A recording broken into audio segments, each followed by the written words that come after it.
Hello, chat. Slightly early stream this time, a few minutes early. I was getting kind of bored just sitting here and waiting for the hour of Umriss to be upon us.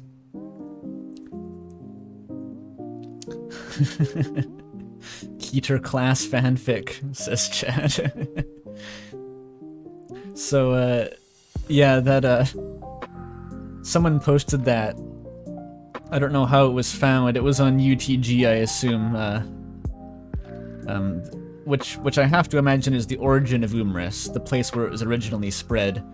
And they've been keeping close tabs on its existence. I guess there's like a small council devoted to like tracking the fic's whereabouts and seeing how far it spreads, so very funny, to say the least. Oh, $2 from Irving the Fourth. Good cheer and love to you all. Thank you very much, Irving. Wonderful, wonderful, wonderful.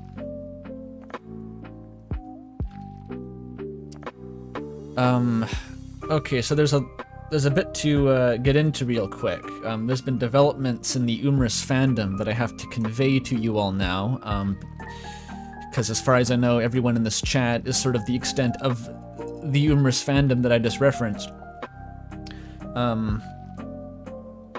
So on my Discord server, it was known last stream that Outsin and a couple other server members have been putting together like a formatted official PDF of the Umriss submissions, which is very fancy. It has a latex template, illustrated cover art, a whole foreword by Remnant. But now it has escalated even further, to the point where someone else on the server, the Strife is Rife, I think was their name, says that they just have a hobby. They just do this thing, which you can do apparently, without any gross expenditure of resources. You can make small printing runs of books and sell them as for like a zero profit kind of thing. And they want to do this with the Umriss PDF. So it is very possible that at some point in the near future, you will be able to order your own copy, a printed volume of all of the End of Umriss fics, with all of the art and author's notes and illustrations. Which is insane to me, but apparently it's happening, it's a real thing. So that's cool.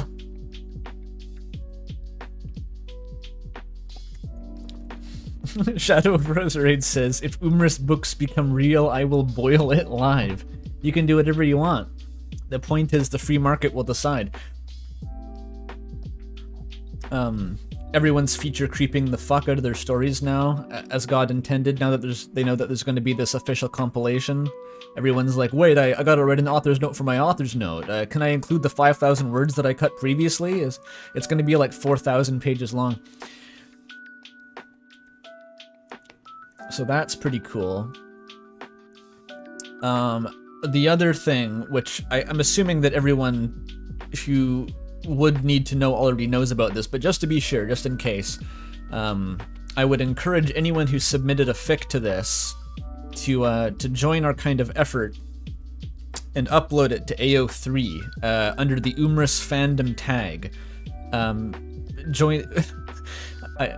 There's sort of a grassroots effort undergoing currently to make Umriss AU, the Umriss fandom, just a thing on AO3 out of nowhere.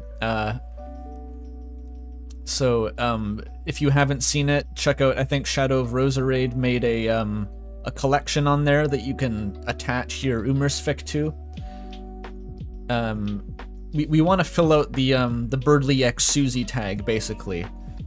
There's not much in there beside like weird smut currently, but I'm seeing it slowly fill up with your submissions, and that warms my heart in this cold time of year. So, all right, I think that's all I've got to say as preamble. You know the drill if you were here the previous stream. We're halfway through. I've got 7 more fics to read. And I guess I'll do that now. I've tallied up the scores for the first half, but I won't be revealing those until after. because I don't want to spoil the suspense in any way. I don't want people to be preempting or, you know, or anything like that. The one problem that's occurred to me is that I'm not sure how I'm going to tally the scores for the end of this stream, because that shit takes a while. I have to like manually tabulate them all. So I don't know if I can actually announce the winner at the end of this stream, or maybe it'll either be like I take 20 minutes to calculate the results and then come back, or it'll be in like in a community post or on the Discord. I'll announce it later. I'm not sure what to do. Tomorrow's stream? No, there's no point to doing a stream just to announce the winner. That's kind of weird.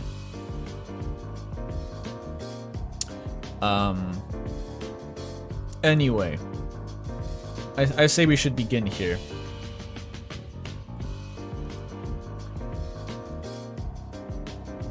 Outsin says, wait, okay, I'm waiting. What's gonna happen?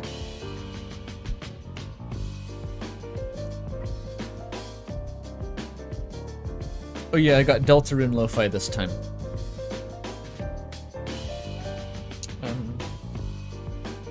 I might just like pause the stream and then like, I don't know, I'll give you all like an audio notification when you have to come back.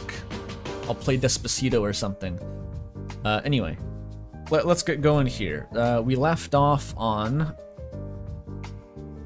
what was it? We finished The Long Twilight and into Umriss, and the next one up on the list is Umriss 2 Umriss Harder by Maisie, was it? Yes, by Maisie, 2100 words. Which... the words counts may be inaccurate, I've realized. There's some jank with how PDFs display word counts, so... 6 left? 7 left, actually, Mel. Play Despacito. Let's see.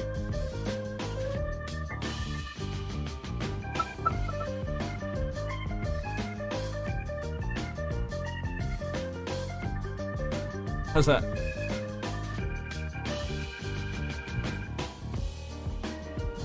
Shit, I didn't turn off noise suppression. That probably didn't work. Okay, whatever, I'm stalling. Let's Umriss. Can't hear anything? Yeah, okay. The noise suppression filters out the piano. I played it perfectly though, you just, like, imagine it.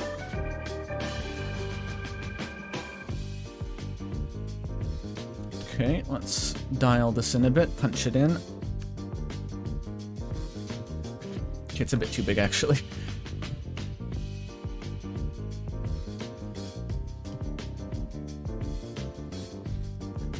Alright, welcome back to Umriss.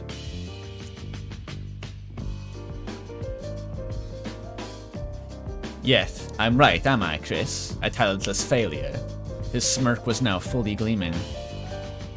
Visible and shining in the room, Birdley guffawed grandly. He pointed his chin upwards to do so, but Birdley's smile began falling when he realized that still, Chris's grin could not fade. A less civilized man might have growled. Like Germa, for example, but Birdley only pondered. From the corner of his Birdley eye... Same Birdley time, same Birdley place. From the corner of his Birdley eyes, he could still see Noelle shaking, almost scared. I suppose I should have come to expect your inability to respond by now, Christopher. Christopher? That's hilarious. Just seeing that written down is really funny to me.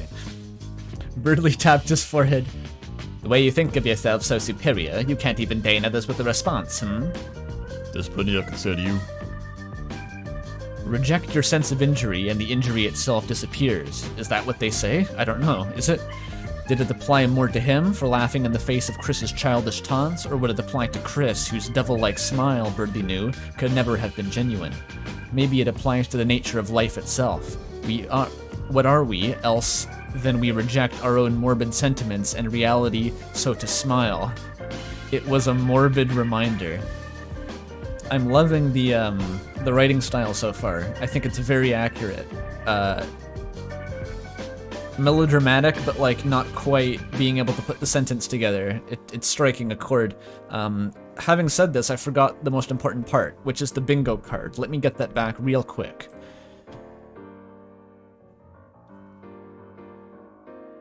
Actually, no, I never saved the bingo card. I copied it to a MS Paint. Oh shit, okay, I have to go find it again on Discord. Bear with me. It'll be worth it, though. It's really funny. We never got a bingo last stream. It's incredibly depressing. Like, we filled out like half the card multiple times, and yet no bingo. Or I should say I did. I'm sure other people had different versions of the card, but... okay. I'm gonna have to search around for this card real quick.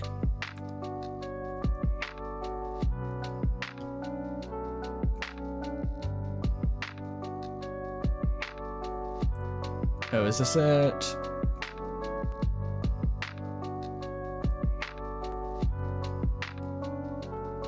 Okay, there it is.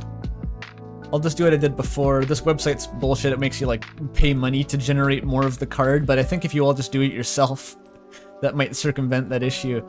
I'll just link it in chat. Anyone who wants to fuck with the card can.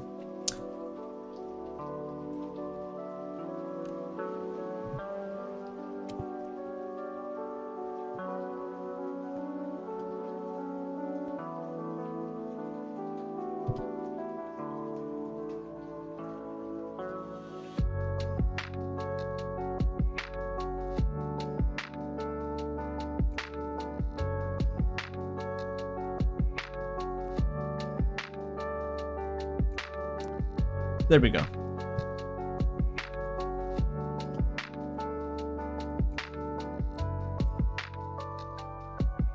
Oops, gotta close Discord again. And we are back. There we are. Alright, sorry for that interlude.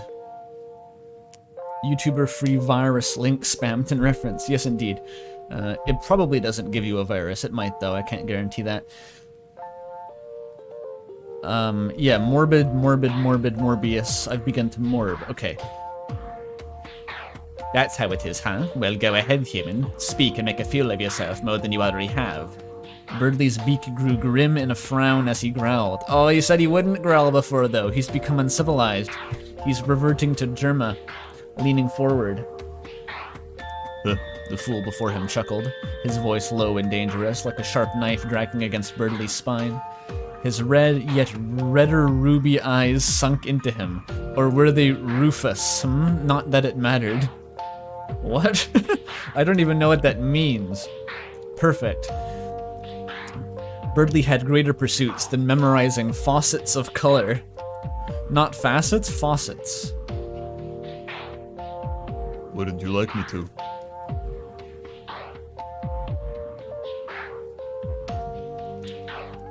So far we have the sort of JoJo-esque battle of wills here, where nothing's happening. They're both just, like, guessing each other's motivations recursively.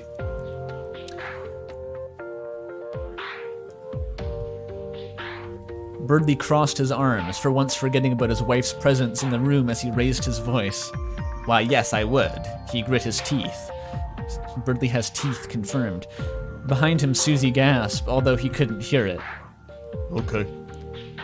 Birdley watched as Chris's candy apple eyes slowly stalked away, no longer meeting his own, nor was Chris smirking.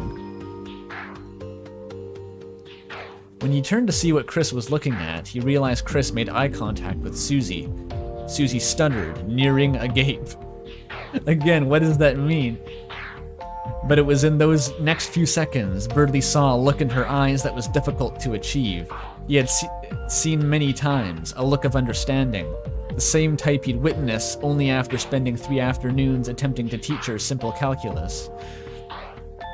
In the brief moment where Susie and Chris' eyes met, they seemed to have come to an implicit agreement. Holy shit, he's gleaned all this. I don't know what he's talking about, but Birdley knows what he's talking about. Some of the syntax jank here is verging on poetry. Like, nearing a gape. It's like, you could interpret this, if there's a space here, it's like her mouth was nearing the position of a gape. But a gape without the space is also a word which relates to that, but isn't the same. It's poetry. It really is.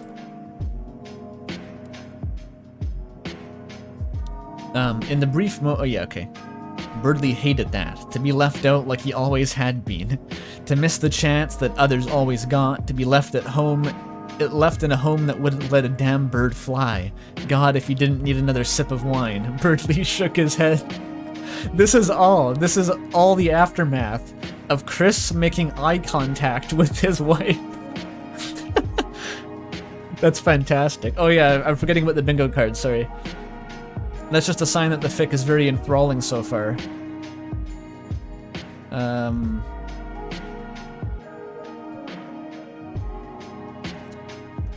Wait. Alright.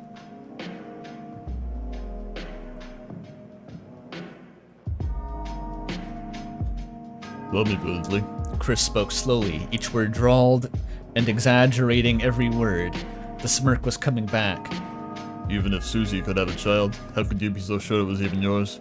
Oh shit. Did Chris fuck Susie? Birdly bristled, nearly knocking over a chair in shock.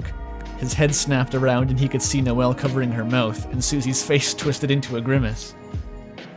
Excuse me?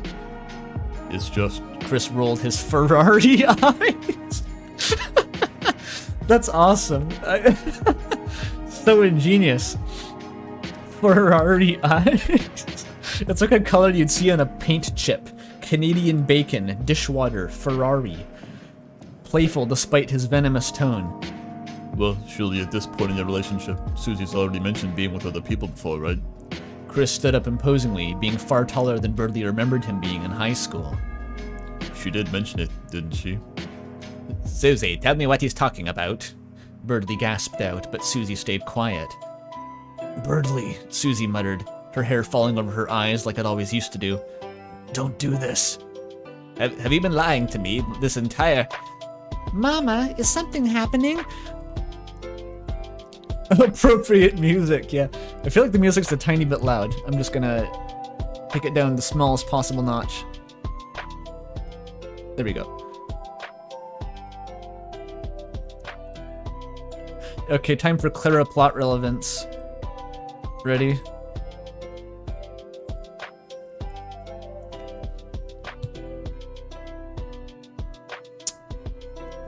Birdly's breath hitched at the voice and reminder of what he could never have. This is what happens every time Birdly sees a child. It was Clara, having crept down those stairs during the noise. Noelle, almost in an instant, scooped up the youth in her arms. No, sweetie, everything's okay. Let's just go back to your room and play for a bit. He turned to the other adults in the house. I think dinner's been enough for now, and dragged her daughter up the stairs as if nothing was wrong. If he was feeling snarky, Birdly might have called her a coward. Fuck you for caring about your daughter. Birdly may want kids, I don't think he needs them though. But Birdly noticed then something was wrong. The moment he was distracted by Clara, Susie ran out the front door like a lizard dropping its tail. She's bolted. She's gonna go vomit on the hospital. Birdly is an asshole moment, true.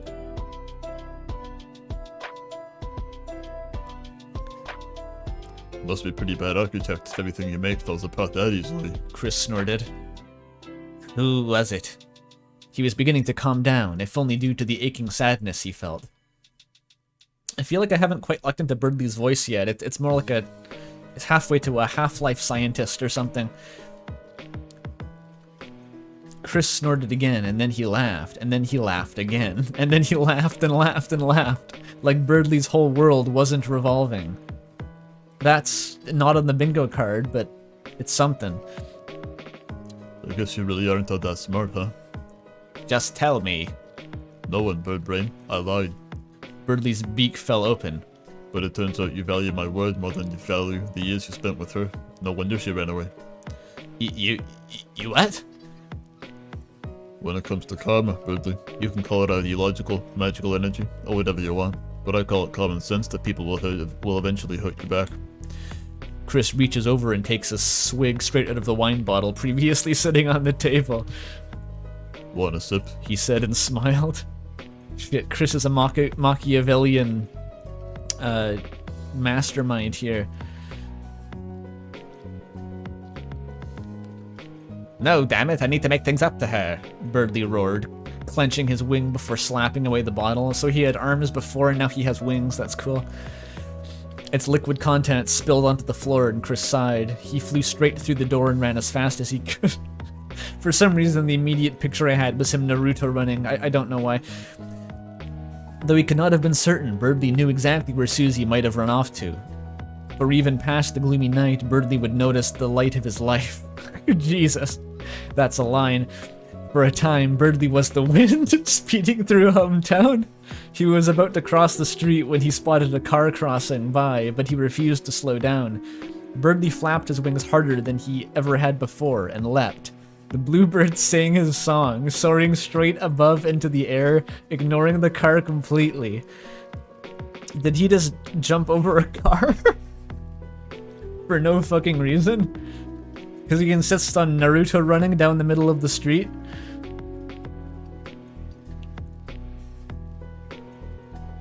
The bluebirds... Oh, yeah, okay. Looking back, Birdly chuckled, finally understanding why the chicken really crossed the road. In a Petersonian sense, it was almost ironic.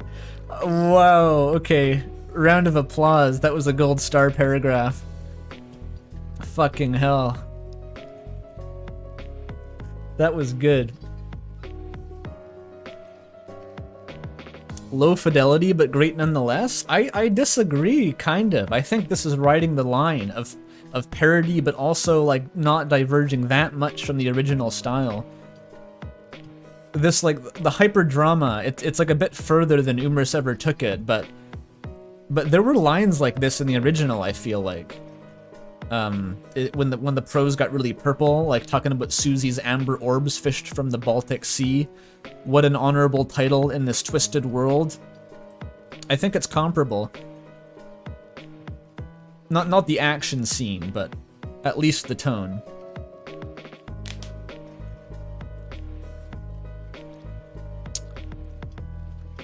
Chat says Birdly is very Petersonian now that you mention it. I'm glad to know. I'm gonna take pride in not really knowing what that means.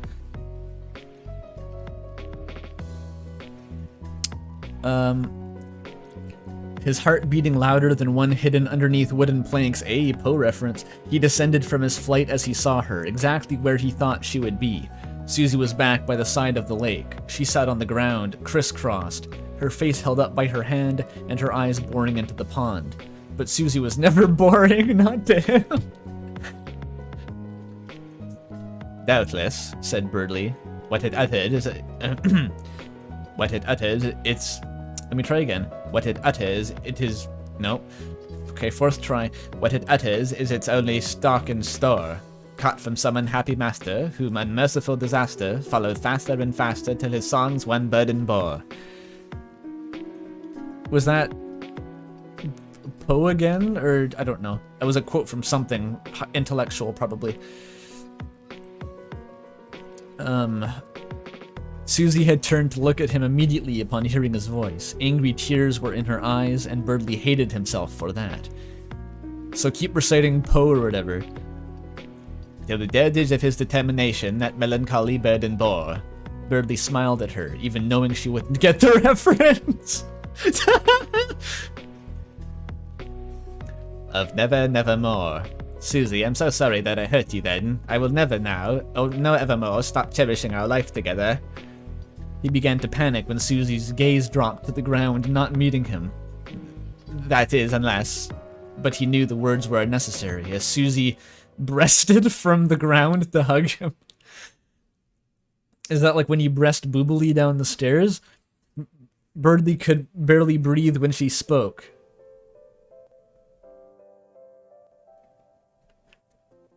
I know, Birdly, she sobbed to him. When she pulled back from the hug, Birdly got a glimpse of her blush, smile, and tears, beautifully illuminated by the moon and stars behind her. That doesn't make sense, Birdly. The stars would have to be in front. If you're gonna say anything, say the L word. There were lots of L words Birdly could think of in his lexicon. How was he supposed to choose? Lesbian? Susie barked out aloud, but shook her head softly and put her hand on his shoulder. I know you're smarter than that. It doesn't work if I tell you what to say. This is the ultimate final exam. Will Birdly succeed? I see Lost posting in chat.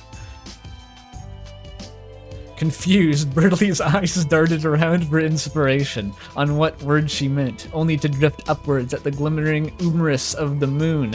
Ayy! Nice. Maybe the word was lunar. The moon is beautiful tonight, isn't it? Oh. Oh, Birdly's feathers grew red as his temperature turned hotter than his home computer? What a beautiful disaster of a sentence. Well then, Susan, I love you, he whispered, his face burning like plasma. And smiling like the stars, she whispered back, I love you too, freak. What an honorable title in this twisted world. That was fucking good. Wowie, that's a strong start. Oh yeah, monster biology, the feathers change colors. Not even close to a bingo though, but... What is this degenerated fanfic? If you want to know the lore, I think the document is linked in the description, the contest rules and stuff. Umriss is this weird fanfic that appeared on 4chan probably. Susie X Birdly. It's been a whole thing. I can't really go into it at this point. You're too late. The fic has a second part. Oh, you're right. Yeah, this was in 2 PDFs. I forgot about that. So we're not even done yet. So this is like an epilogue in the style of Noelle's blog.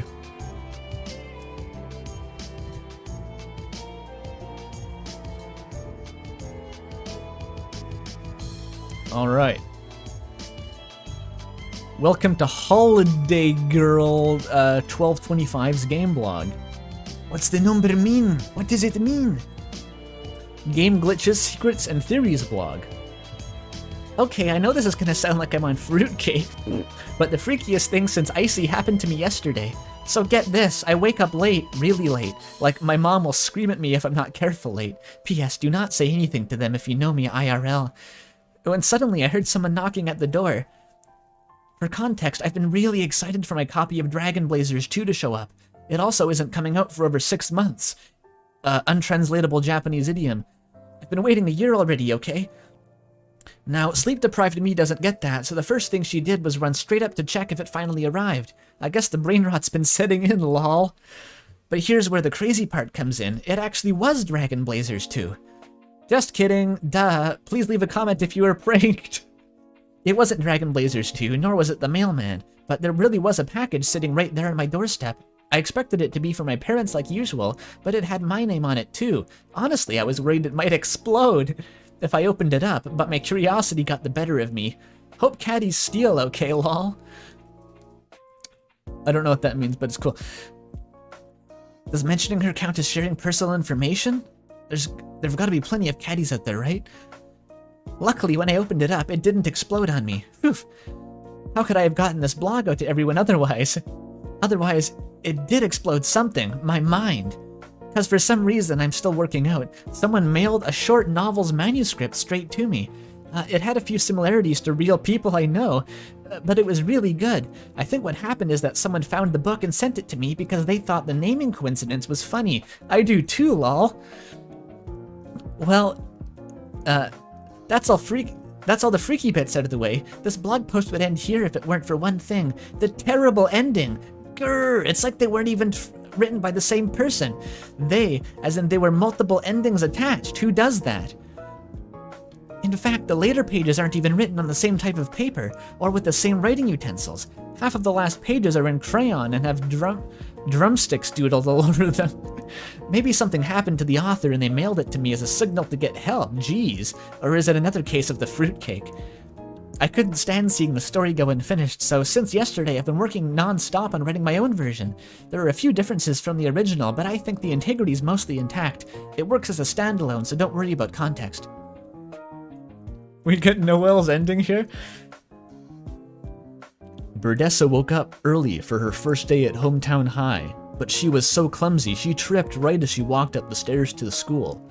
Her childhood friend, Chrissy, giggled as she watched this happen. Chrissy had striking red eyes and wore a cute black blouse and pants, but she wasn't as beautiful as the bad girl who ruled the school. Susie? It's just unchanged. Burdessa clamped her face to hide her blush when she looked up and realized that Susie was actually right there, standing in front of her.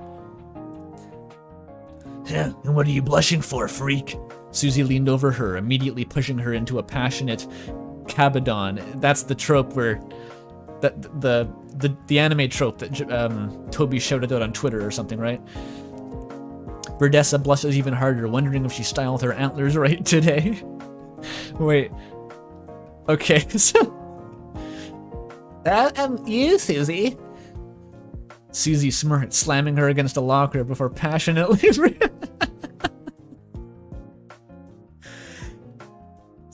Okay, so Birdley... No, stop! Please don't read thanks. Chris stole it. Noah, what the fuck? Chris, stop! Fucking, I love that. Looks like somebody's had too much fruitcake. Holy shit. That's a nice ASCII, dear. Wowee. That was a riot. That was a real fucking riot. This is borderline experimental. Weird kissing check? It was off screen. It doesn't count. Zooey mama. No, well, stop. Where are we on the bingo?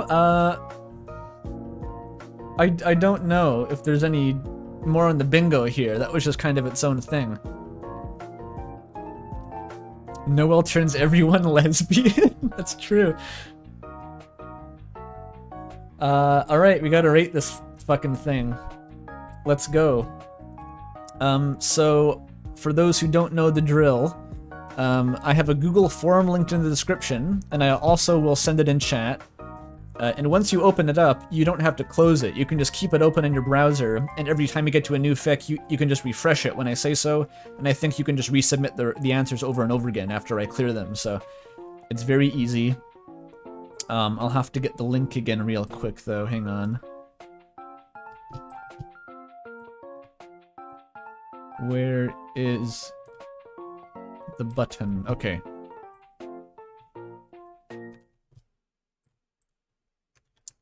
Alright, the form is linked. Responses are open. I'll quickly go over the criteria again, since we haven't yet. So they're ranked on 3 categories from 1 to 10. Comedy is how funny it is, very simple. Fidelity is how closely it mimics the tone and style of the original fanfiction. And if you have not read the original fanfic, then please just skip that category, because you wouldn't know how faithful it is. And poignancy is how much genuine impact and emotional power it can get out of Umriss. If it can turn the story around into an emotional conclusion that has real poignancy and maybe deconstruct it in some way. Alright, so with that said, this fic was hilarious. One of the funniest so far. So I'm going to give it a very high comedy score.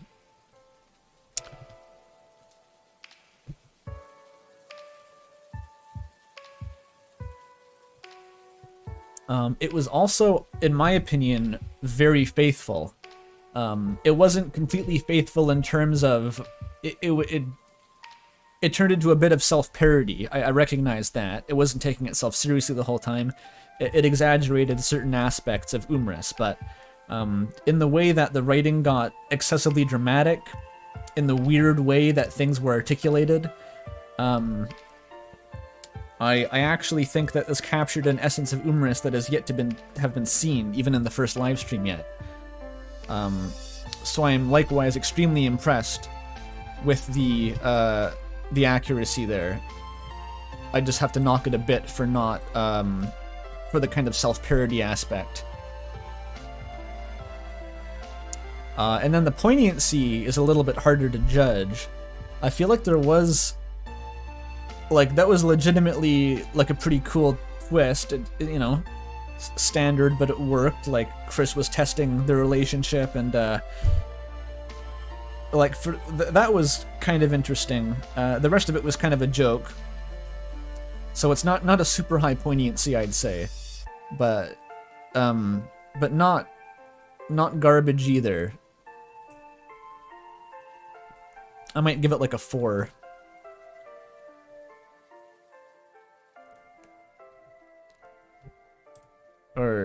Or something like that.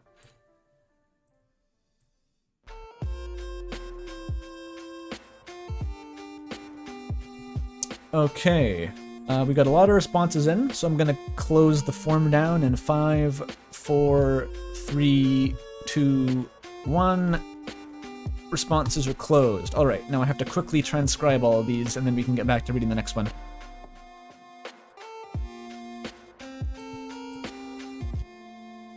I realized last stream, by the way, I think I was being too harsh on the comedy scores for the fics. For some reason, it was the first thing I forgot. By the time I reached the end, I forgot all the jokes and times it made me laugh and remembered the other stuff, so...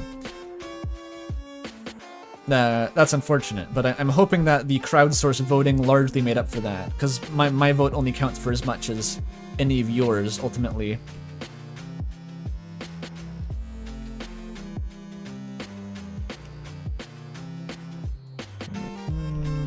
$11, $15.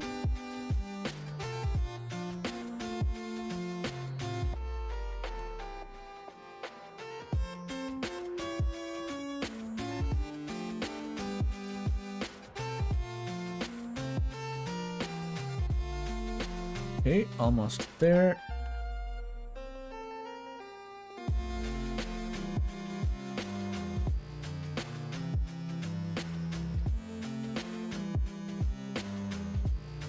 Alright, votes have been transcribed. Looking good.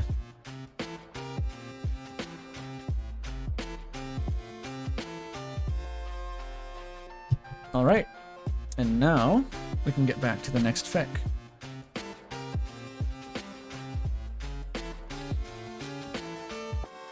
I should just edit the spreadsheet, my score. I'm not sure what you mean, Edson.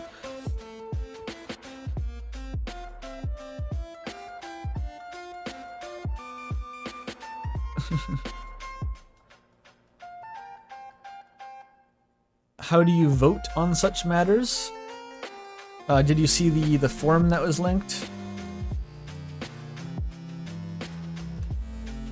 I'll link it again just in case. You can just keep it open in your browser until the next fic needs to be ranked.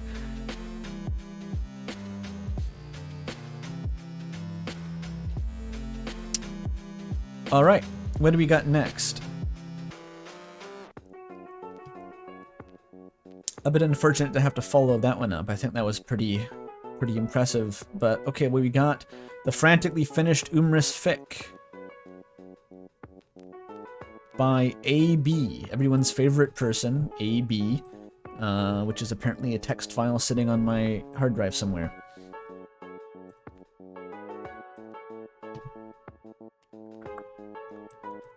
There it is.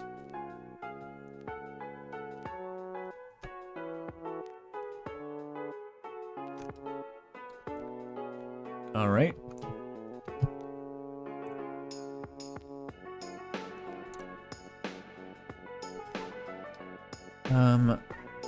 Apparently this is not being displayed correctly because I don't have Microsoft Word. Oh well. Oh, the top's going off the screen there a bit. I can't scroll up any further. There we go. Chris could feel Birdley's breaths beating down his neck, yet his smile kept getting wider. Now we never need to look at the top again. Birdley's rage got the better of him. He screamed into Chris's ear and shook him violently.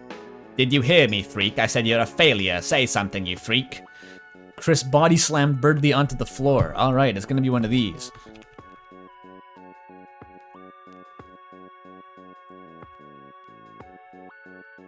There's a few different classes of fic we've seen so far. It's one of these.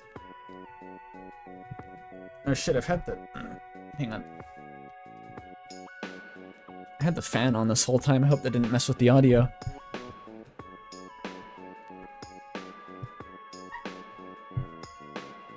Birdley found himself lying flat, winded, head spinning like he'd been hit by a bomb. I think that you die when you're hit by a bomb, Birdley. His senses were certainly playing the part. The ringing cleared. He realized Susie was laughing her ass off. Noelle ran to the kitchen to get an ice pack.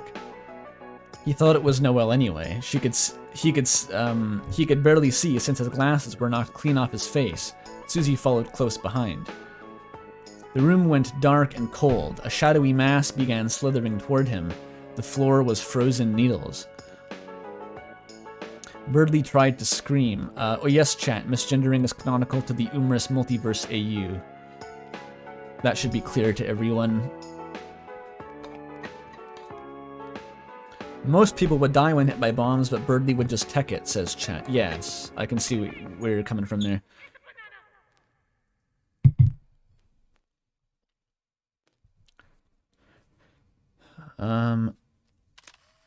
Birdley tried to scream, but his bodies forced him to breathe instead. Okay. He saw the vapor from each laborious breath he took. He wished it wasn't so hard to breathe. His lungs were freezing solid. His heart began to race. It arrived, leaned over him. To Birdley's horror, he saw glowing red eyes staring straight into his own. Its eyes dripped a strange liquid, landing on his cheeks. Acid. Birdley grunted as the liquid burned him. He heard odd shaking noises in the distance, yet it was causing the sounds. His blood, a slurry of ice, his veins in pain from passing it, his heart failing. The ground was pulsating, out of sync with his heart, but enough to pick up the slack. We've immediately gone into like a Lynchian nightmare. It was mere inches from his face, its mouth slowly opened, fangs dripping. Birdley was going to die. In his last moments, Birdley's thoughts didn't drift to his wife nor his job, but rather, Birdley began to dwell on the feeling the creature gave. Gonna need some tea.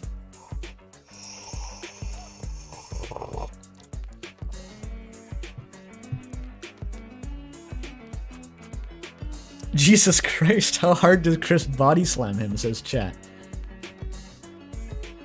That's a good question. It seems like Chris gave him like the reality deleting 360 special, like he punched Birdley into a psychedelic fugue state. He punched the ego out of his body and now he's drifting into the machine elf realm.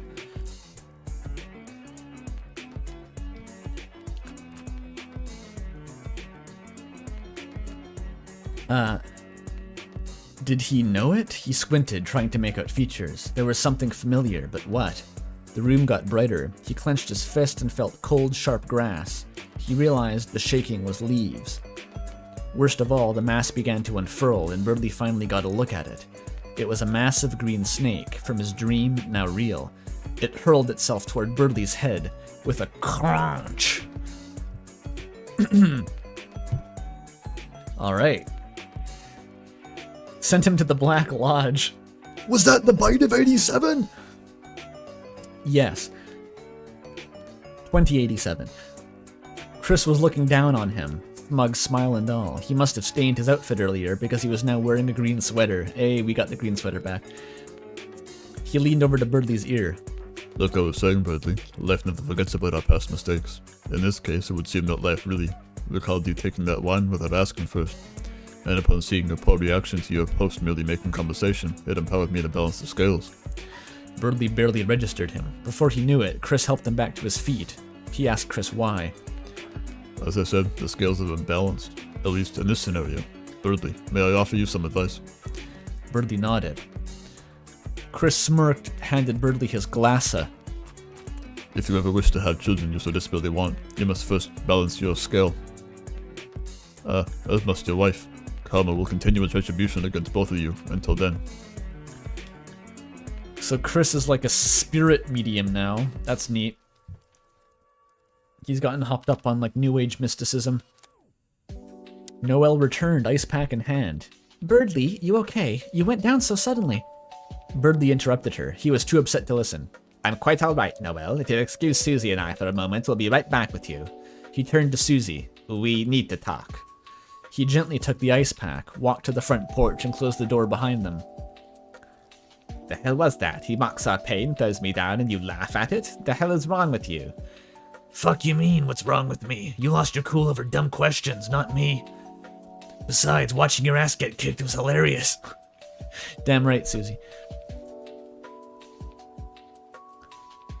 Birdly angrily threw the ice pack down. Oh, I think that counted as Chris's philosophy lecture there. Dumb questions. He was mocking us for being infertile. How are you okay with that? Susie paused. She clearly needed to word things better or risk making Birdly even more upset. He wasn't. Didn't mean to anyway. Birdly was taken aback. What explanation could there be? Noelle, we talked looking for that ice pack. Her voice cracked. And gave her regards. Oh, and she gave her regards. Birdly, we never told them. Chris just wanted to catch up. And he went on a fucking unhinged rant against him. Birdly, what's happening to you? Birdly hadn't felt this shitty since he left Susie alone. To remind her, vomit on the hospital wall. Chris was smug, sure, but was malice? Was he lashing out against Chris for having what he didn't, a child? Or because Chris was religious? He hardly had much grounds for that after the snake. The snake. It's real. Birdly, you're muttering, Susie sighed. I'm gonna go back to try to smooth over this shit show. We'll talk about this at home. If you come back inside, behave, okay? Birdly was alone. The ultimate twist. Susie is gaslighting Birdly now, says Outsin. Yeah, you're right, actually.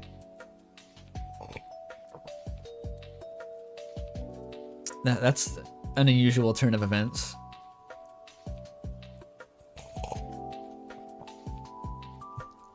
The snake is Rocco's Basilisk. Ban that user for mentioning Rocco's Basilisk. They're a public nuisance.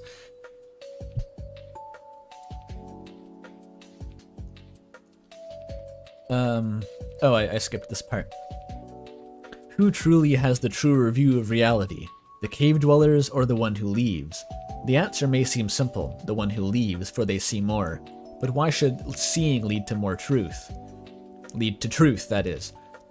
Could not the one who leaves be seeing false objects that muddle his view of reality, placed by a malicious evil genius, as Descartes proposed? And that, yeah, they could, in theory, I believe. They could. It can't be ruled out. In that case, it is the cave dwellers who hold the truer view. The imprint of reality they see is realer than the complex falsehood of the leaver.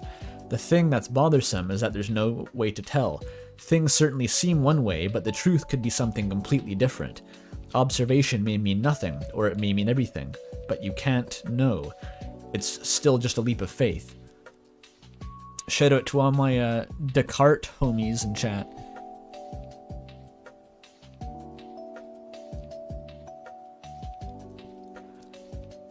You missed the weird philosophical segments. Well, you don't have to miss them for long. I'm sure there'll be many more. Too bad Simi didn't submit one. She could have written, like, just a 3-page treatise about some delusion bullshit that I wouldn't have understood, and then the fic would have ended. And I would have given it a 10 out of 10.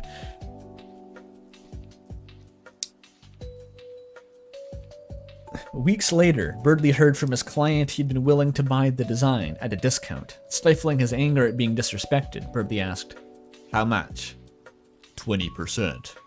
Birdly thought for a moment. He'd been trying to nail a win ever since Chris's house, and this could be it. Does that imply that he built Chris's house? Interesting. But 20% was too steep for his liking. He overvalued his work 10% to skirt around the undercutting. If he took this... Birdly's was interrupted by the client asking if he heard him. Hastily, Birdly sputtered out, 15%, 17%, final offer. Reluctantly, Deal. Birdly let the client hang up first. Shit. He knew he could have gotten a better deal than that. He meant to say 13 to throw him off and get it down to 15, but he jumped the gun. He failed to do math when he needed it most. 69%, final offer. Shit! This was not the win he needed. Instead, Isnteed, a Skyrim village, Birdly felt hollow, like life had been sucked from him. 17 wasn't bad, and he avoided the runoff effect he was worried about. Yet, he still lost. Why must he lose? Chris's words, Chris apostrophe swords rung in his mind. That's a supremely confusing construction there. Oops. I think that counts as real life lore, whatever this runoff effect he's talking about.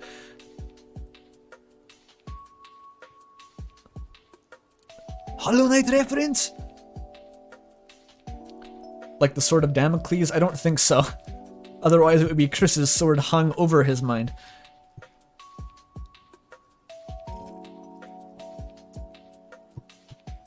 Yes, the apostrophe is placed correctly, but it looks like it's been, like the S has just been displaced here.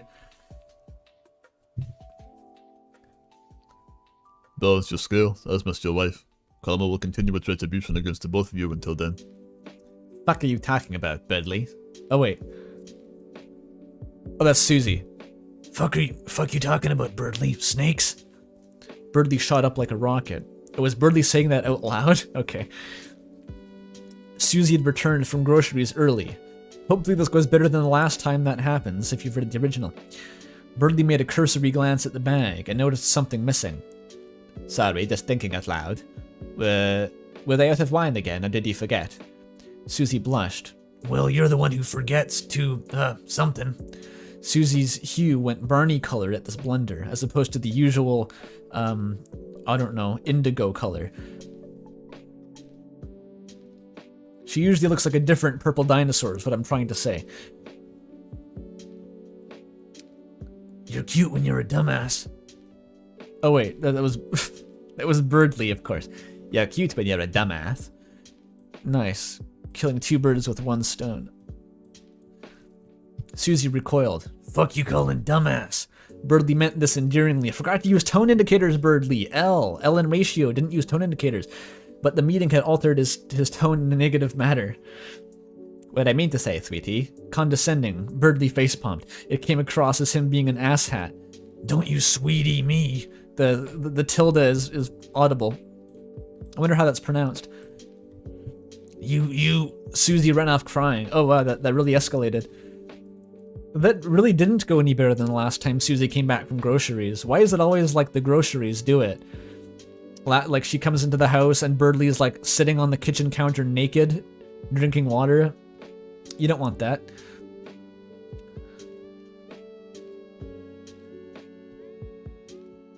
Susie kept running. She decided she was now on a jog. Birdley was being sug an ass and running was. Running was always a good way to blow off steam, Mark. She found Noelle waiting for her. Oh, hi, Noelle. It's a finish for something. Is this replicating how the grammar drops out toward the end of Umriss? Like the grammar just gets suddenly worse? It could be. This is the frantically finished Umriss fic. Maybe this really was just typed out in one draft with no backspace. That could explain it. Susie was uncertain how to feel. The last time resulted with Birdley body slammed on the floor. It's not punched, like he was body slammed, that like Chris picked him up and fell on him. And though Noelle seemed friendly at the time, she was waiting for her. Hi! Noelle's voice was trembling. Something was wrong, but Noelle couldn't talk about it yet. So... Susie paused for an ungodly amount of time, like she had but a single brain cell bouncing around her skull. Care to join me? Is Noelle talking now? I see a fa-ha-ha. I'd love to, fa-ha-ha. Alright, follow me. Susie began at a slow pace, which Noelle soon matched. Then she began ever so slightly to accelerate. Susie followed. Soon they were racing at breakneck speeds. Susie had never seen Noelle run so fast before. She's a deer, I guess that makes sense. She led them off to an indie coffee shop. Not one of those fucking AAA coffee shops that I hate. No, an indie coffee shop. I know exactly what that means. It's just funny seeing it written. That Birdley frequented when he was working on projects. thought better of it and pivoted to Starbucks. AAA coffee it is. It's one of they sell you the $8 gluten-free oat bars and stuff.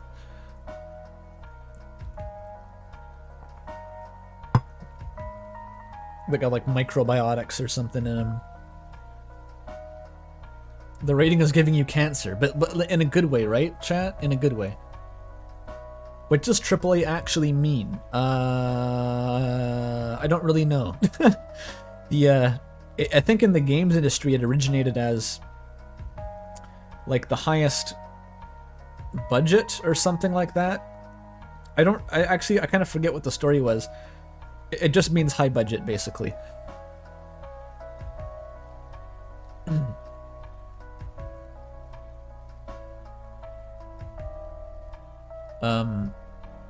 You found what?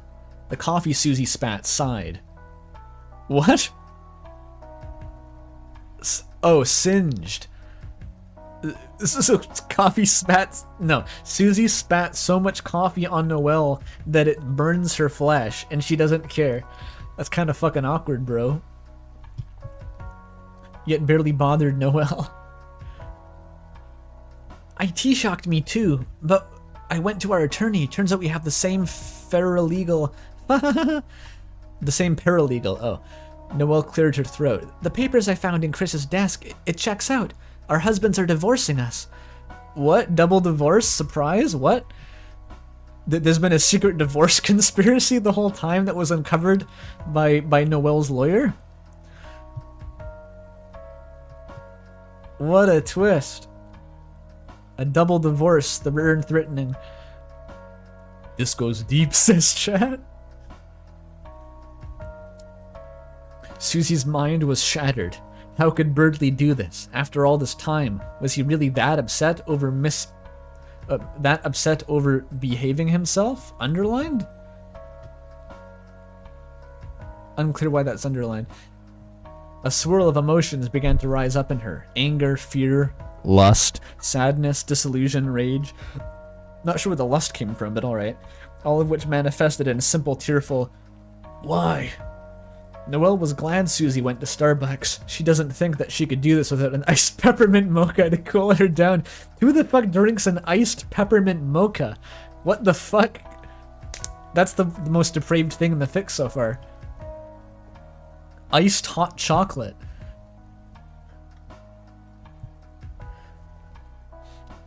I'm afraid I found these too. You might want to steel yourself. She's giggling like a lunatic. Noelle pulled her wallet. There was a standard family photos of Chris and Noelle, but also a few oddities, dimly lit with odd angles, taken by someone who shouldn't have been there. A blue and green figure in what seemed to be a carnival. A sunset evening by the lake. Two figures again, and a bed with... Wait. What, wait? Was that Chris and Birdley doing absolutely nothing? So we have Stealth Curdley out of nowhere, out of absolutely nowhere. There's not even dramatic irony. The audience is as surprised as Susie to learn this. Like, we've seen the inside of Birdley's head. It's like a limited omniscient type thing. And yet not even Birdley gave this away with his own thoughts.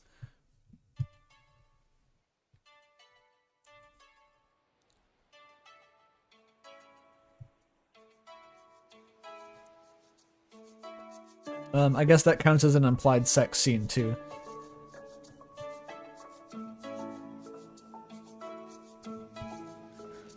Oh, we have the, I think this is Quiet Brilliance of the Ferris wheel scene music.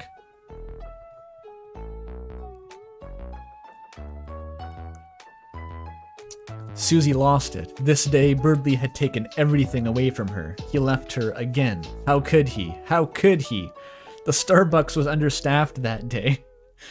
I just realized they're at a fucking Starbucks. For some reason that never dawned on me how uncanny that is. Fortunate, as a great deal of damage was dealt. The owner happened to be a divorcee, beyond a civil case to repair the damage. Wait, so Susie just trashes the place? No legal implications.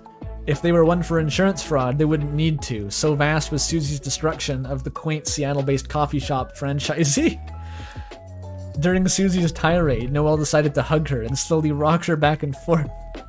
It'll be alright, shh. How could it possibly be alright? How can you be alright? I just... Susie began to sob. Shh. This is fucking deeply surreal. Susie terrorism arc. When the police finished taking statements, it was late afternoon. Susie had to figure out what the hell she was gonna do with herself. I can't go home yet to face him. Susie couldn't say Birdley's name after what he'd done. I need to decompress. I might have a few ideas. Noelle seemed giddy at the opportunity. Susie smiled. Alright then, Frosty, hit me. Alright, I'm gonna tick that one off.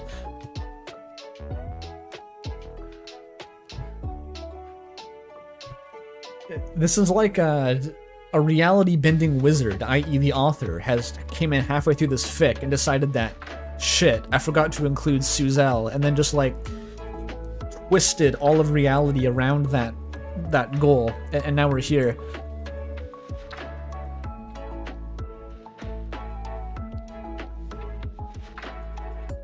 Someone in chat has 2 bingos on their card? What the fuck?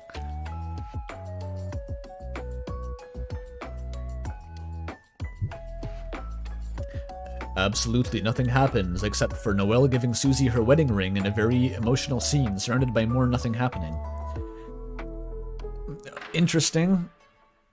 I'm less sure how to even interpret that one. It was morning now. Susie, bleary-eyed and hungover, began to say good morning to Birdley, but saw Noelle instead. As she slowly recalled the night before, horror became peace. She took a cold shower. Seeing Noelle was still asleep, she decided to leave a heartfelt note. They would meet again, but for now they needed to keep this a secret. Birdley needed to burn first. She took a few photos from Noelle's wallet. Rage burning in her heart, Susie blew the still sleeping Noelle a goodbye kiss and left the hotel. Susie had a plan. Error? Error. Skip. Lesbian skip. Oh, I think I misinterpreted. Oh, I skipped before the ring part? Oh, sorry, okay. They watched a gorgeous sunset by the lake. Birds were singing, flowers are blooming. As the day, they were diseased as they were day bloomers, but that aside. What? It was a beautiful day that they'd spent outside. It's rather late. It's funny though. I don't want to leave. Susie got a mischievous smirk across her face. Who says we gotta? What do you mean? Let's have a sleepover. Oh, the 2 different. What do you mean? Let's have a sleepover. I have Birdley's credit card from groceries still. Noelle gasped, realizing the implications. So let's book a room at a hotel. Noelle hastily agreed. Yes, okay. If it wasn't clear, now you know. Frame perfect lesbian skip? I'm not Shay. I'm not sure how I pulled that off. Must have been a fluke. Susie had a plan. Confront Birdley with the truth. Then ruin his sorry ass for cheating on him. Her, but you know. Okay, more a wish list, but it was happening, and on her terms. Confidently, she entered the house casually at first. Sup, bird brain, nerdly, burger pentsly. Got him. What sort of shitty entrance was that? Susie thought to herself. So much for confidence. Birdley started to chew her out for her recklessness and staying out all night. Like you'd care. What do you mean? Susie threw the photos at Birdley. See for yourself, you cheating bastard. And with Chris, how dare you? Birdley looked at the pictures, then began to howl? What is that reaction? Just instant, like, screeching at the sky. I can't even imagine how that would look or sound. Confused, Susie asked Birdley why he was laughing. Oh, howl with laughter. I see, like, I just pictured him just going, like Goku screaming. Oh, Susie, don't you see? This is a green bird and a human wearing a blue shirt. Not. Birdley kept laughing. Susie grabbed the photos. To her horror, Birdley was right. But what about the divorce papers? Confused, Birdley asked if she had them, or where she'd seen them. But Noelle said last night... Oops, the secret was out now. Birdley, concerned, asked Susie why she was with Noelle last night. Absolutely nothing, in excruciating detail, Susie cheerfully replied. Birdley promptly grabbed a broom and began to scream like a drunken juggalo and chased Susie outside the house. Cool. That happened. It suddenly cut to, like, the anime humor cutaway. When, like, the anime tries to be funny, but it's really weird for a sec. Like, that happened. Like a juggalo, yeah. Like Gamzee Makara is what they're saying. Like Gamzee Makara was there. Noelle planned this. Master schemer Noelle the lesbian. This is what Birdley thought was going to happen in Outsin's fic. It just took until now to actually see it executed. Reality has forcibly corrected itself. Birdley cannot defeat Umriss. That's the more metaphysical reading of this.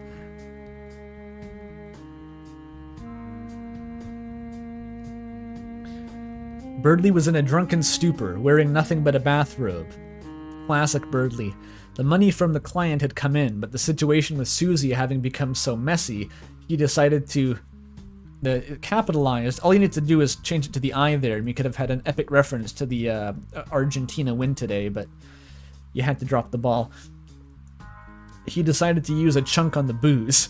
He checked his... How much booze are you buying, Birdley? I'm assuming this was tens of thousands of dollars coming in. He checked his calendar. Today was supposed to be the day Susie would read The Great Gatsby together. Ironic, he thought, before stabbing the date with a pencil. He checked the credit reports. Susie was making purchases at the hotel. She was physically fine, at least. Not that he knew how she'd feel about that. The snake nightmare returned. Without anyone to talk to about it, it got worse. Birdley could feel his life draining each time he woke up. The snake got closer each time. Actually, I just thought, what the fuck was that photo of?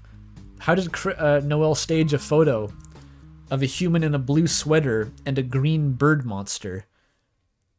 Did she hire, like, two porn actors, basically?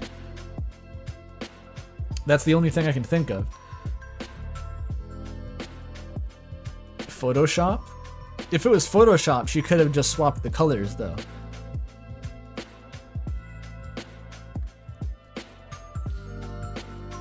Birdley had been drunk for 3 or 4 days. He couldn't tell anymore.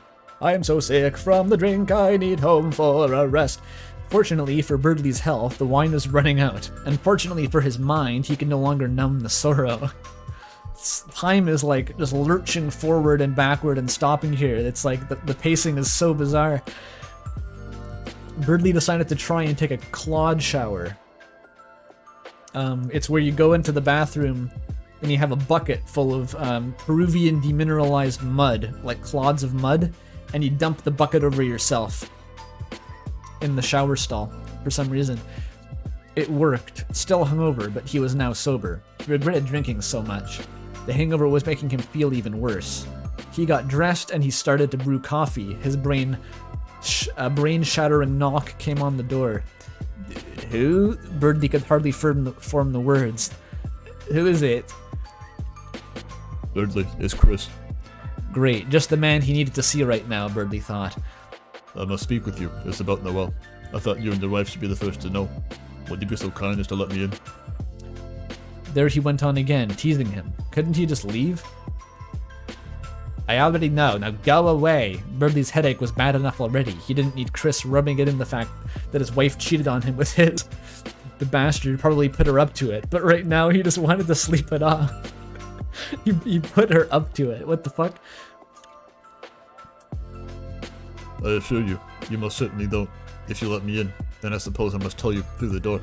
Chris is gonna tell him that they actually did fuck, he just didn't remember it because he drank too much or something. It just so happened that Birdley had dumped, they were at like some wild rager at a nightclub, and Birdley upturned the entire green punch bowl over himself and was dyed green for the entire night. And also Chris happened to be wearing a blue sweater because you can do that. There was an accident a few days ago. We ran into an ice storm, and she... Chris began to sob. Birdley slowly went down the door. What? Noelle has been killed in an unrelated ice storm? What?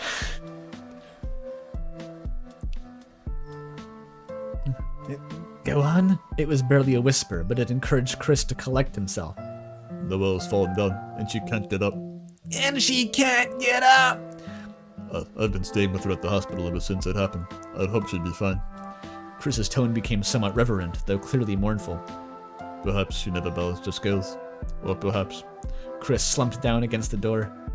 He needed to say more, but the words were too hard to say. It was like a cruel prank Chris was pulling on him. But times were odd.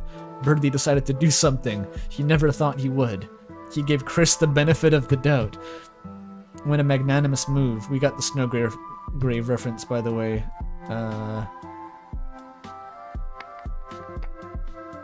Oh, was there already one? Oh, I took the wrong one off. I meant to be crossing Divorce, but I was crossing Snowgrave, so okay. It's self-corrected. I forgot the alcoholism. I forgot the dream sequence. I've been really slacking on the bingo card here. Character death now, I assume, unless that's going to be retconned in a sec. Is that still no fucking bingo? What is it going to take?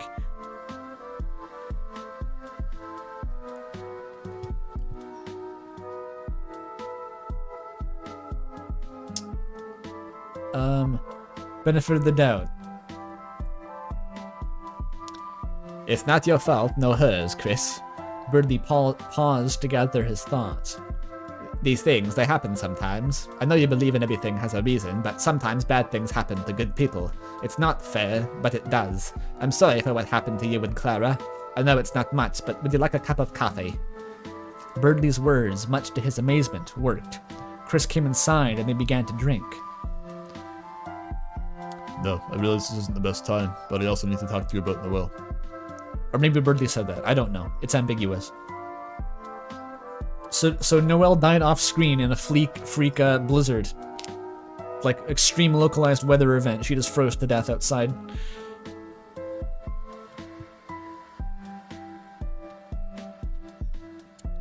Oh, this is the bottom. Okay. Years in the past, but not many. Hometown. Location card. Okay. Chris was speaking with the grocery store owner. Somehow, they'd formed a sort of kinship, despite him constantly implying he was befriending his mother. In retrospect, Chris didn't understand what he saw in him. Hey kid, I wanted to thank you for all your hard work around the store. Young Chris voice? I don't know. I just stand here talking to you outside all the time. What do you mean? It's a slightly less deep version of the batter voice, I don't know. I said around the store, right? You keep me looking busy so I don't have to open up the place. It takes some real talent, kid. Sans gave him a knowing wink. Thanks, I suppose. Just then, Birdley showed up. He'd a bad day and took it out on Sans. Hey kid, let me show you something. It's called karmic retribution. Watch. Birdley got the snot kicked out of him, and he ran home. What the fuck? He's infertile now. Probably he'll get dreams of a snake for the rest of his life too. Want to learn how to use it? Chris agreed. What? Sans is just a fucking wizard? Be careful now. Use it wrong even once, you'll end up like a bird brain. Please, proceed. Jesus fuck. That's the end of the fic. It just ends. That's the end. Sans is a voodoo priest. Sans can curse you generationally and give you infertility.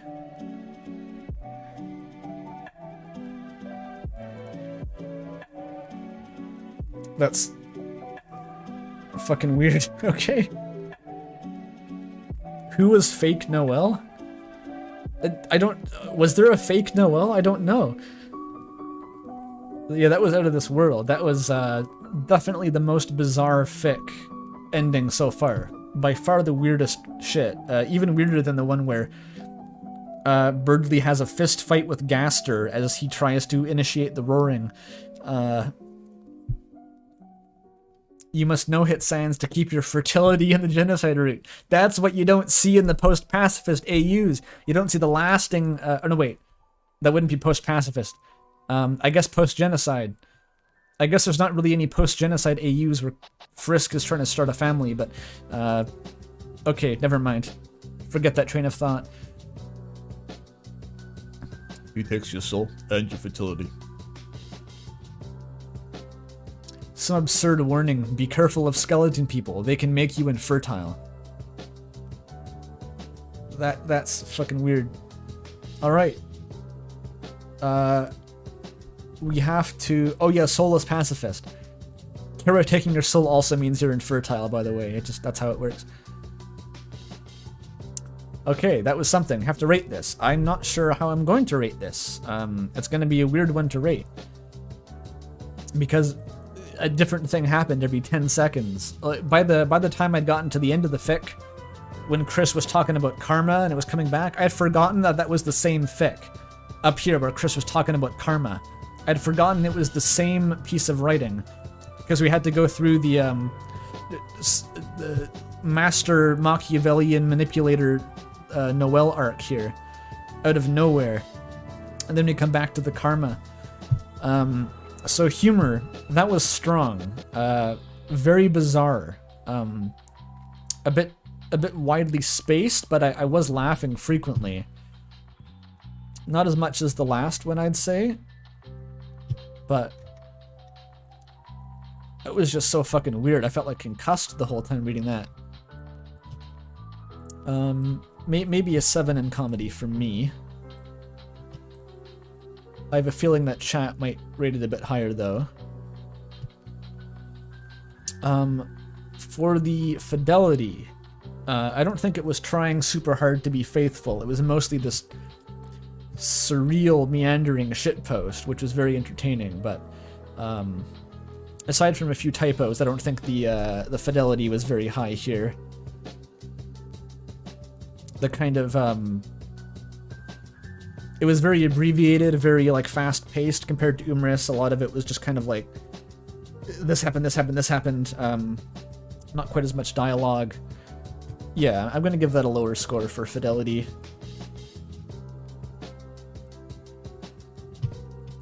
And poignancy, I don't think it was going for poignancy either, really. Considering it ended with Sans being a warlock who can curse Birdly with low sperm count.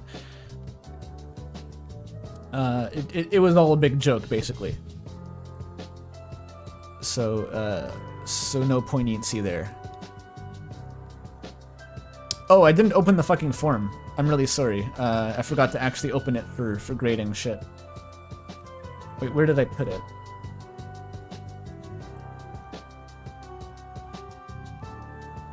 Hang on, hang on.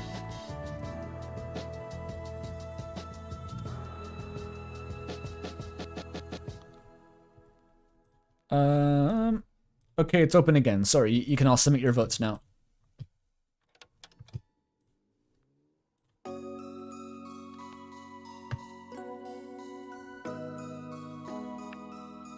I'll paste the link again.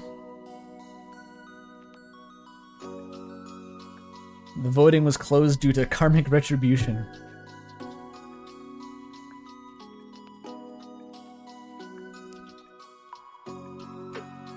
How am I rating it without the ratings being open? Oh, for some reason I've been rating it by just highlighting the spreadsheet itself instead of actually putting it into the form. Wait, so I just joined. It says Melwoif in chat, not Melwoif. If you just joined, well, what's happening? What is the vote for? So if you're unaware of the premise of this, a bunch of my viewers have written their own endings to this fanfic Umriss, and we are reading them on stream and voting for which one is the best, the true canon ending. That's the vote. I hope that summarizes it. If you want to know the lore, I've linked a document in the description. No, there's going to be way more. We're only 2 in, I think. There's going to be 7.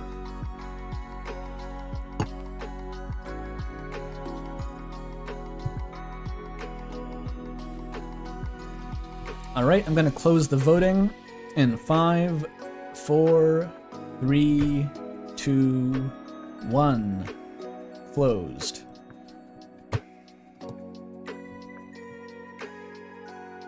All right.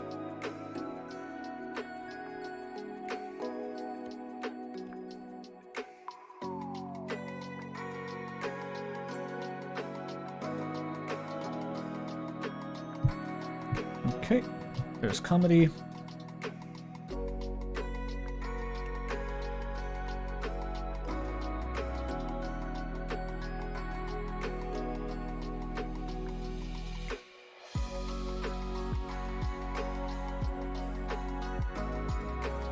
There's Fidelity.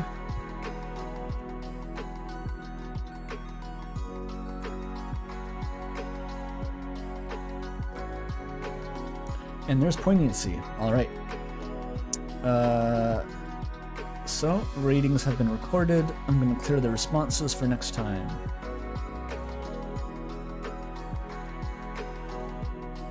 Okay, we're back. Good to see a consistent 100 people. Yep, turnout's been good. I've been very happy that 100 fucking people are willing to actually watch this shit.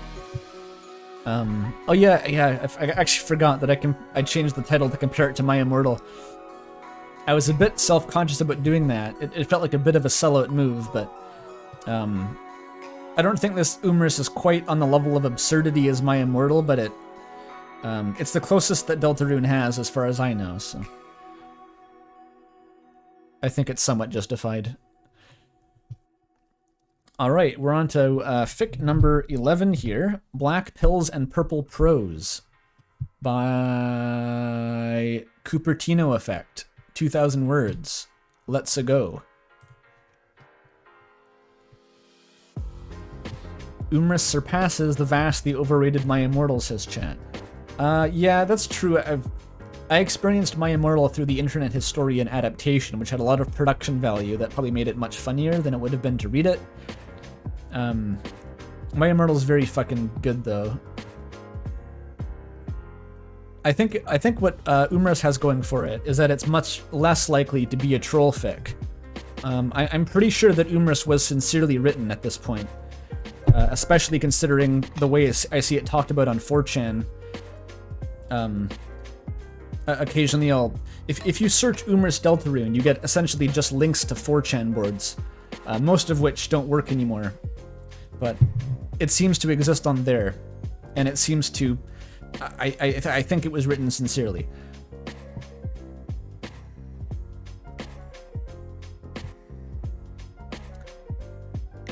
Inobi. Yeah. Ebony Darkness, Dementia Ravenway.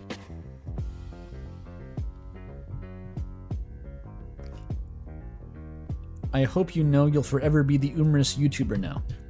I'm already forever the What's Up with Chris's Soul YouTuber according to my view counts, because that video has like half the views on my entire channel by itself. This isn't gonna put a dent in that, but I wouldn't mind the title, hypothetically. You don't buy that My Immortal was honest throughout, but maybe the beginning. Yeah, I'm pretty sure that My Immortal was at least partially a shitpost. Because of the spelling, the way that the name is misspelled gets increasingly elaborate and unlikely. That's kind of the smoking gun for me.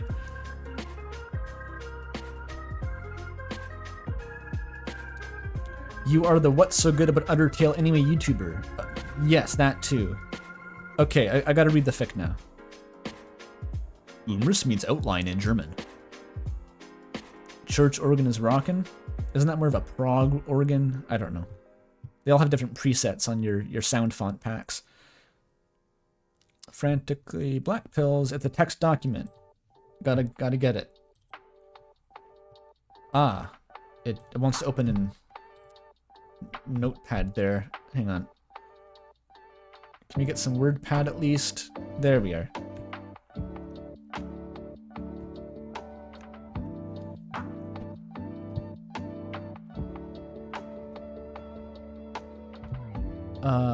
Alright.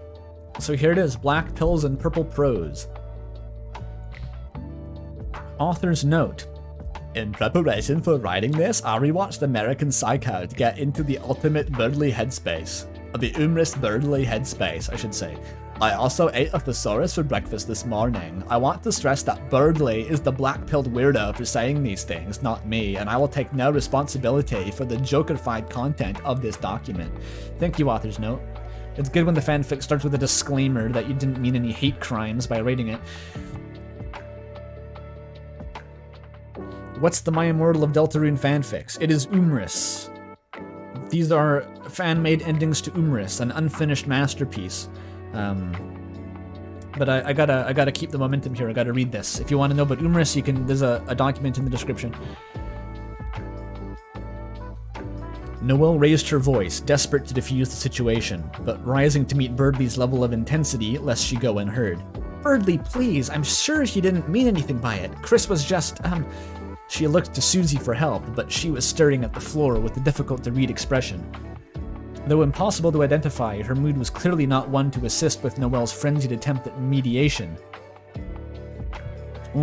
The point was moot, however, as Birdley's diatribe had scantily begun, and he leapt to cut Noelle off the very instant he heard her stutter out the meaningless filler sound that her flimsy, incomplete excuse of a sentence had now been forced to terminate on. Holy shit. You weren't kidding about the thesaurus.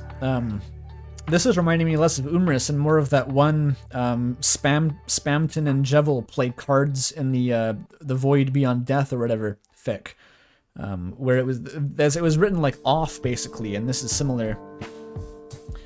It's the same feeling that I've finished the sentence, and by the time I've gotten to the end, I was too low on oxygen in my brain to know what it actually meant anymore. So now I have to reread it to figure it out. Birdley's diatribe had scantily begun. He cut Noelle off. That's it. Okay, the rest of it is just words. I can't click without highlighting it? Okay. Just what? Making conversation? Quite conversation about the state of my wife's non-practical womb. Birdley paced to Noelle's seat, arms gesticulating in an exaggerated manner. He was just Chad striding. Okay, everyone picture Birdley Chad striding. Pardon me if your A+ language comprehension has atrophied since throwing away your prospects to settle on this creep whose expressive medium of choice is covering the walls with barely coherent scrawls of pigment like a Neanderthal, but here in the land of subtext and unspoken implications, this prick committed a little bit of a faux pas when he called attention to Susie's problem, and that isn't suddenly made acceptable simply because he said it in a way that emotionless tone of voice like a soulless freak of nature. Holy shit, stop it, I can't read these sentences.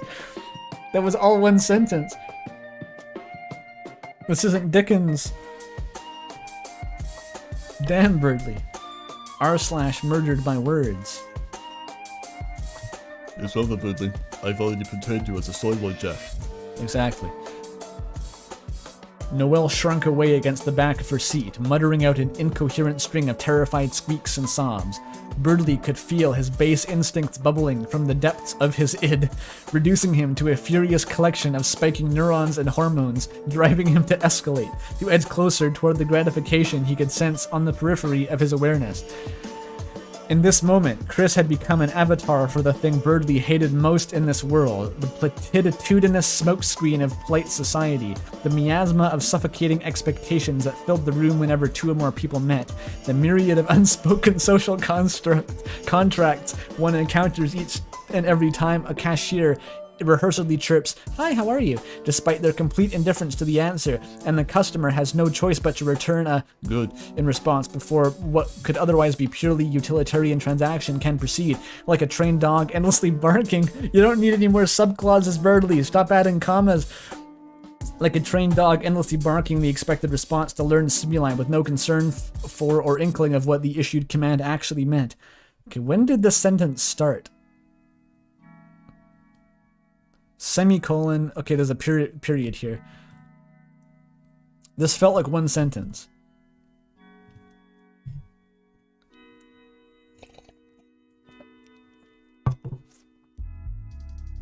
So Birdley's kind of awkward is what he's trying to say. Birdley felt he was an isolated being, floating into the dark, a soul piloting a golem of flesh, unable to perceive the world from any perspective but his own. That's kind of how it works. Unable to connect to others, to make raw soul-on-soul contact and transmit his inner world to others with absolute clarity. Forced to flailingly grasp for others through the grunts and gestures built upon societal preconceptions like a hereditary disorder inherited from an ancestor memetically. Memes, the DNA of the soul. Birdley knew it well, that every being in this world was trapped in a prison of endless dog barking and memes. Wowee. That sounds kinky, says chat. Yes. American Psycho is on. Wait, was there American Psycho in there? I've been neglecting the bingo card. Apparently there was an American Psycho reference, and I have not read American Psycho or watched the film, so I'm reliant on chat to point that out, but I'll gladly tick it off if there was one.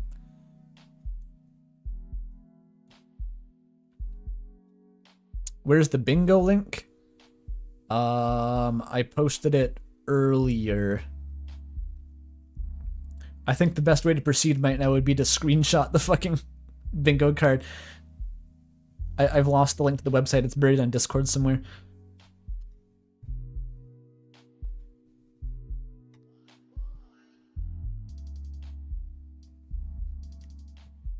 Okay, so what do we have? I don't know what the fuck we have so far. Philosophy lecture, for sure. It's been nothing but a philosophy lecture this whole time.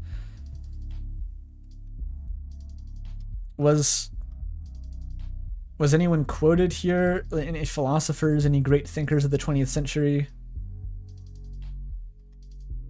I guess the id, but that's kind of been vernacularized. I'm not going to count it. Asshole Birdley? Yeah, I guess screaming at Noel is kind of asshole Birdley. Alright. So the flesh golem, transmit the inner world, dog barking. It keeps going. In this despicable haze, all sentient beings could be seen only as vague silhouettes. Though the shadows were cast by the heart of each being, shadows aren't real objects.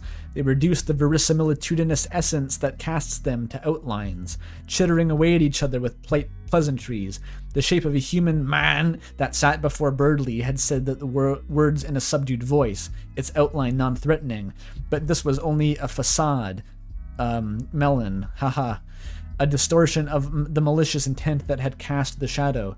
The evil that had hid behind those piercing red eyes. The paintings, too, were shadows, abstract forms amateurishly rendered by a schister. Is that a real word?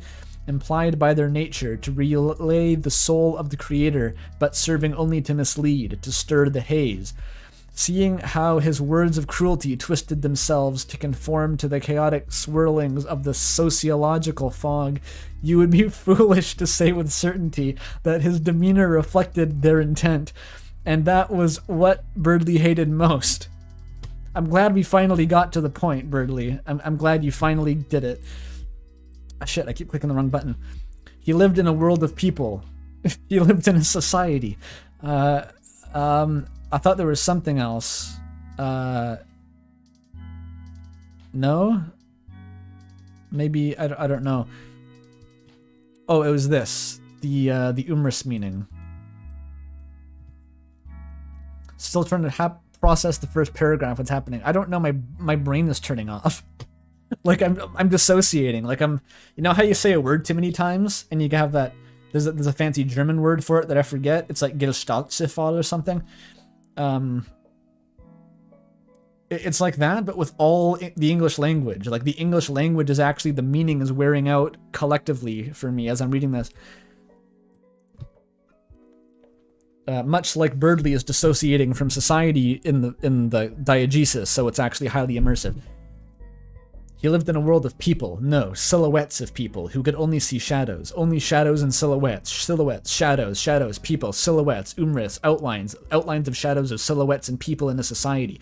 And among them were the sheep, who knew that no better than to accept the superficial shapes in the fog at face value, and the shysters who led them astray.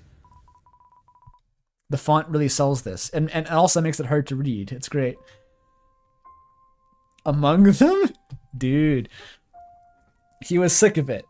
He was through being nice, through with bending himself to the whims of the fog, through descending to the level of these people to convey himself by way of their ridiculous methods. He raised a feathered fist, eliciting a gasp of horror from Noelle, who could barely choke out a frantic, "No, don't!" before Birdie expressed his innermost feelings of loathing via raw, fist-to-face contact with Chris. Alright. All we need for the bingo is a dark world and a weird kiss. Hopes and prayers, chat.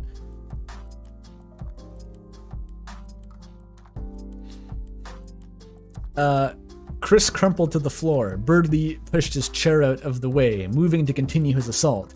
Noelle stood and put herself between the two men, wailing and screaming for him to stop, but was knocked silent when Birdie swiftly backhanded her across the face. What little brain power the instinct-driven being that could be called Birdie was still dedicating to his superego drew a righteous smirk across his face, amused by the fact that striking both of the Dreamer holidays, irrespective of their gender, wouldn't be regarded as an act of equality by the metrics of the brainwashed simpletons of this world. Holy shit. I think they used superego wrong. Shut up. You don't know what you're talking about. Birdie knows what a superego is. Birdie is trying to route, he's playing Signal Simulator. He's routing power from the id to the superego, but not enough, you know. The superego is drawing too much power. We have to cut it, you know.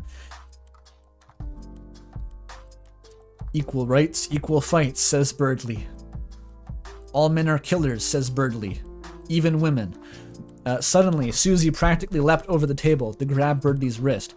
"What the hell are you doing?" she yelled. This is the first time Susie has spoken. The rest of the time, it's just been Birdie's internal monologue for the last 200 pages. Demonstrating to this punk what his so-called karmic righteousness gets him.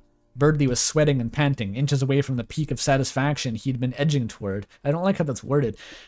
Susie, on the other hand, was on the verge of tears, her big amber-colored eyes glistening. "For fuck's sake, what did I tell you about making a scene?"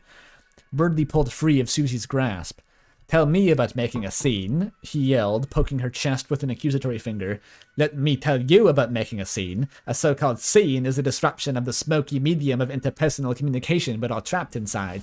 A scene tears down the fog machines of society and exposes its shams, before ripping them open and using the threads like dental floss, to the discomfort of those who are too small-minded to withstand that what they'd see when exposed to the truth. I decided just now, while you were sitting there." Susie's pupils darted back and forth, trying and failing to grasp what her husband was saying. "Baby, stop saying stupid shit. You're not Birdie Umriss." "Birdie, what in the name of fuck are you talking about?" "I'm talking about you, baby. The only one who's gazed into the depths of Birdie and seen the me that casts the silhouette unfiltered." Without warning, he pressed his beak against the lips of her lizard-like schnoz, his taste buds rubbing against hers like two sheets of wet sandpaper. "Yeah, we're so close. We're so close. Dark world, dark world, dark world." It was true in the land of sheep and shysters. You keep using this word, and I don't know what it means. I just have to sort of infer its meaning through context. Apparently, it's one of two types of people in the whole world, so it's pretty important. Birdie felt that Susie was a kindred spirit, a rebel, a disruptor like himself. Where others would look at them and see a marriage in crisis, he knew that they simply operated on a level beyond their comprehension, that others simply didn't experience the relationship in the way they did. This tender moment was cut short as Susie pushed Birdie away and smacked the back of his head hard enough to knock his glasses onto the table, landing humorously on the rear end of the partially eaten dead bird. "What the fuck is wrong with you? This isn't the time for your Socrates bullshit, you psycho." Birdley was about to correct her pronunciation. Oh, This isn't the time for your Socrates bullshit, you psycho. Birdley was about to correct her pronunciation of Socrates, which she had, of course, said like an imbecile, describing something else as being very much in the manner of wooden boxes. So very crates indeed, rather than as the glorious 3-syllable name. I inferred what he meant from the first line, and he's gone on for like a paragraph about it. Thanks, Birdley. So very crates indeed, rather than the glorious 3-syllable name the late philosopher deserved, but a shrill scream pierced his eardrums before he could open his beak. Noelle had rushed toward where her partner, her husband, had fallen. What's the point of this? You use the gender neutral term and then double down into like using the gendered term. What a weird construction there. Shit. Had fallen prone moments prior and had been rapidly questioning if he was okay and urging him to snap out of it. But now, how did she have time to do any of that? All Birdley has done is French kiss Susie for half a second and get smacked. But now the cracks that this impact had left in the linoleum resembled a crimson spiderweb as blood seeped into the floorboards from Chris's skull. Wait, Birdley like one-punched Chris's skull into smithereens? Like one punch and Chris dies? That's not diegetic. Birdley does like 7 damage at most. Chris? Chris? Oh no, that's Noah. Chris? He's bleeding really badly, what do I do? Susie immediately turned her attention away from Birdley, shoving the table aside to get to the two of them, causing practically every dish atop the table to fall to the floor and shatter in the process. What I'm really left wondering is what dish didn't fall off the table after it was overturned. Maybe when like the gravy stuck a glass onto it or something. Jesus, radiation Christ, Is he okay? That was weird, but yeah, okay. I guess that counts as IRL. I don't know what the fuck that counts as. I'm marking it as this, though. Level 20 Birdley, says chat.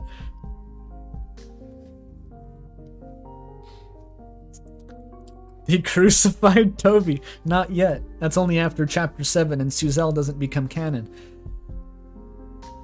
Birdley kept his eyes locked on the two women in hysterics over the unresponsive human man, as he nonchalantly retrieved his glasses from the floor, his now cracked lenses multiplying the image.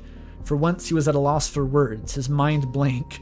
It wasn't something, but nonetheless he continued to think in great verbosity for the next 200 words. It was something he hadn't experienced since that day at the doctor's office. Once again, tragedy had thrust Birdley past the threshold where words held no meaning, and the obfuscating haze couldn't follow, yet nonetheless he continued to explain it with words for the next 200 words, to that vast, terrifying expanse, empty of coherence and reason, containing only a single truth that couldn't be contained by the conventions of people of this world had imprisoned themselves within, and the truth was that Chris was dead, and Birdley had killed him. You don't even know that yet. Like, they could just take him to the hospital and he's fine. You can bleed a lot from a head wound. Or maybe he just saw the damage number pop up and it was over Chris's max HP, I don't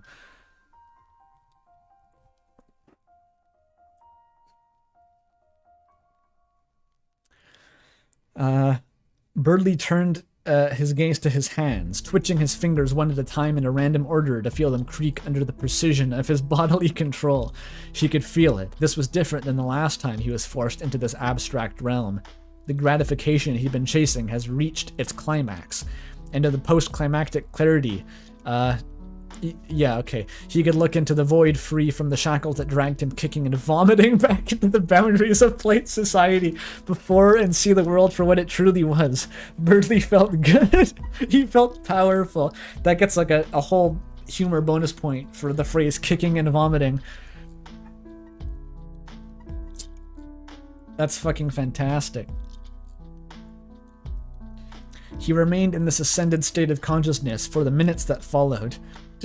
So they're like calling an ambulance and trying to like do first aid, and Burzy is like, he's T-posing in the corner, ascending to the 11th plane of consciousness. Eyes glancing between the two corpses lying on the floor, one of a human being and the other of cooked poultry, both reduced to the same state, collapsed in unnatural positions as their fluids escaped them. Birdley observed that this was funny, though it didn't make him feel amusement, only a numb understanding of its comedic value that would be lost on the regular plebeians who had never killed a man in his own house. At some point, Susie began pounding on Birdley's chest with her fists and shrieking what were probably insults, and Noelle had gone to the phone but couldn't form anything that even passingly resembled words through her blubbering. The voice of the adopted Dreamer Holiday child called out, snapping Noelle to some form of reality as she found the words to tell Clara to stay upstairs. Pitiful, Birdley thought. Barely 3 minutes, and already she was lucid again. What does that mean? I don't fucking know. Ambivalent to the continuous onslaught of frankly half-hearted attacks on his body, Birdley stepped toward the human corpse lying on the ground, lying in a growing red pool on the floor, a perfunctory motion driven by something Birdley wasn't in the state of mind to identify. Susie put a hand on his shoulder to hold him back, but she pushed her away without even thinking, and staggered over to Chris, dropping to his knees, placing a hand on his chest. He could feel something there in his ribcage, emitting a buzzing that resonated in Birdley's soul. This was it. Hey, monsters have souls, confirmed. No, we already knew that. That's not a lore drop. This was the power of direct soul-to-soul contact, the power to rise above the denizens of the fog world below, looking down at them like an angel, a god, the power to stay in this ascended state indefinitely, unburdened by emotion or normality, the power to be the sole unobscured being in a world of shadows and silhouettes. Fic end. What the fuck was that? That was just... that was fucked up. That was just an entire... That was in Umriss, the highlight of the whole fic, was that one like page-long rant at the diner that Birdley goes on about the forefathers, the founding fathers of America and stuff. This was if that paragraph was the entire fic, but like even more ridiculous. That's the longest 2,000 words I've ever read. That felt like 3,000. I'm astonished that that was 2,000. Like, there was no dialogue. It was just Birdley, like, gaslighting himself for the entire time. It was just Birdley circle, like a one-man circle jerk of Birdley, like, meditating. Mel is dizzy. What happened? I don't know, but it was kind of cool. This ending, maybe this means something. I'm on the fence about whether this actually means something or not. It seems vaguely profound. Is it perhaps a commentary? It crosses the fourth wall even. It's a commentary on the player's perspective. The one unobscured being able to see the mental states of the characters through the non-diegetic narrator. Trademark. Is the power to be uninhibited. It's giving me a sort of metafiction vibes, and that bumps up the poignancy for me. I'll open the voting up real quick before I forget. We're kind of into the voting now.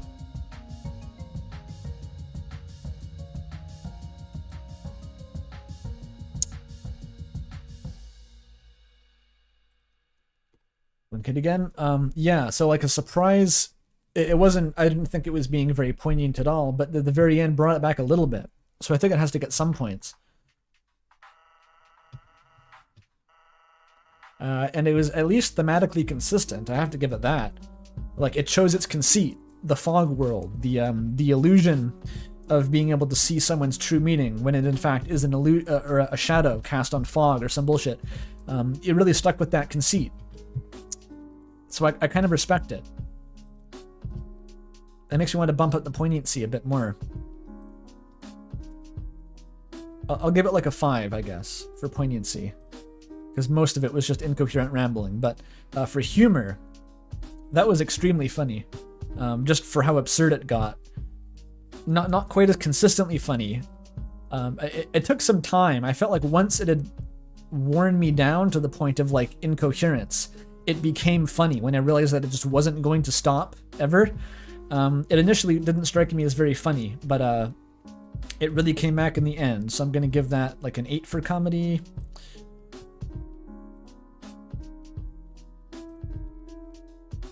And then For Fidelity, that's a hard one to say, because I feel like it's like I said, it was like the entire fic was that one like weird red-pilled rant that Birdley gave in the diner in the original Umriss fic. But it was like even more exaggerated than that. It was like a parody of that and 2,000 words long. I feel like some of the philosophical ideas are accurate to the original, not necessarily all of them. It was more extreme than the original ever would have gotten.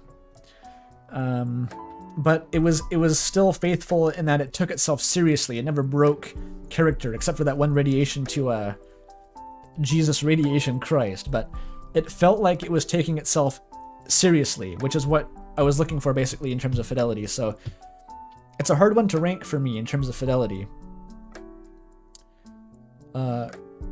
Quite difficult, actually.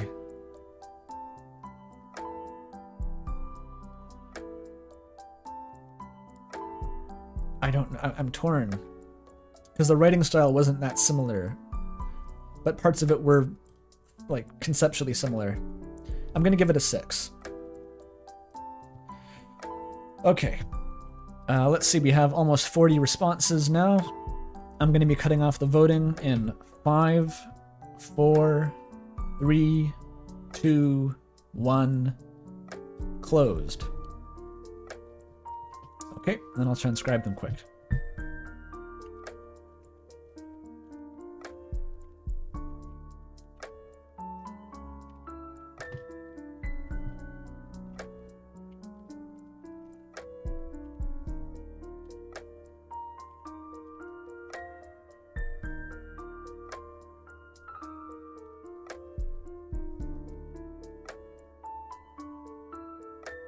Alright, that's done. I'm going to clear the form once again. Alright. Oh boy. That was exhausting to read. I have to clarify. Like, that was ridiculous. It melted my brain.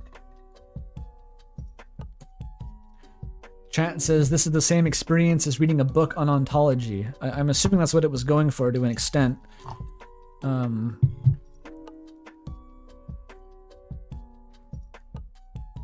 If you win the bingo, you get a spring-loaded box full of bees in your email. Really? I didn't know that.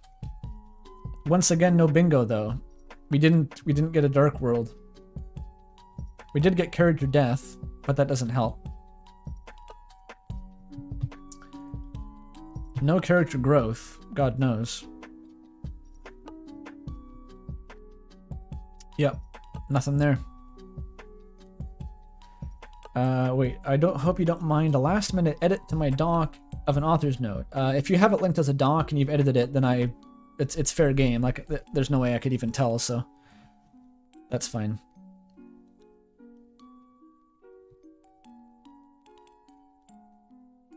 Can the prize be jelly beans? No. I should mention this actually. I've been kind of wishy-washy about what exactly the winner of this whole event receives. Besides, you get it was originally a Peepus roll on the Discord server, but other people were saying they prefer if it was like a custom roll or like a unique roll, which I guess if you'd prefer that, I was considering a roll called Umrissaya, just because I like the word, like a unique Umrissaya roll for the winner. But also I was thinking of some kind of more interactive thing where, like, some of you probably know that, like, the reason my fanfic reading streams were originally inspired by Jabroni Mike of Vinesauce, who does similar streams for Sonic fanfiction, and they're very funny and I like them, and I don't see very many people doing content like that. So, but another thing, after reading many Sonic fanfics, he did a stream where he wrote his own. He did 2 actually, with the help of chat. So essentially, it was like DIY Sonic crack fic, and chat was giving him prompts constantly, and he was trying to like write and keep up with what the fuck they were saying. It was very entertaining, and I was thinking, I'm not totally sure how I could pull it off, but I kind of wanted to try that.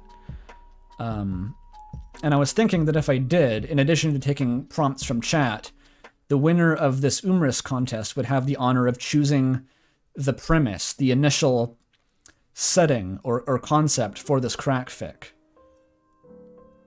And I'm not sure how good of an idea that is, but I thought I'd put it out there to gauge enthusiasm.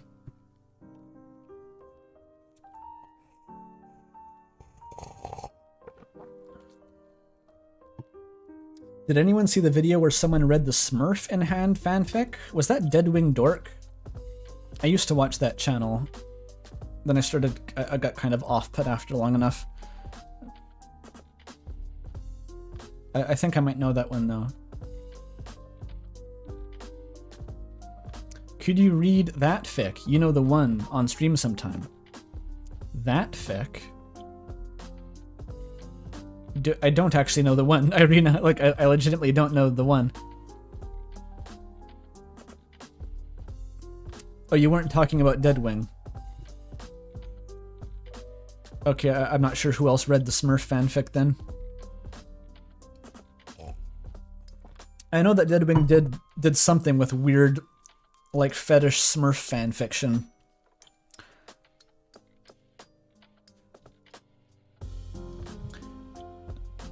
I don't think Irina was talking about that fanfiction, chat. I'm not reading any of the Umriss author's other fictions on chat or on stream. My brain is still fried from reading that last fic. It really is. There's a short anonymous Umriss fic uploaded to AO3. Really? You'll have to tell me about that later. What, like just now? Like that we haven't known about before?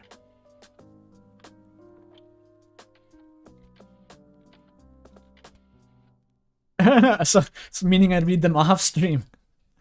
Yes. Today or yesterday.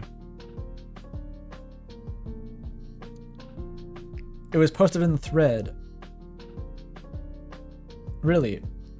I'll look into that quick. Let me look into that in case it's... I've been seeing everyone posting their Umriss endings on AO3, but I don't remember there being an anomaly like that.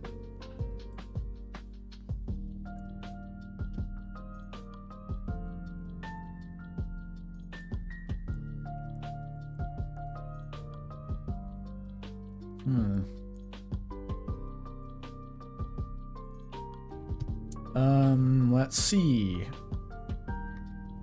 The unofficial Umriss thread or the Finnish Umriss thread?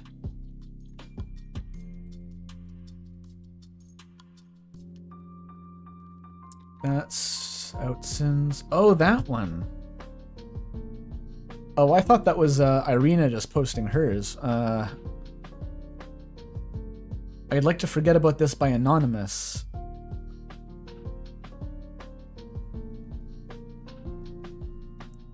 What the fuck? 500 words. Maybe I have to check that out, like at the end of the stream. Fascinating. Okay, maybe for the end of the stream I'll check that. For now, though, I'm going to proceed with the next one on the docket here.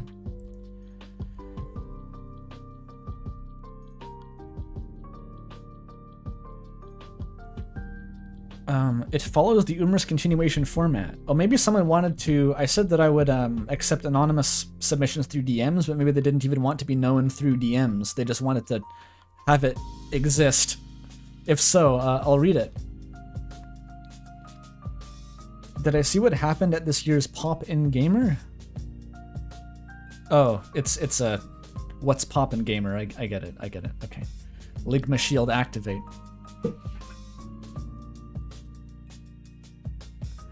Okay, time to read. Umriss ending parentheses my take close parentheses by X Noodle Plays. Let's go. Oh, it makes a tiny one pop up. No, I want it to be big though. There we are.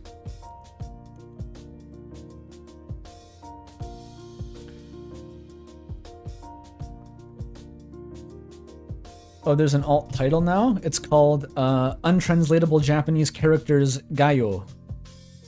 Maybe Gayo? I'm not really sure how to pronounce the O with the line over it.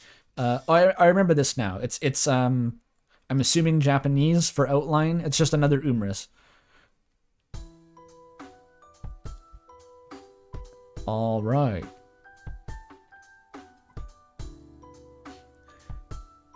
Author's note.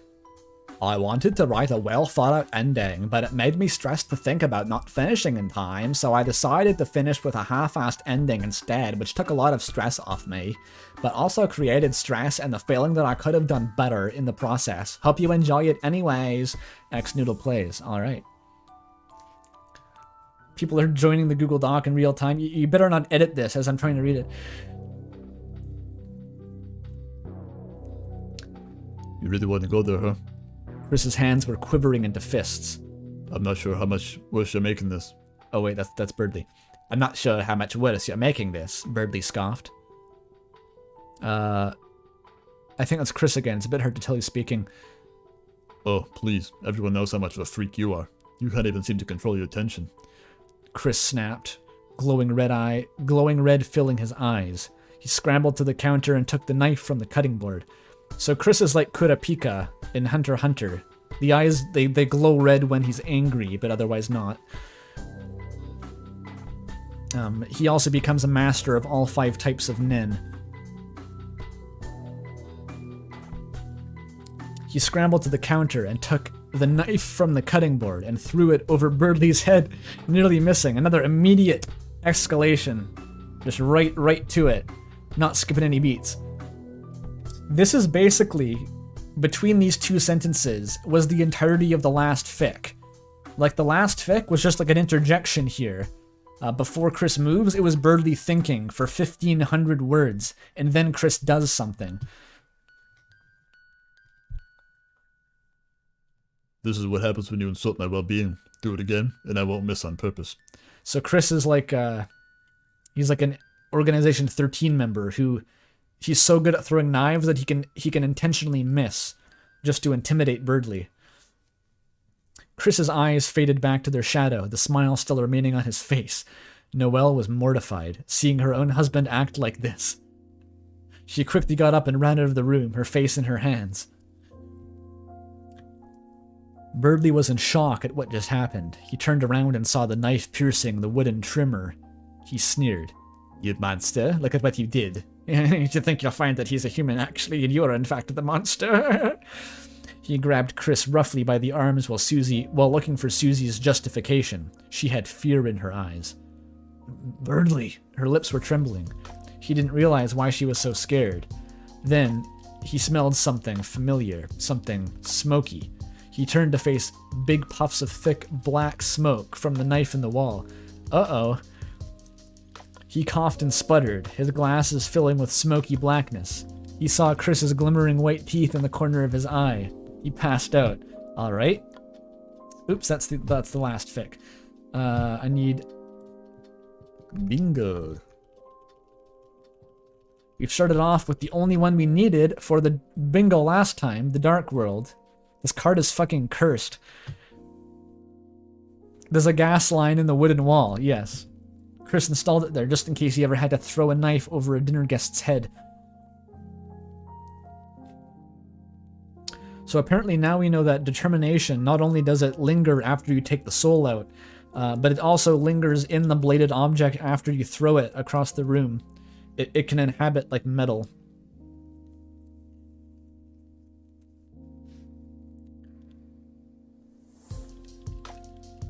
What do you think would happen if Chris did like the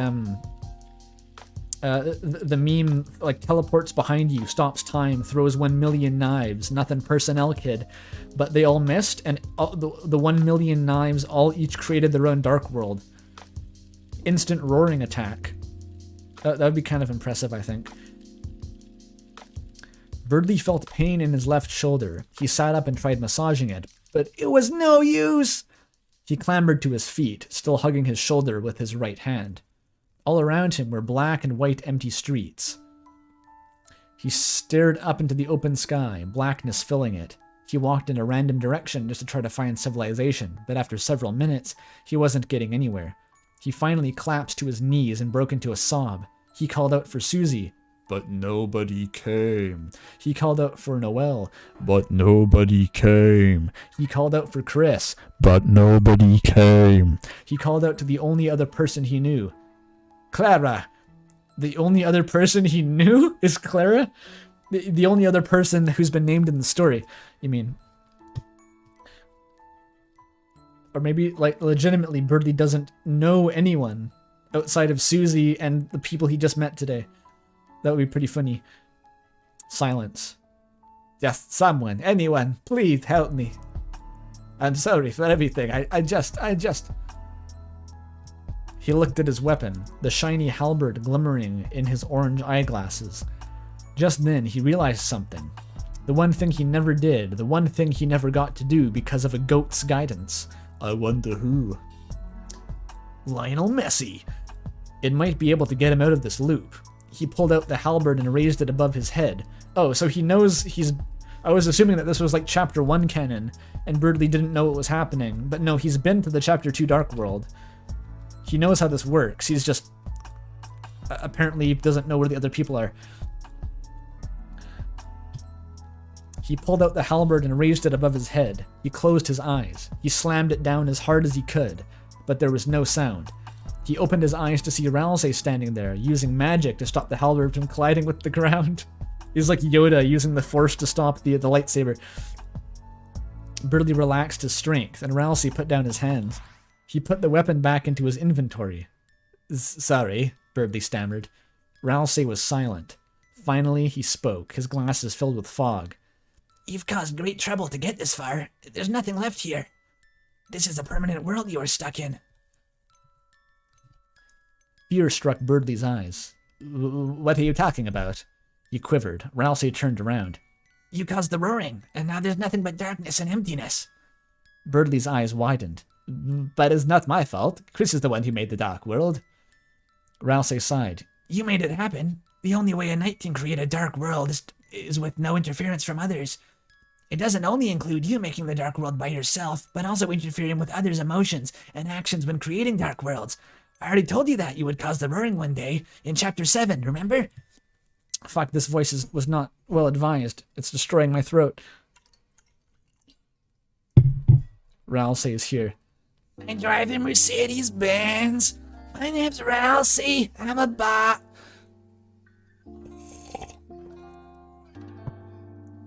You didn't listen, did you? I know Chris didn't. Ralsei sat down on the street curb, looking out into the empty abyss, the cold wind ruffling his fur and making his ears sway back and forth. A motherfucking Mercedes-Benz. Whoa!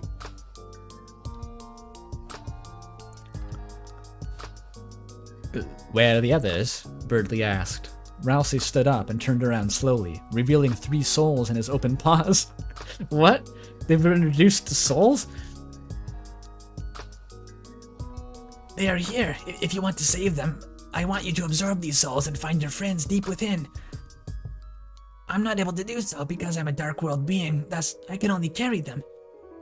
Only a lightener and a darkener can use these souls, but only a human soul is capable of the user escaping to the light world. I want you to find it. Okay, that's some deep lore, Ralsei, but cool.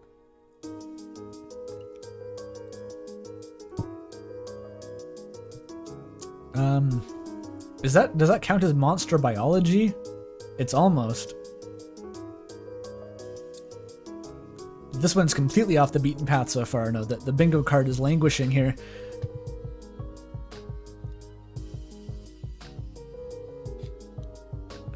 Ralsei walked over to Birdly and pushed the 2 monster souls into his chest. I want you to use Clara's soul to transport, because that's the only soul with that capability. Use it to find your friends and escape. I will accompany you on your journey by putting my soul in after you enter. Good luck. He pushed the final soul into Birdly's chest. Everything started spinning and warping around him, and he almost felt sick. A flash of white burned into his eyes. He fainted once again. This sounds like a shitty fan game, says chat. It does have that energy. This is the start of every AU, where they have to just do immediately some, really janky, canon non-compliant bullshit, and then it's never addressed again. They just have to like set up the scenario that they want to write about, and then like mostly sweep it under the rug.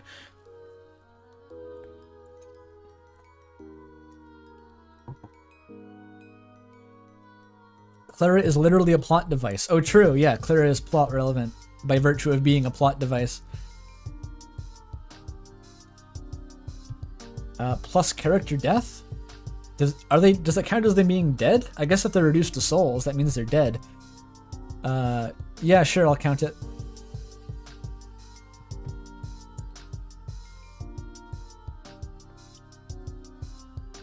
Dark World's already crossed off. They aren't dead, says the author. Alright, I have to retcon that. I ain't dead. Birdley opened his eyes to find himself lying on the sidewalk of an empty street. He heard birds chirping, but there were no birds. A school bell rang, but when he looked at the source of the sound, all he could see was a building with rotted walls and a big rusty bell. He got up, rubbing his eyes. The light from the transport hurt and didn't help that his shoulder was still in pain. What is his shoulder being in pain is emphasized so much that I'm feeling it's a Chekhov's gun of some sort, like it has to matter. He looked at the place he landed. It looked so familiar. Then he gasped. Hometown, my childhood. He ran to the house Susie used to live in, thinking she would be there to help him. But when he got there, the house was gone. Someone spoke. Birdley. It was so clear that it made Birdley jump, but he recognized it instantly. Rousey? He shouted excitedly. I thought it was free of Ralsei's voice. R.I.P. The town echoing. Please do not alert your friends of my presence until you've escaped, as it will collapse the worlds you are sent to. I'm just gonna lean even harder into Mercedes-Benz. Understand, this is your only chance to retrieve them from the confines of inner darkness. Birdley cleared his throat and pushed up his non-existent glasses. I apologize, Sir Rousey, he said in a fancy tone. He was met with one less health point. What? Let me read that again to parse it. Don't alert your friends to my presence until you've escaped. It will collapse the worlds. So Birdley's on like a vision quest. He's like being taken on the plot of A Christmas Carol through Christmas past, present, and future by Ralsei. I guess, and he has to follow like the time travel rules. Okay, got it. He lost a health point. Like Disco Elysium or something.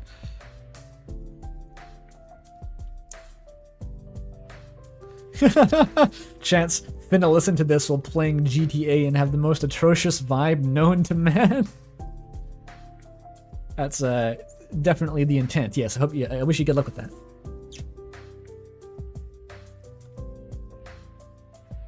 Just like kicking strippers off the stage while listening to Umriss fic.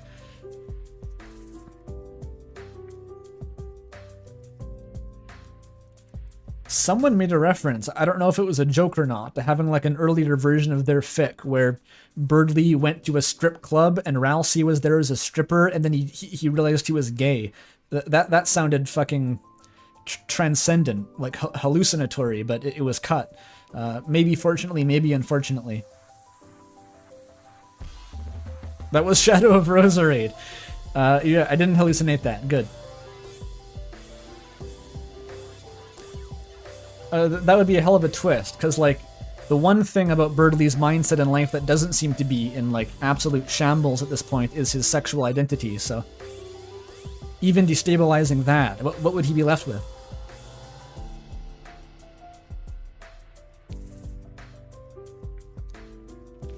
Oh wait, I skipped some. He lost a health point, yes. Birdley then heard a sound coming from the diner. It sounded like someone crying. He ran toward it and opened the double doors rapidly. The doors fell over and shattered, leaving cuts all over Birdley. A shard also stuck in his orange eyeglasses. That's worrying. He saw Susie sitting with her head down on the counter, tears dripping down onto the floor. Why am I here in this nightmarish hell? Everything is falling apart around me. Birdley was astonished. He had never seen Susie act like this. So, out of character. He stepped over the broken shards and put a hand on Susie's shoulder. Susie let out a yelp and turned around to see Birdley. Her eyes went wide and a big smile appeared on her face, her sharp teeth showing. "Birdley!" She gave him a big embrace and kissed him again. "I'm so happy to see you. I thought I was going to be stuck here forever." She started to sob again. Birdley comforted her.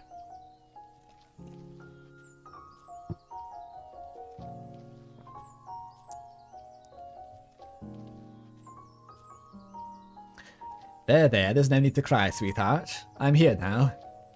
Susie sniffled. "Why does this place make me act like a dumbass?" She then noticed the glass shard in Birdley's eyeglass and saw the scratches on his body. "Oh my god, Birdley, you're hurt." She swiggledy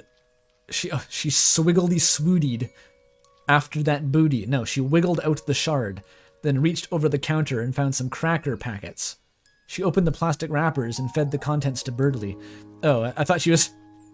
It would be like, she finds some alcohol and dabs it. No, she's like feeding him a saltine cracker.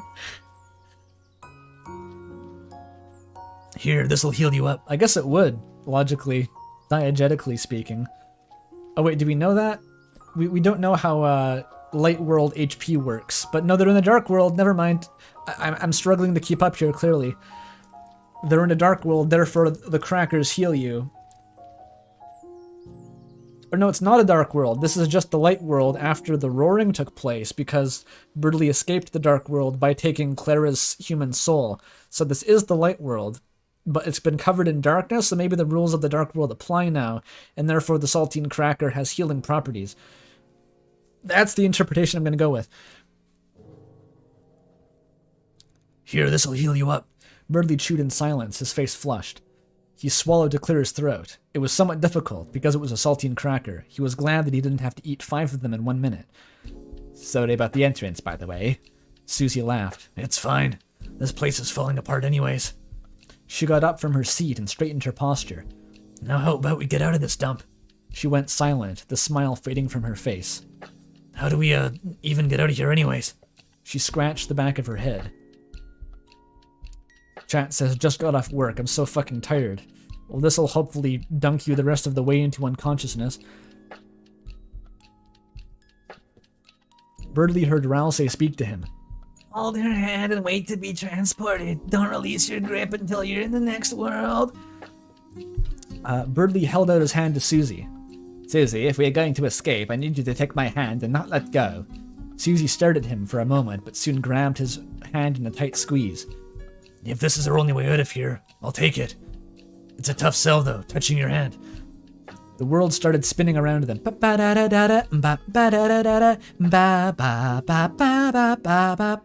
Birdley covered his eyes with his other arm, bracing for another flash of light. Then, darkness. Why does Clara's soul offer world transportation powers? I see your question, but I raise you this. Why doesn't it? Technically, this is no more canon compliant than otherwise.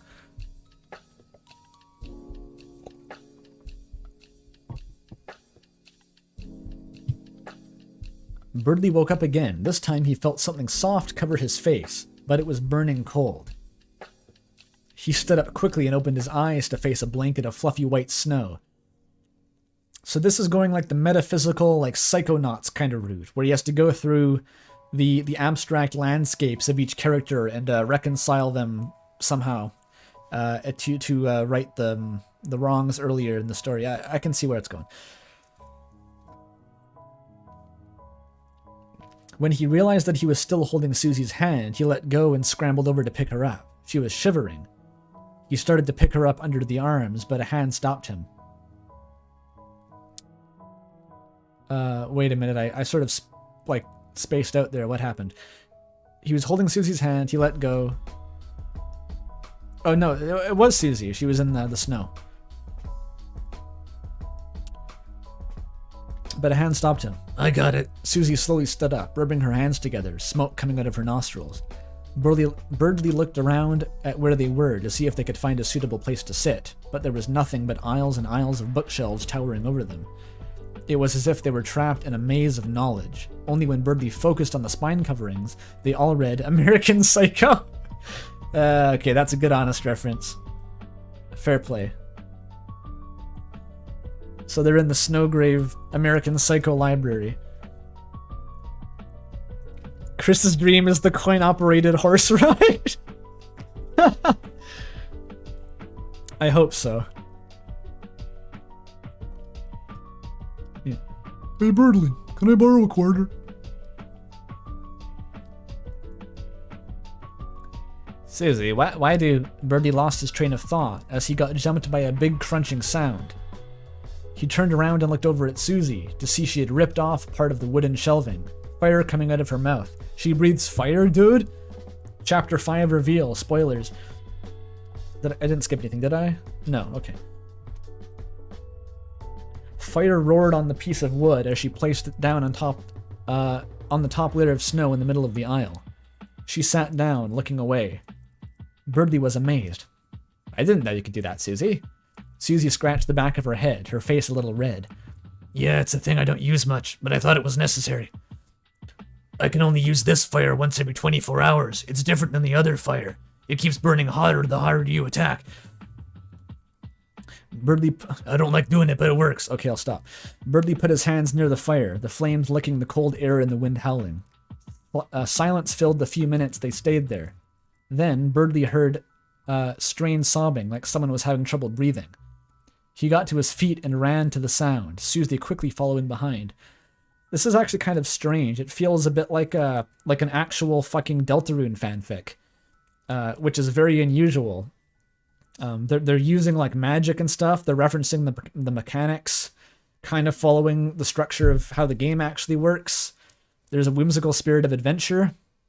The characters aren't having sex. It's good.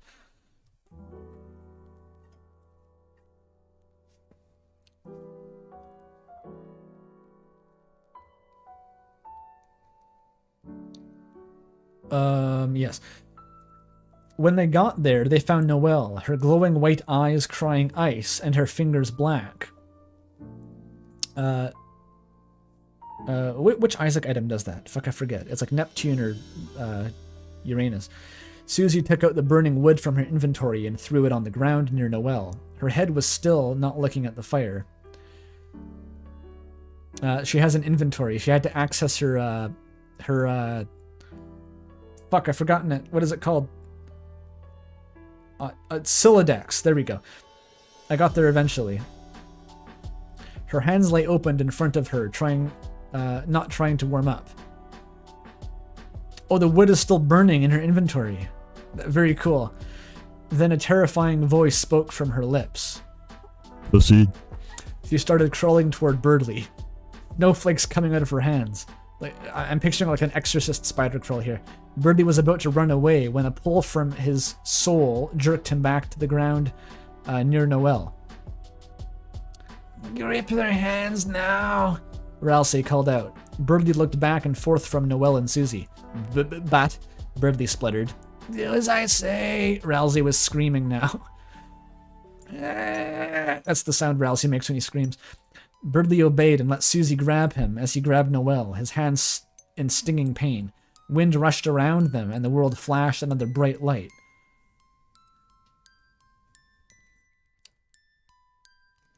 So I guess it's not quite metaphysically resolving the conflict with the characters. It's a bit more utilitarian. Birdie felt something crawl along his back. He screamed and sat up, trying to wiggle the creature off him. An ant fell next to his hand in some bright green grass. He stared up into the bright blue sky. Fluffy clouds painted in the atmosphere. They're on the Windows XP background. He looked over at Noelle and saw Susie blowing air into her mouth, trying to save her. She opened her eyes and shrieked, her cheeks pink. Noelle, are you okay? What happened? Susie asked with concern. She stammered. Sweat dripped down her forehead. Susie backed up to give her a little space. Sorry, Noelle cleared her throat. I saw everything was white. I couldn't feel anything. I couldn't speak. It was as if something else was controlling me. Something terrifying. She looked down at her hands and gasped.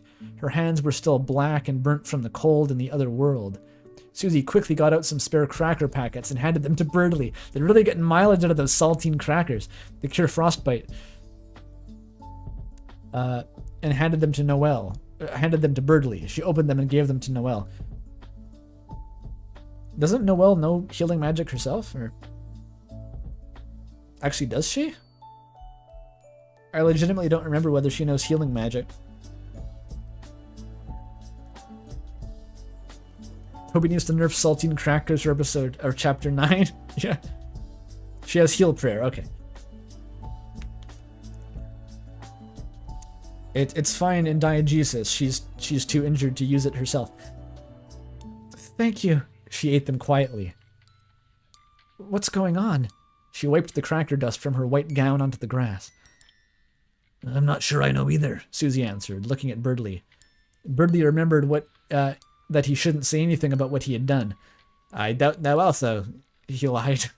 It was silent for a couple of minutes until Birdly spoke again. We should probably find out where we are. He got up and walked one direction, Noelle and Susie following. He looked up and saw something come into view. Big squares gathered in a rectangular pattern in the distance. Looking closer, it looked like they had names and pictures attached to them. What? Birdly stopped. One of the pictures shuffled like paper before a dark figure with red eyes emerged from it. A howling wind rattled its suit of armor, while making its sharp, uncombed hair and ascot oscillate among it. Wait, okay, this is Chris, I assume. I thought it was going for like a the Knight for a second, but then the ascot really sold it. I remember this ancient argument on the Discord server about whether Chris's cape thing counted as an ascot. I forget which side I took. I don't think it's an ascot, though. It seems like it's a cape, more than an ascot. I think that's what I'm going to stick with. It dragged a sword on the grass, leaving darkness across the ground, black smoke rising from the tip of the blade. It's a pawn show. Yes, okay. It spoke in a distorted and raspy stentorian voice. Iliad reference? Pretty cool. I'm going to count that as IRL lore, even though it's not in the dialogue. So it's act, proceed. It began running toward them, its boots digging into the dirt with every step. It winded up its sword and struck Birdly across the chest, freeing a white soul. It's the keyblade of people's hearts. Birdly fell to the ground, unable to move his body. The white soul glimmered and formed into the body of Ralsei. Susie and Noelle gasped. Ralsei! They both exclaimed. Before the creature could take another strike, Ralsei... I'll stop. Ralsei used a counterspell and threw it to the ground, his body struggling to hold it there. I like how it's just been tacitly written into the lore that, like, magic is just... You can use telekinesis now. That was a chapter 6 thing. There's no time to waste. This world's going to collapse, he shouted, the green sparks shrinking from his paws as pain shocked his whole body. Now, if you want to be saved, Noelle needs to combine her soul with Chris's. Do it now, or you'll be trapped in eternal darkness. I can't. Ralsei collapsed and dissolved into a red and white dust. He just died, his soul quivering in the air before shattering into pieces. Darkness have souls, confirmed. This is so rich in lore.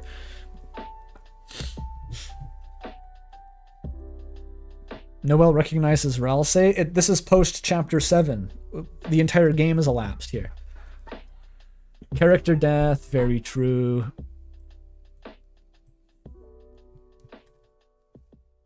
Is Ralsei a real character? Says chat. I'm not gonna go there.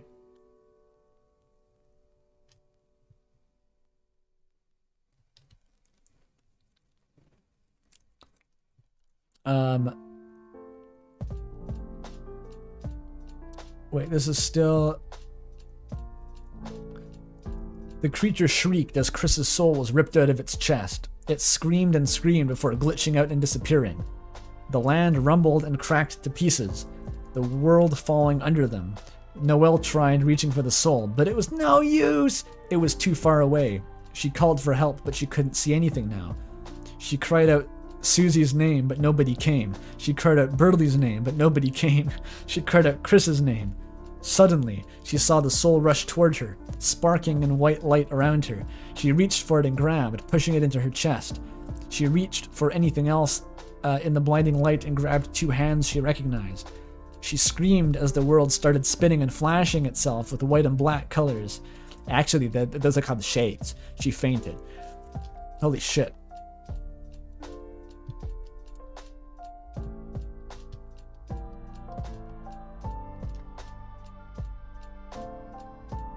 That's what I'm saying. Untranslatable Cyrillic text.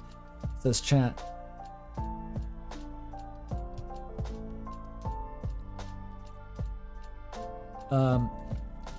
She woke up hyperventilating on the kitchen floor of their house.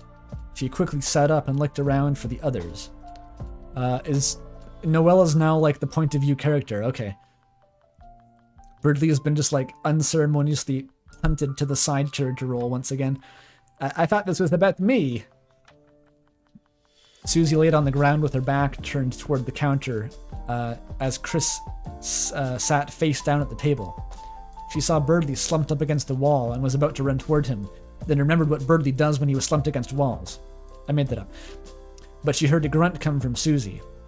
Ugh, what happened? Was all of that real? She sat up and massaged the back of her neck while looking around. She saw Birdley and ran toward him, passing Noelle. Birdley, are you okay? Wake up, please. She sobbed, a tear dripping onto his white button-up shirt. He blinked and opened his eyes as he felt another tear hit his eyelid. Susie? He got up and hugged her. I'm sorry for getting you into this mess. It's all my fault. He heard a chair drag across the tile floor and footsteps. Someone put a hand on his shoulder that made him jump. Hey, Birdley. Chris spoke. Next time, warn me before I make another mistake that costs us our lives. He laughed, and Birdley smiled back. Then they all... It's the ending of every Scooby-Doo episode, where they all just, like, start laughing creepily, and then, like, it just fades to black. And that's a wrap. Seinfeld theme plays. Character growth, true. Somehow they grew as characters. That was a very strange entry. Yeah, I really forgot that I was reading an Umriss fic at the end there. It really just turned into a Deltarune fanfiction, as I said before. I crossed off the wrong one? How do I keep missing? Oh no, character growth is right.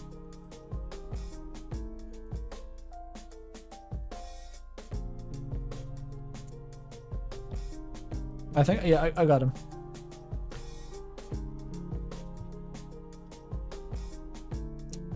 Oh, I crossed off original character instead of death. Oh well. No bingo either way, so who cares? Who really cares, right? God damn it, no bingo. I'm gonna open that one up for vetting. That's another one I'm still processing how exactly I'm going to rate that. This was the Gaio. And it's now open for voting once again. Oh, look at that. £5 in chat from James Metcalf. Hi Andrew, love the vids. What do you think about the thematic messaging of Umriss is? Keep reading the nuclear cringe. The thematic messaging of Umriss is whatever fucked up mindset the author currently inhabited at the time of writing it. It was my theory for a while that it was like a deconstructive masterpiece where it was being written in character as Birdley with this sort of toxic mindset. But I kind of doubt that. At this point, I really doubt that. So, I don't know what the thematic messaging is. It seems like it's... I don't know, it's just some shit people would circle jerk about on 4chan. That's the only thing I can say. Thank you very much for the £5. The voting is closed again? Oh shit, I ticked the wrong fucking switch. Idiota. Okay, it's open now, sorry about that. It's event art. Yes, see, Remnant knows the term. I was struggling to phrase it correctly, but it's, yeah. It's event piece. Kind of like my Immortal, actually. Just a different type of angst being vented. Okay, what do I rate that last fic? Hey, I'm stuck. I'm zoomed too far in. Okay. So, okay. I'm not sure how... It didn't seem to be going for comedy. But I may be doing the thing where I've forgotten the jokes. I'm worried about that now. How did it start? I don't remember the beginning of the fic is the problem. It started with Chris throwing a knife. I don't think there were any jokes, really, that I recall.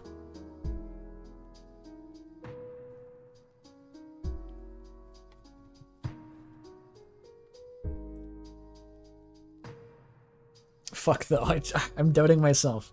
Like, I gave Outsins a 2 in comedy last time, and after like reviewing that, it deserved way higher because I legitimately just forgot the moments that it made me laugh. So I'll put it off and write Fidelity instead.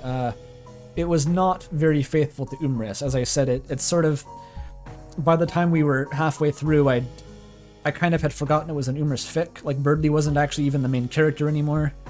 It didn't seem to really follow up on the story, the tension, the plot tension that had been set up by the original fic. It sort of did its own thing. It was quite entertaining, but not very Umrissy. And the poignancy. I'm not sure exactly where the poignancy goes on this one. It was more like a. The problem here is that this wasn't like a sultry character drama like Umriss was, or the other submissions have been. It was more of like an actual adventure story, the kind of thing you'd actually expect to see Deltarune fanfiction made about. Although I guess a lot of fanfic is like character studies, but it felt like it was in a different genre. It was focused more on like the plot mechanics, I guess, a bit of the lore, a bit of like, it had like action scenes in it. So I don't know if I can in good faith give this a very high poignancy score, because it felt like it just wasn't prioritized, is all I can say about it.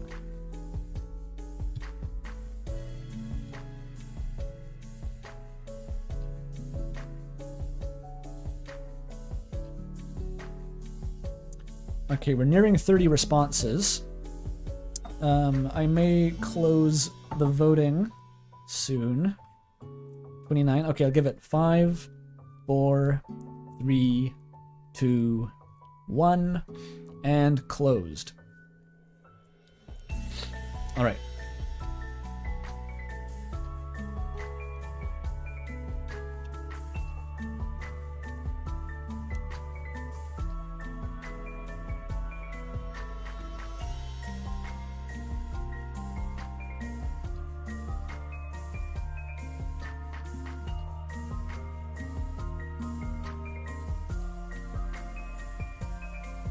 And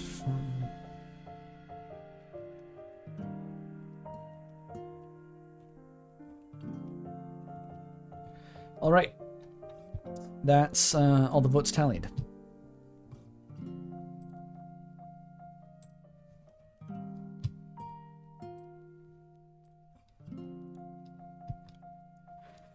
Oh boy.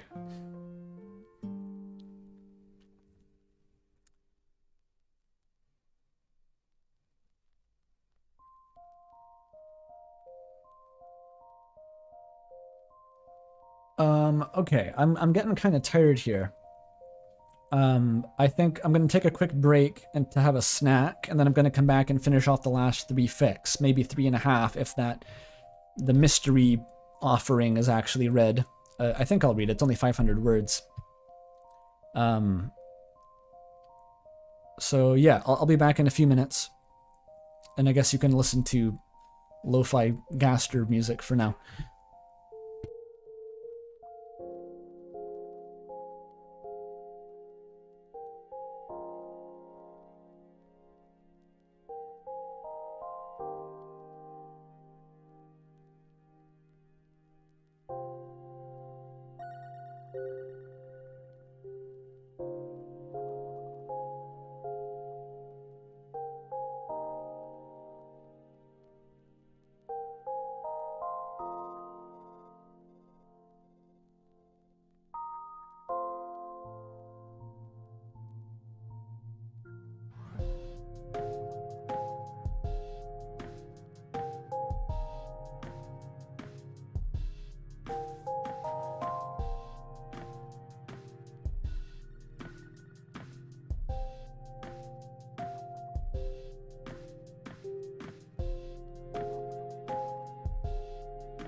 Newsletter soon.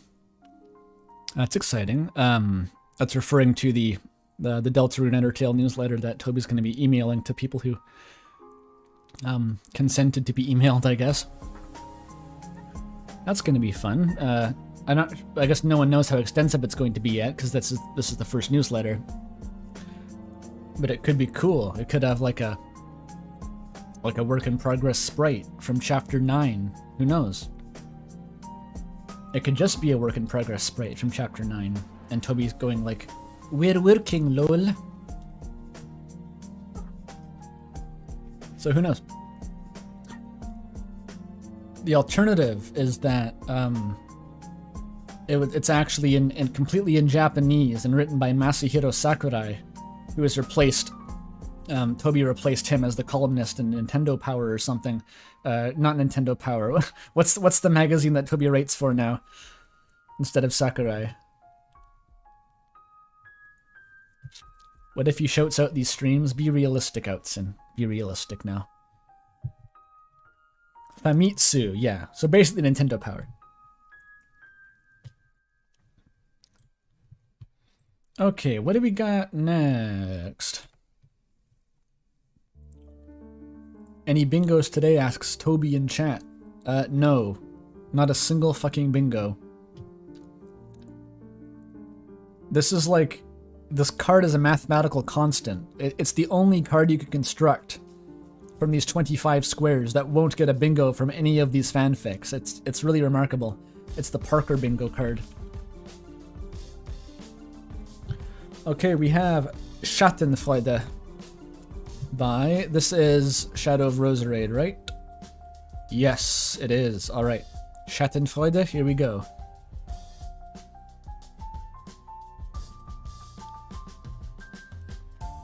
I have to go buy soap, I'll be back, says chat. Okay.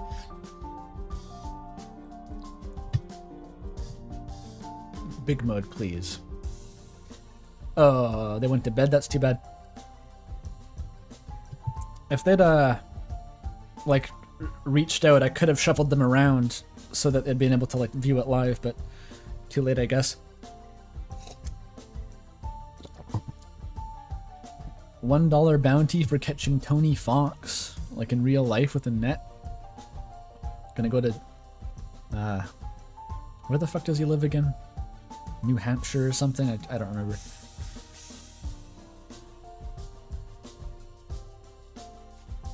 Okay, let's expand a bit.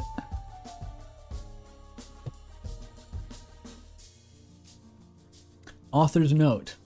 Hello, what you're about to read is the result of me studying the original text as if it were scripture, or an 11th grade history textbook. Take your pick.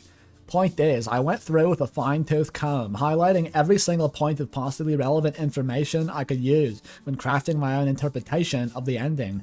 I had many ideas as I was going through this phase that had to be cut, including barely visiting a strip club where Valsay and Spamton would make a cameo. Regardless, I decided not to do any of my countless ideas. Whether that was a good choice under the Valley Girl slipping, I'll leave up to you. Perhaps if we had more time and more words, I'll just do this instead. I would have done more of these crazy cut ideas, but alas, what's done is done. I hope you all enjoy my submission for this competition. I tried my best to replicate the broken grammar and odd vocabulary of the original Umriss, while also attempting to give the story a gripping and emotionally fulfilling conclusion that would not be the only way to wrap up some of the ongoing themes, but also put the rest of Umriss in an entirely new light.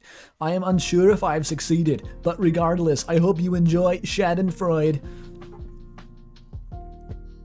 I sound like nerd chills? Number 15, Burger King foot lettuce. The last thing you want in your Burger King burger is someone else's foot fungus, but as it turns out, that might be just what you get. If you say so. No strip club, sad face. Alright. That sounds like a shitty impression of Dexter. Dexter who? If you mean the cartoon, I never watched it. If you mean the drama series, I never watched it.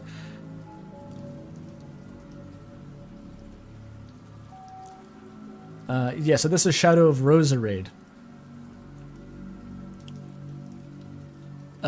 They've submitted fics in the past during the fanfic reading streams, so we have a recurring author now being read.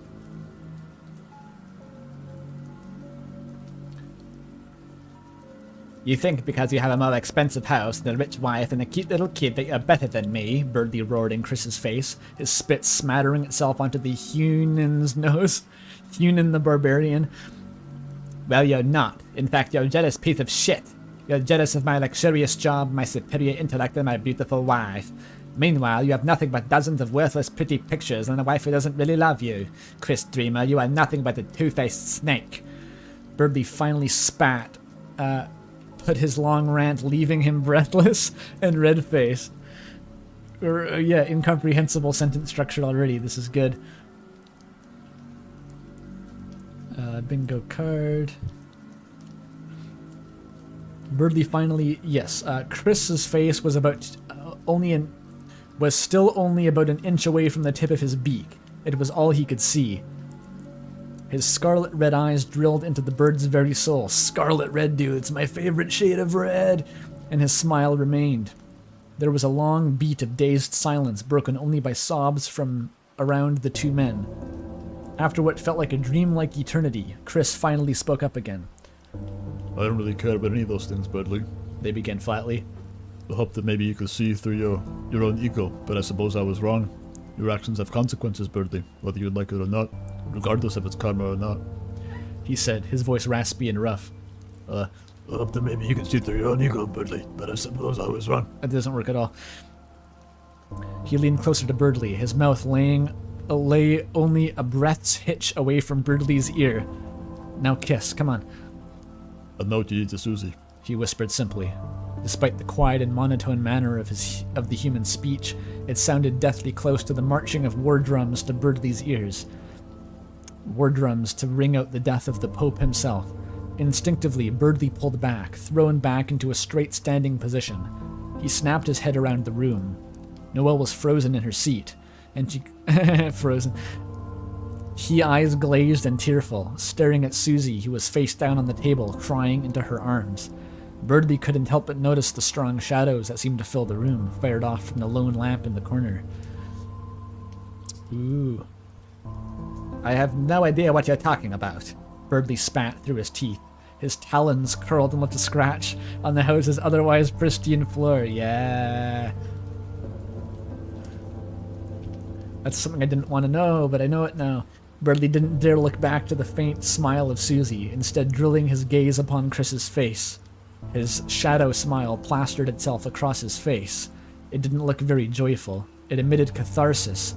It emanated catharsis. It was the sort of smile someone would have after catching a particularly meddlesome rat in a handmade mousetrap. Extremely specific simile there, but... perfect music. This is the background music that plays during like the half-hour segment of Jaru's video where he reveals the real theory. It's that core.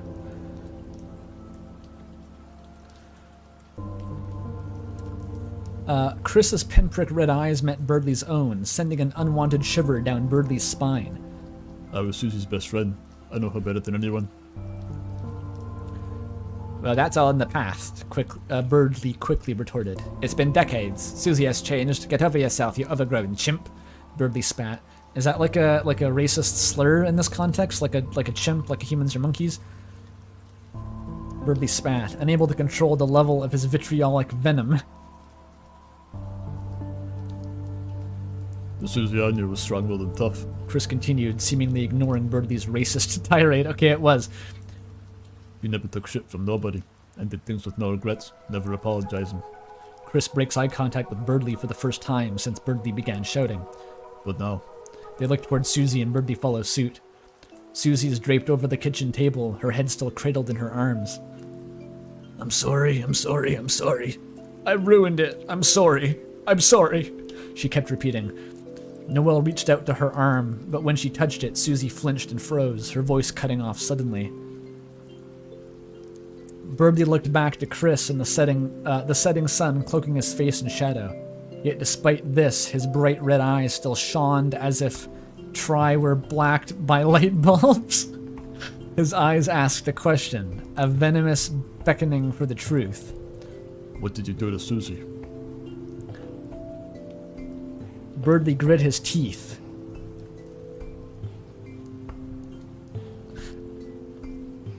And turned away, marching out the door without looking back. He could faintly hear his name being called out, begs for his return, but he ignored them. It was cold. Even with his suit, it still felt like his feathers were coated in frost. Before Birdie realized it, he was walking through a familiar forest, surrounded by silhouettes of trees framed by the cold setting sun. The ground was covered in orange maple leaves. He felt for the cigarettes in his pocket. Just a single ember, and the entire forest could go up in flames in this condition. Hectares and hectares damaged by a single mistake or act of malice. Lives ruined and destroyed by the embryonic inferno he held between his fingers. That was pretty cool, he thought, and then extinguished the cigarette. No. He pulled out a cig and lit his lighter. After a few attempts fiddling with the contraption, he managed to light his cigarette. He came up to a lakefront and sat down and took a deep drag, nicotine filling his lungs. Oh yeah, Birdie using the racist human slur makes him an asshole? Okay.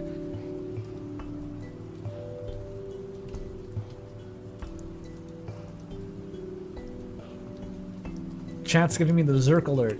I thought you were talking about in the fic. Like, I don't want to paint the picture, but that's where my mind went. But no, just in chat. He thought about all the shadows around him, surrounding him and suffocating him. The natural lies that built up his life. There were so many.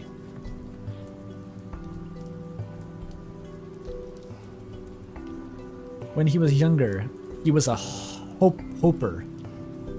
A hoper, okay. He believed he could achieve all his dreams if he wished hard enough.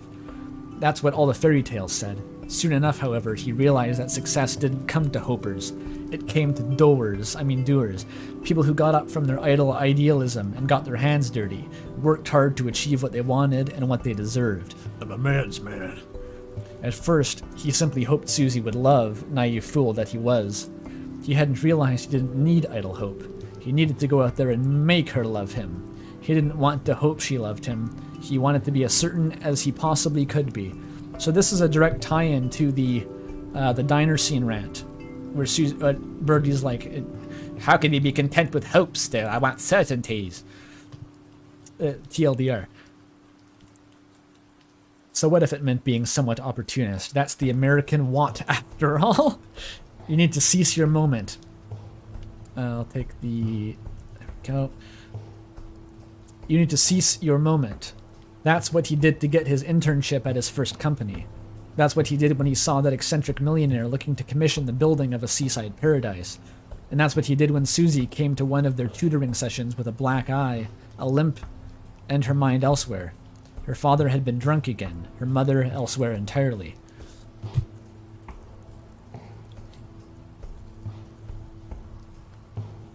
She was a broken child then. She still is in his eyes. She had fallen, and it was up to him, the gracious, deplorable freak Birdie, to help her up. He had whispered calming promises of safety into her ears. He and only he would be able to keep her safe. No one else would. He had offered himself up a sanctuary against all the evils of the world, like another Veer defending its cups. The Nother Veer. Watch out, friend. There has been another Veer haunting around Helgen. Be careful when you travel. That's going to be some Susie infantilization.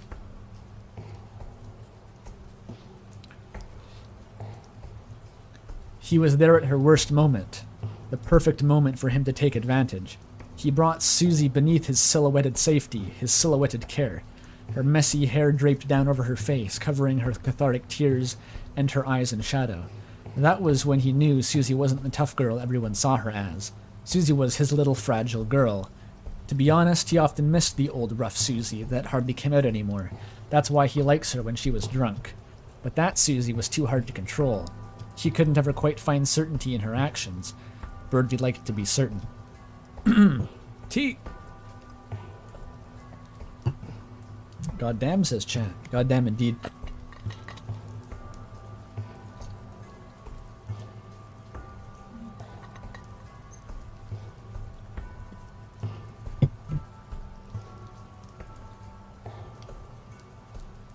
Of course it wasn't quite so simple. He'd need more than just a single instance moment of initiative to reap the rewards. He needed to put some more elbow grease into it, so to say. So he did his best to cut her off from as many harmful influences as possible. The mute mule of a human Chris, far too dangerous to let Susie be around. So Birdly well, he pulled a few strings, spoke a few convincing words into Susie's mind during one of her many breakdowns. He convinced her that he was a crazy druggie who gave her some hallucinogenics that made her imagine a whole new colorful world. That's deep lore. It took some work, but even if she might not have been entirely convinced, it was enough to drift away from him. And Chris, being the quiet kid he was, never reached out, only looking at the two of them bitterly. Chris was envious, as he still was clearly. Why else would he act so coldly, so cruelly toward him? He hadn't done anything wrong in his own eyes. He wasn't perfect, that he would admit, but all he did was seize the moment, which Chris never did. Drug check. I guess that counts as drugs. So this is one of the only fics that's tried to explain why Chris hates Birdly so much, which is interesting. Usually they just kind of glaze over that.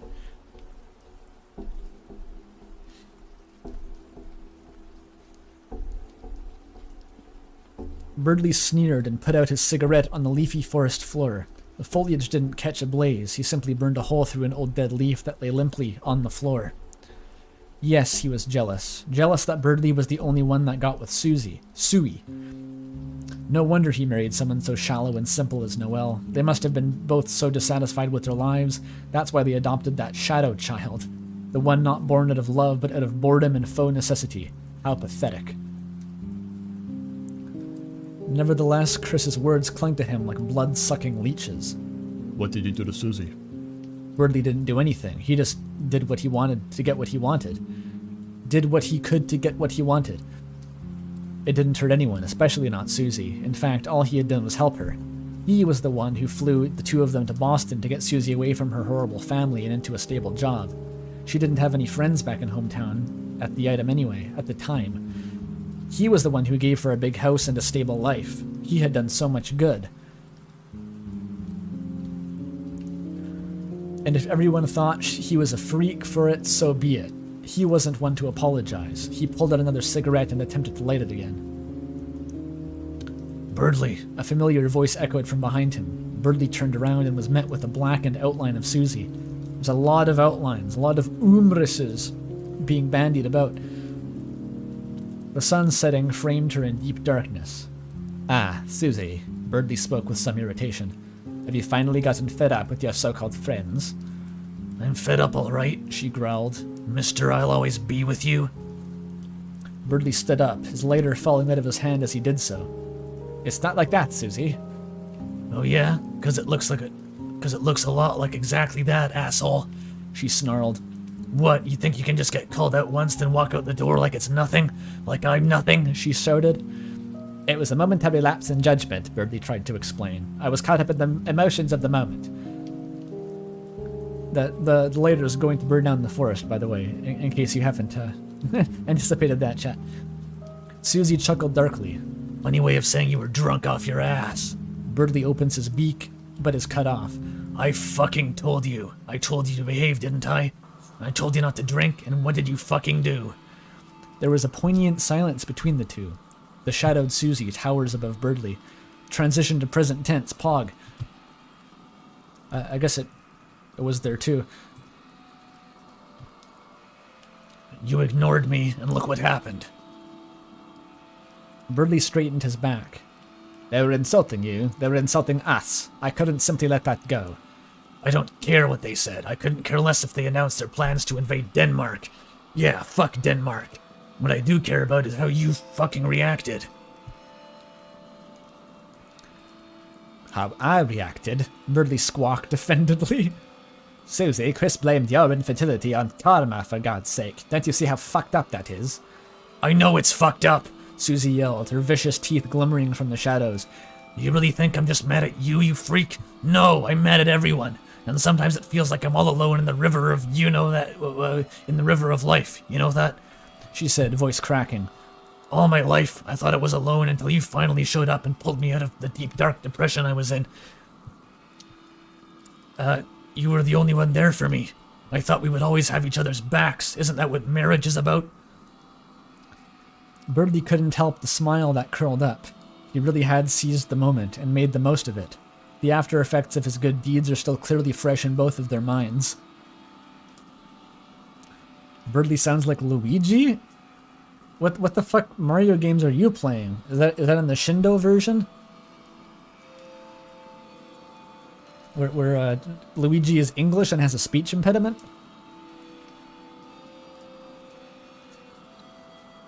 In canon, by the way, Birdie he's just American, but he puts on an English accent to sound cool, and he got so used to it that he just does that now.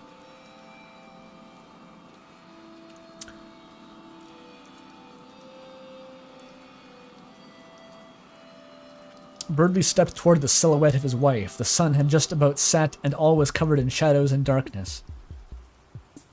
Yes, it is, he began softly, assuming the tone he only used during her breakdowns to reassure her. He was the only one that she was safe with, which is why I'm asking you to trust in me right now. You're a liar, Birdie, she snarls in response. When have I ever lied to you? B. Susie stopped for a moment. Before she could come up with an answer, Birdie spoke up again. See, I've never lied to you. You know why? Because I love you, Susie. I truly do. I'm the only person who loves you, Birdie explained, grabbing Susie's hand. B. Susie looked away, conflicted. On one hand, her mind was shouting at her to bite this blatant liar's face off, and be rid of this blight forever. She didn't need him to be happy, did she? After a time, another part of her, one with the soft voice of her husband, whispered in her ear. He's right, you know. He's the only person put there who loves you. You know that. You both float the river of shadows in search of happiness that will never be. You and him are meant to be, chained together with a golden ring. I love you too, Susie lied, falling to her knees and trying her best to avoid shedding tears. Birdie smiled proudly. He brought up a feather to Susie's eye and wiped the tear off of it. He could practically feel her scaly figure wrap itself around his finger. I knew you'd come around. Birdie looked at Susie's face, being met by her violent visage,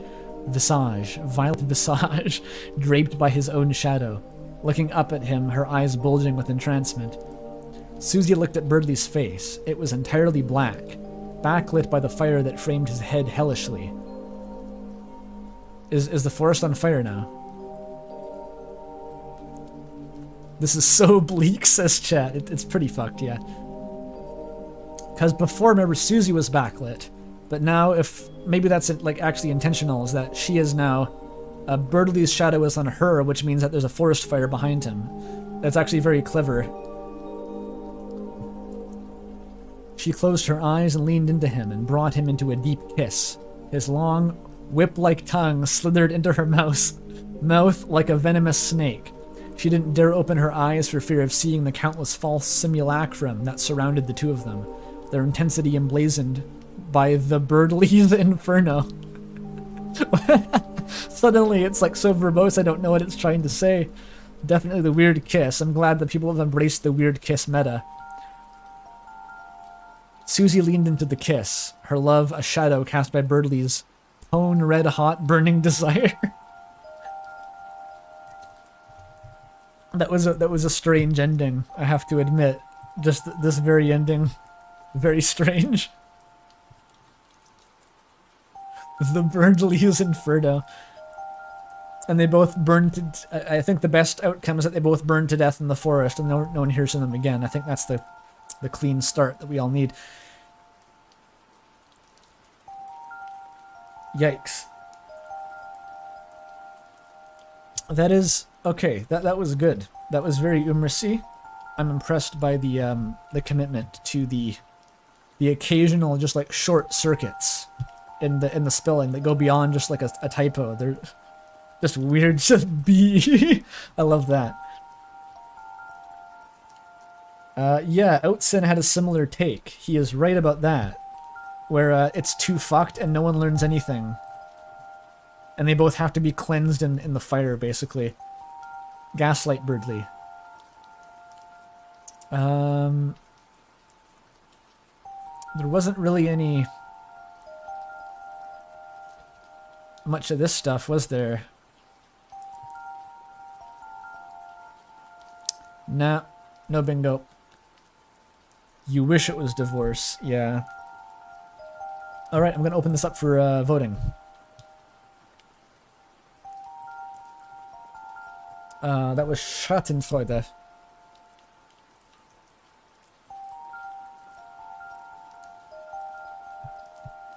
I think that's how you spell it. Okay, it's open now.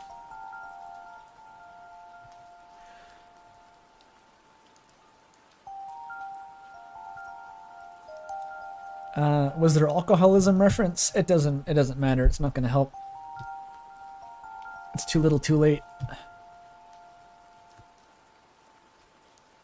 Okay, what to rate that?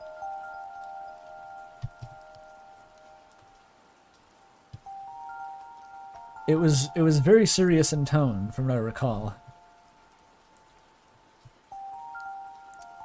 It was funny for the same reasons that the Founding Fathers rant in Umriss was funny, occasionally. But it wasn't, I don't think it was trying to be comedic that much.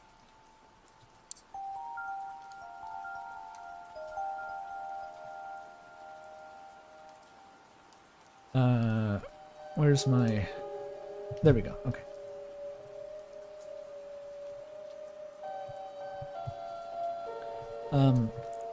The Fidelity, though, it was good. I'm a bit conflicted. I'm not sure it's actually quite the best Fidelity we've seen, but it's definitely high. But what's the problem then? Can I articulate what the difference is?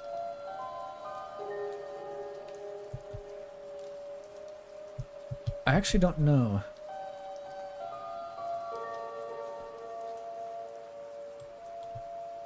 I can't put my finger on it, but based on I know it that the Fidelity impressed me slightly less than a previous one that I gave a 10, so I'm gonna have to give this one a 9, I guess. I can't quite explain why. And the Poignancy, it was quite poignant. That seemed to be the aim here, and I think it was a success. There's a very strong emphasis on like the gaslight Birdly, the Outsin kind of school of Birdly writing. But it was a pretty serious character analysis. It was very to the point, but it, you know, 3,000 word limit. I can't really knock it for that.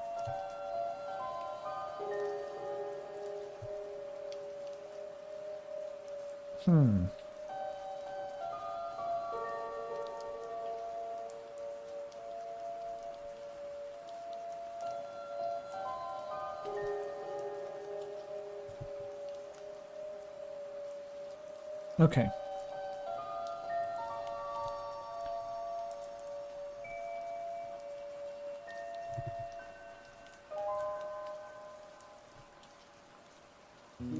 Alright, so how many responses? Almost 30. I'm going to be closing down voting in 5, 4, 3, 2, 1. Closed. Okay, up to 30.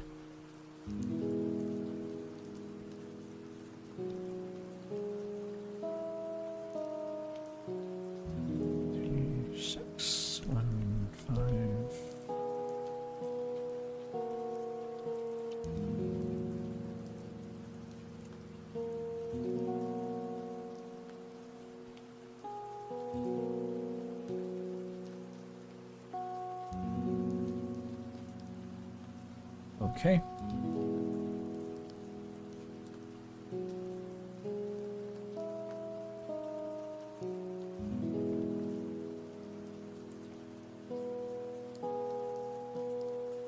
Oops.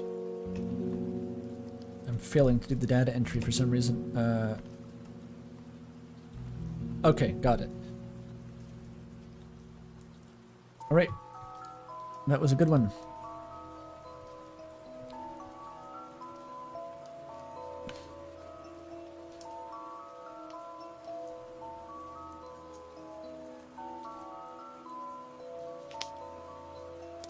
Chat says, Birdley was kind of bad in Umriss, so endings where he becomes the villain are sort of natural. Yes, I agree. I think that's true. I think expecting any kind of a happy or even a satisfying ending from something like Umriss is maybe a bit optimistic. The way things were going wasn't anywhere positive.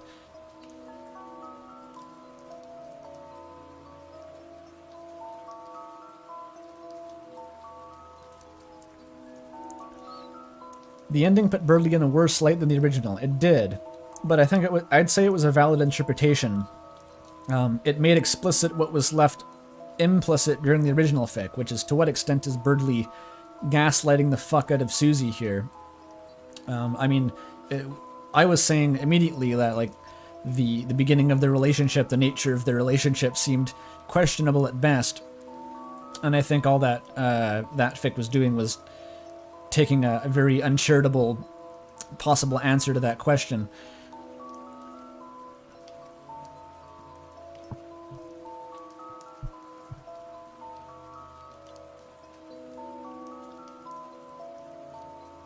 The author didn't have a clear direction in mind, and that's why it's unfinished. I agree too. I think, judging by the rest of the author's fics, like the Umriss Stories fics, they're just a bunch of like slice of life bullshit about like it just feels like his sort of self-insert thing where he wants to picture himself with the Susie GF and insert himself into Birdley, I guess. You know, I said that wrong. I'm saying Birdley is a self-insert. He just wants to do slice of life horny bullshit with Susie. That's the real motivation behind the fic, beyond any kind of high-minded philosophical stuff. Okay.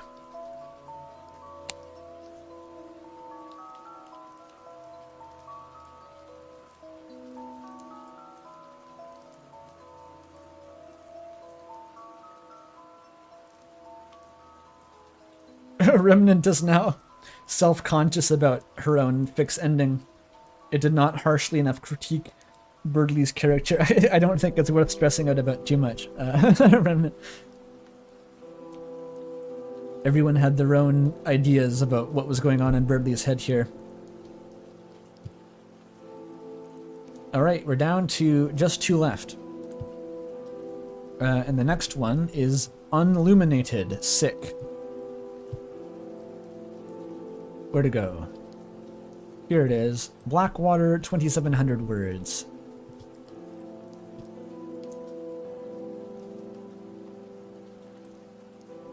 Oh, that's a big old wall of text. Oh boy. I guess we'll have to deal with it. Yeah. It's just like that.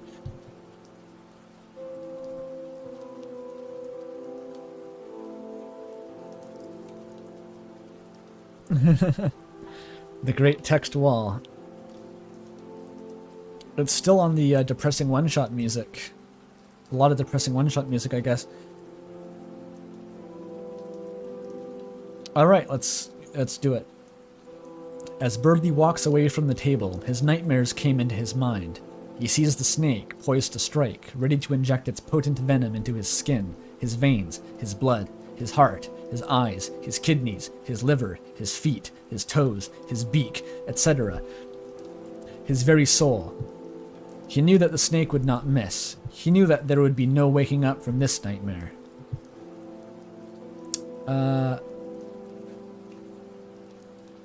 So this is just a brief episode that Birdley has while he's leaving the table. Okay. He shivered despite the temperate spring air. He called out to Susie, shaken.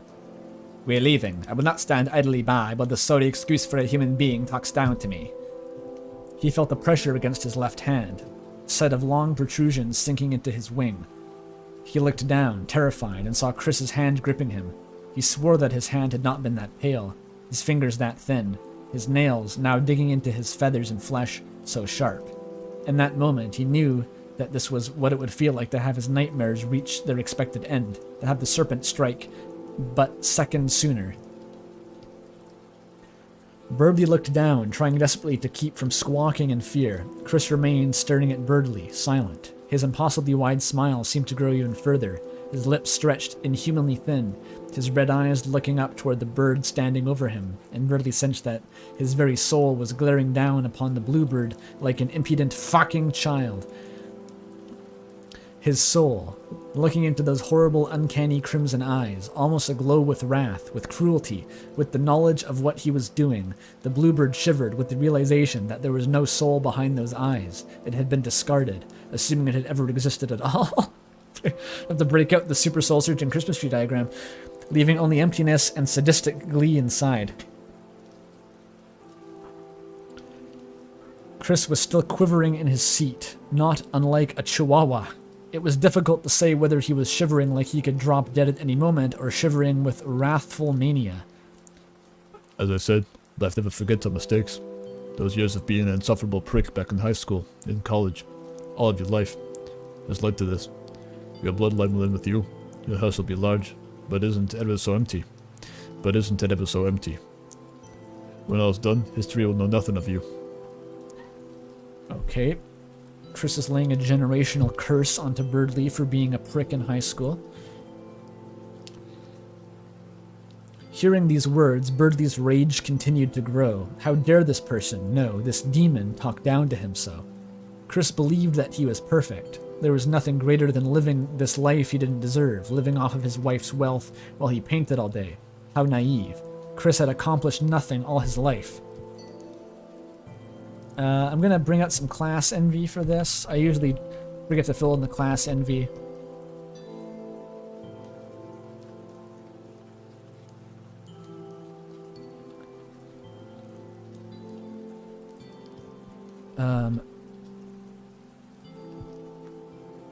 Chris had accomplished nothing all of his life. At this, Birdley recalled the dream he had had that morning.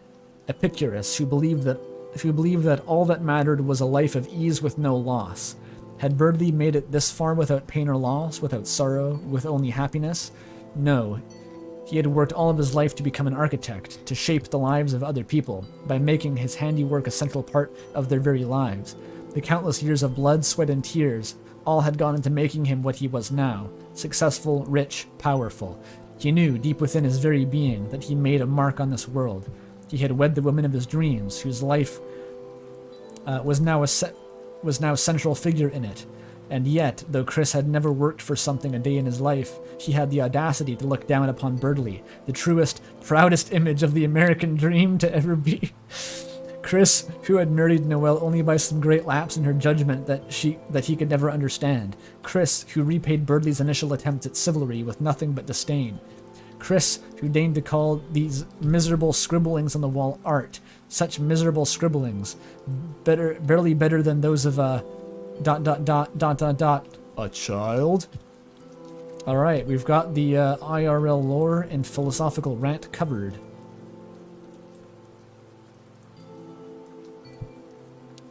Played college ball, Chris. Could have gone pro if I didn't become an architect. This may be the first class envy, yeah. I think some other ones deserved it, but I just didn't fill it in. Alright, somehow, okay, so you thought the tirade was over, but it's no, this is an intermission, and then the sub-tirade happens. We're making the mother of all architectures, Chris. Can't fit over every comma. Can't fit over every Latino beauty. Like Lionel Messi. Somehow, in his righteous indignation at Chris's blasphemy, he had forgotten that which had been the source of this spat. The fact that he remained without a child of his own. All at once, he realized that Chris was right. For all of his childhood and teen years, his whole life really, he'd relished in how odious others found his presence. How he could turn mood for the worse just by walking into a room, taking an insane pride in how little everyone else thought of him. But his gods, I assume it's capitalized, mistakes had caught up to him from that day in the hospital. So long ago, and yet so recent as well. He had left her. In that moment of greatest need, he had left her, and there was nothing he could do about it. Even now, he felt bile build up in his throat. Puke, puke, puke, puke, puke. Vomit, vomit, brought forth by his sheer fucking disgust with himself. His greatest failure was one which he should have been good enough to avoid, but now could never begin to fix, one that all the hard work in the world could never fix. He held on to that hope that Susie could one day bear child, his current project at work made with the intention to buy her the treatment that would cure her body of this blight and free her mind of this weight. But he knew that her mind would never be free of the sorrow that had been delivered in place of a child. Knew that it could never be repaired nor repaid. Not in a million years could he make it work. No miracle could ever hope to be capable of healing her from this state. This would surely be his single eternal regret, that he waited so long and hoped so hard for the slightest chance of having forgiveness be granted to him, but it would never come, never, never, never, never. Oh! Which one is this? This is Unluminated. Sick.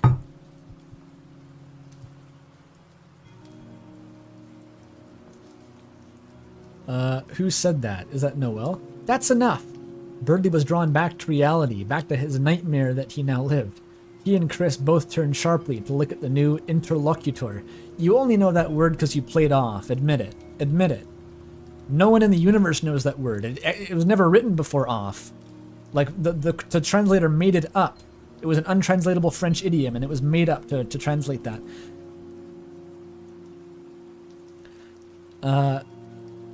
Noelle stood before them now, her fashionable yellow dress now covered in gravy and potatoes after having stood up too fast, bumping her plate. She looked at Chris with an icy stare, her wrath finally boiling over. She had sat and watched as Chris had said these things. He said these things of Birdley without care for what it meant to Susie. At last, when she could no longer stand to watch Susie's sorrow, Noelle, who had barely diverted her attention from the violet dragoness all evening, I don't like that description, the violet dragoness, stood up for her friend. Chris glared at her for a second, but he dropped the matter irregardless with 3 R's. Is that a George Bush reference? It mattered little anyway. He had his fun, and he could fee no remorse for it. The grammar's dropping out. We've made it halfway through the fic.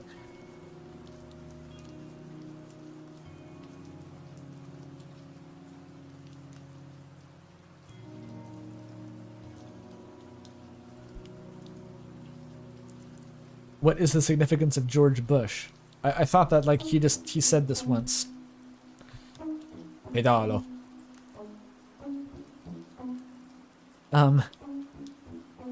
Chris glared at her for a second, but he dropped the matter irregardless. It mattered little anyway. He had his fun, and he could fee no remorse for it. Would anyone like some more turkey? Time skip. Birdley stepped out of black limousine. He's a limo? He was wearing a pair of black pants, a black jacket, black skin-tight fishnets, and black eyeliner, and a black light blue shirt that had complemented his feathers. Dark blue bow tie hung around his neck. He looked dashing.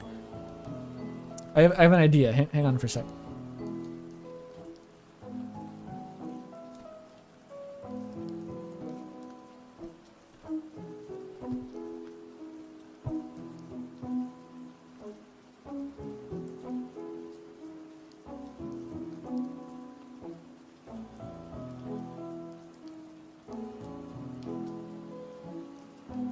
Damn it, I can't find it.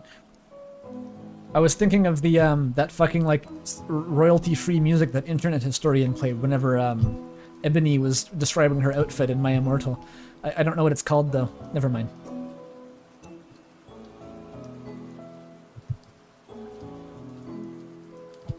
He looked dashing, if he did say so himself. He walked up to Susie's door and rapped at it a couple times. He was surprised to hear Eleanor's voice inside. This is back in high school. Sweet daughter of mine, your man's at the door. He heard heavy footfalls from behind the door, then Susie stepped out of the house. His breath caught in his throat as he saw her. She was dressed in a long sequined silver dress that caught the pale moonlight and sent it flying, accented with hundreds of different colors. It showed her toned musculature, but was also not too tight, making her beautiful but comfortable. Head was adorned with a silver tiara that would have looked infantile on anyone else, but made her look like the very model of youthful innocence. What is that? Okay, that's an appropriately skeevy description.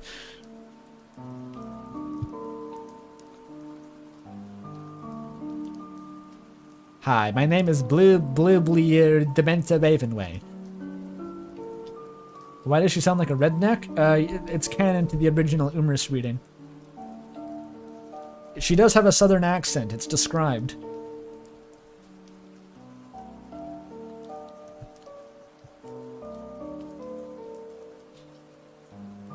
Oh, Birdly picked the outfit. So we obviously know that he likes it. Thanks again for the outfit, nerd. Sgi smiled at him. He had been doing odd jobs around town for months, which he had paired with the pay from the library to afford this. From the limo to his and her outfit, so this is the prom night. I get it. All of it rented, of course. Even he could never hope to scrounge up enough to afford any of it for more than a night. But tonight was all they needed. Of course, Susie. You look incredible. Not so bad yourself, freak. He offered his arm and she took it. I didn't know your mom was back in town. I wasn't expecting it either. She showed up a couple days ago. She said she wanted to make sure I went out tonight. As she was saying this, they both walked to the limo and got inside. A short drive later, they were at the school. They walked through the hall, taking a left at the supply closet to enter the school auditorium. Canon school layout. The room is decorated for ball. Susie went to the buffet and fixed a hefty plate, while Birdly politely chattered with some of his peers. Birdly has friends?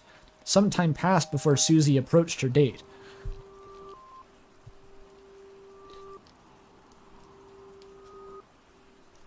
Good food here. Turns out Chris's mom can really cook. I'll have to tell that little freak to thank his mom for catering. Susie, you could see anything on a plate and think it's good. What's that supposed to mean, punk? Just that you have... what? Just that you like to eat. You have a good metabolism. Whatever. Glad to have something good going for me. She finished her punch before throwing up... Oh, I've got vomit on the mind. I don't know. Before throwing the cup on the ground. I'm bored as hell. Want to dance? Happy feet, dumbass. They're dancing to On Little Cat Feet. Banger. How do you think you dance to the song? Do you thwack or something?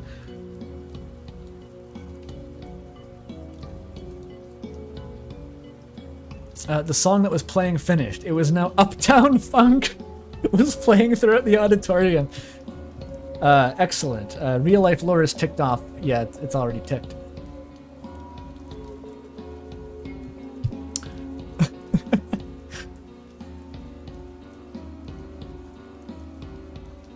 Birdly smirked at her.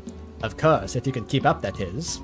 The pair moved up into the middle of the room, grinning, and started dancing. As their bodies moved, Susie's dress reflected the flashing, multicolored lights around the room, and gradually everyone's attention began to fixate on the pair in the center of the floor. Nobody was used to seeing Susie in such beauty attire, and the rare sight of these two genuinely enjoying themselves was something to behold when the song ended.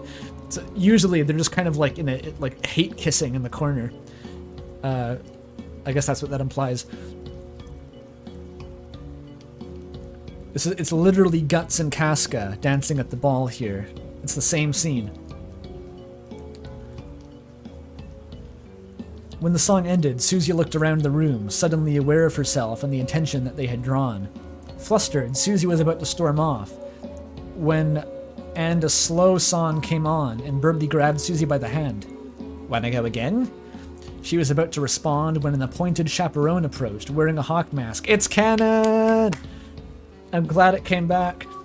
The person screeched at the pair, causing Birdly to emit a frightened screech of his own. What the hell was that for? A muffled voice replied. You made contact while dancing. Sorry, those are the rules. We weren't even dancing. Sorry about that. I guess I could not tell through this hawk mask. It's Toriel for sure. Ah, yes, this mask. That's blatant cultural appropriation, you know. Yeah, Birdley's... He's the guy who uses casual racial slurs and then calls out cultural appropriation when you put on the hawk mask. I get it, Birdley. Birdley balled his fists, ready to uptown fuck him up. But I thought it was Toriel. The lack of contractions made me think it was Toriel wearing the hawk mask. But this time Susie grabbed his hand. Come on, it's not worth it. Let's go. The blue blurred huffed, but didn't resist as Susie pulled him out the doors. Outside, they got into the limousine and went to Susie's house. Birdley walked her to the door. I had a good time tonight. So did I, nerd. Dancing like that was fun. We should try that again sometime. Before Susie went in, she gave him a kiss on his beak.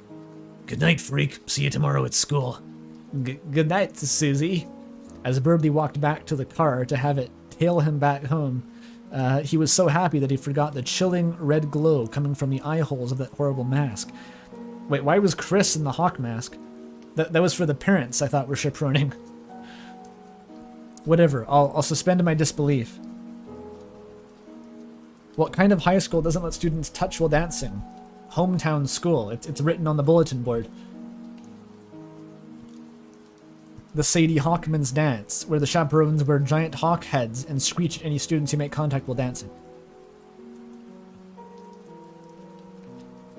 That's a surprisingly uncursed interaction between Susie and Birdley there. That's kind of standard romantic fare, I'm tempted to say. Nothing like weird and skeevy happened, even.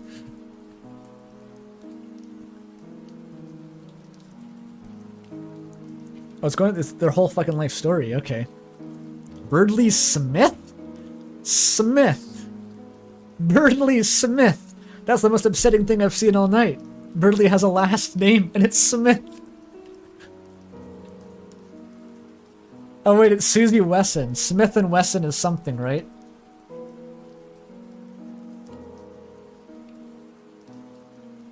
Okay. Is this, this would have to be... What's his name? I've forgotten the fucking guy's name. Turtle Man. Turtle Pope. What's his name? Gavin? Something with a G. Help. The priest is an OC. I don't know. I've forgotten. No, it's not Gerson. It's Gerson's, like, son. Alvin. There it is. Oh, God, I completely forgot his name. Gaster, yes. I'm just going to assume it's Alvin. Birdley Smith, do you take this woman to be your wife? I do. Susan Wesson, do you take this man to be your husband? I do. Then I now pronounce you man and wife. You may kiss the bride. There's never a closing quote. Shit. Birdley looked at the beautiful face beneath the veil for a moment, then leaned in, his long sandpapery tongue sliding into her mouth. They stayed like this for a few seconds, wrapped in the shared love between them, as well as the world. They leaned back away from each other, once again staring into each other's eyes. They reminded of the days back in New England where they had grown up. He thought of the diner where they had shared their first kiss, almost as good as this one, and twice as weird. Yikes. This is a lot of fucking prose before they speak again. Like a lot of prose. He recalled some of the other things that happened there so long ago. Helping Susie cram for the big test at his house. Helping Susie cram for the big test. I read that twice. Oh no, it's just written twice. Oh, at her house. At her house. Lending illicit books to the woman who would now be his wife. Then came memories of when she was somewhat older, just after he graduated but before he had gone to Boston to attend college, smoking his first cigarette behind the convenience store with Rebecca, getting drunk on Church's wine, not just Sick fucking fruit juice. Finally, I'm free.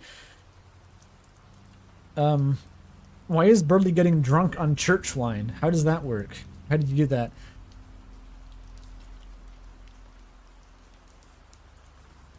Not just sick fucking fruit juice.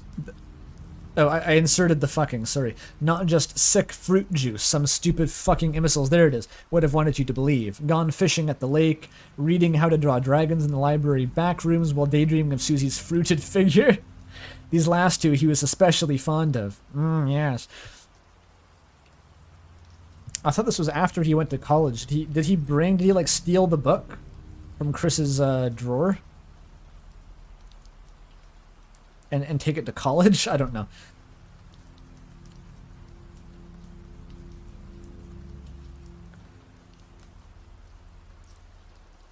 But those days were long behind him. Now he and his wife looked out behind the crowded reception hall. 100 or so faces stared back at him, most of whom he could care less about. I don't know if this is intentional or not. It used the back ass word form. Though there were some he was glad to see, like the green snack and the ragwood cat beside him. Not the metaphorical green snake, the real one. The snake was smiling, while his feline spouse had the same disinterested face as always. Caddy and Jockington, OTP. He saw his friend Des wearing a simple suit with a green bow tie. His porcine muzzle bore a grin. Porcine? Is that pig-like? I don't know what that means. Proud of his friend for tying the knot. Their friendship had a rocky start, but he couldn't deny that he was happy he was here on the special day. Des is a guy in Umriss canon, correct. Now with newly burgeoning business and girl his dreams. Signals dropping out again. Wiggled the antenna around till the grammar comes back. Birdie looked toward the future, and he knew that all he would need to be truly happy was a little raptor of his own. Ah, he means I want a child, says Birdley.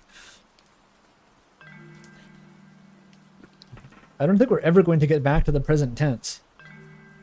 It's just going to be a flashback until the fic ends.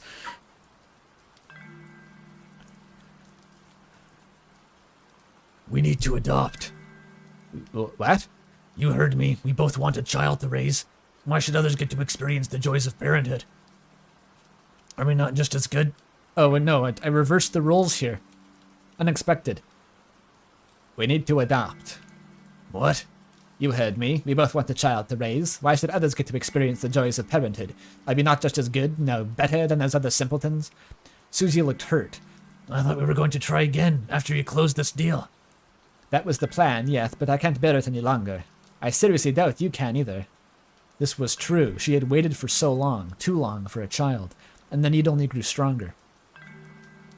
Is this about what Chris said? Oh, we are back at the present. I didn't realize that. I'm gonna count Birdley wanting to adopt as character growth at least.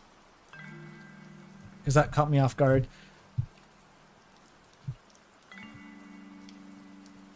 I think this has been covered by now.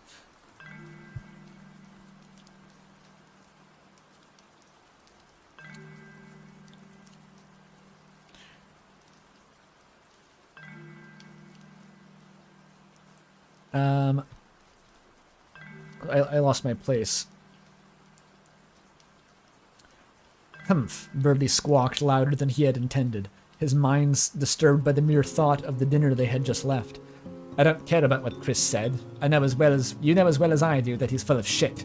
That was a lie. Chris had struck a nerve, and now Birdley could think of nothing else but the loneliness he felt without a child to raise, and the loneliness he had selfishly forced her to endure in his absence that fateful day. I guess we'll go in the morning. I think that's for the best. Daddy. Who says daddy? Daddy. Birdley awoke to the clumsy patter of small feet upon the groudon. You're just being funny now. Accompanied by a shrill young voice calling for him. Is that pronounceable in Polish? Are there any Poles in chat? He rolled over in his bed, his arm falling from its position draped across the purple lizard sleeping beside him. She stirred but didn't wake. He saw his daughter's shadow in the hall near the doorway. They went shopping for a child. They did it.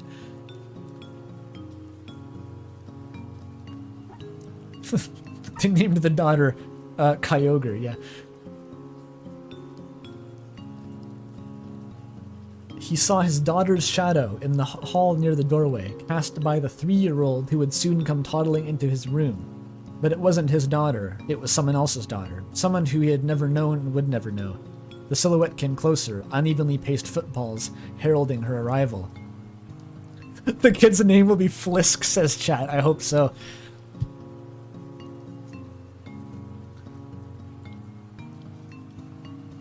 I was thinking that there was somehow off music in this playlist, but no, it's just the one song and one shot that sounds kind of like the theme park theme from Off.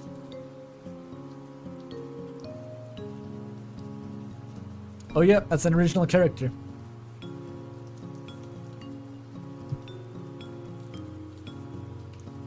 I'm not holding up much hope for the bingo still.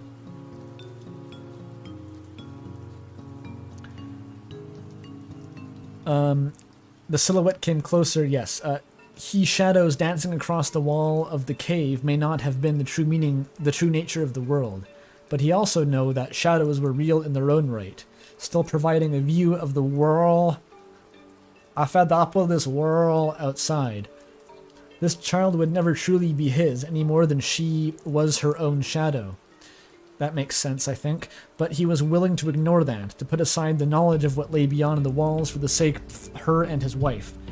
As the child entered the room, Birdley smiled and began to rise, knowing that he would need to get ready for work to support the 2 most important people in his life. She was not his daughter, but she could still be daughter to him. I think this is supposed to be a bunch of Amogus sigils, but they rendered poorly. I think I saw that at some point. Well, there we go. That's the crazy twist optimistic ending. I think we can tick that off. Clara, we just missed the Clara cameo. We could have had it.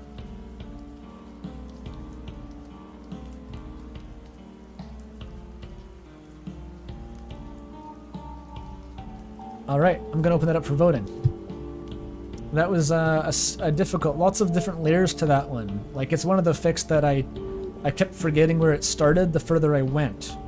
So we have like the dinner scene, Chris goes fucking sicko mode, then they're back in the prom, then they're getting married, and then Birdley becomes a better person somehow. Interesting, interesting. Okay.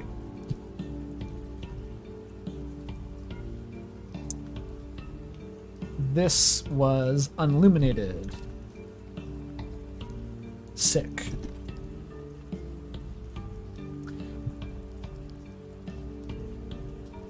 Okay, responses are open.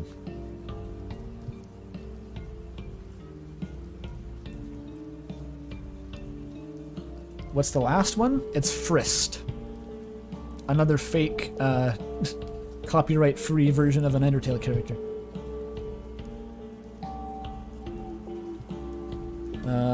Oh wow. There's an extremely wide scattering across all categories so far. Which is kind of how I feel. I'm not sure what to rate either.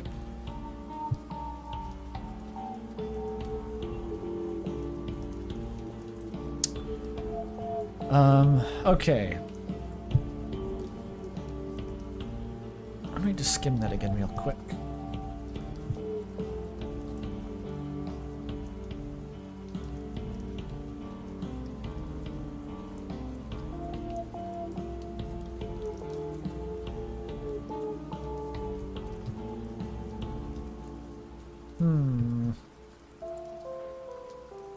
It was a little bit funny.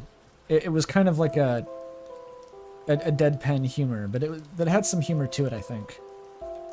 The sick fruit juice and all that. Uptown fuck him up, etc. I think it had a bit of humor.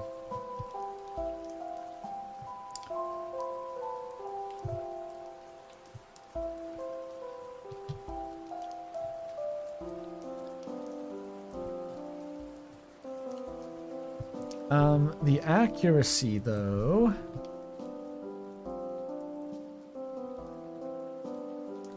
It wasn't bad, certainly, the Fidelity. I don't think the writing style diverged too far from the original.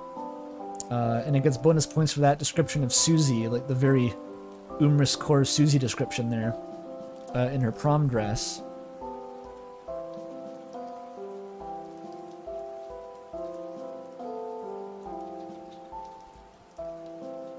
It was pretty good. Maybe I'll slap it with like an 8 or something like that. Poignancy. I'm not sure exactly what the takeaway from this one is, to be honest. It ended up with character growth, which is somewhat encouraging. I'm not sure what was going with Chris, that whole thing with Chris being fucked up and soulless.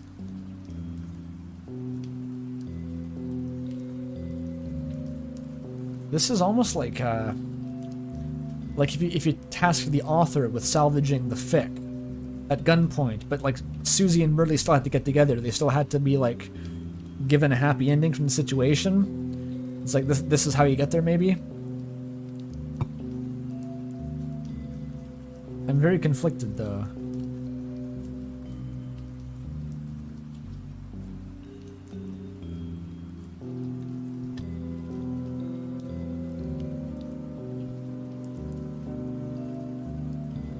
Oh well, I'm gonna close the polls, and we'll let the voice of the people decide here.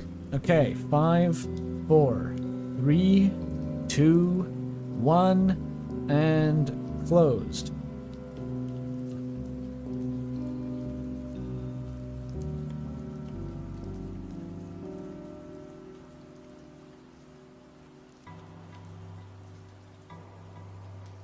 Yeah, pretty scattered ratings for comedy.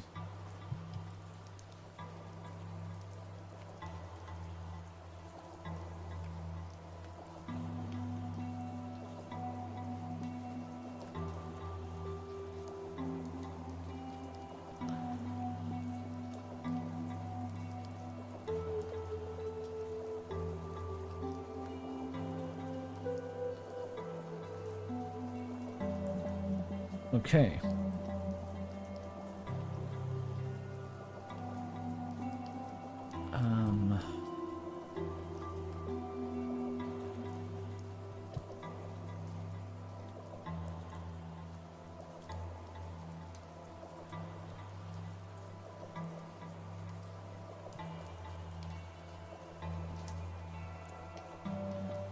Hang on a sec. Okay, we're done.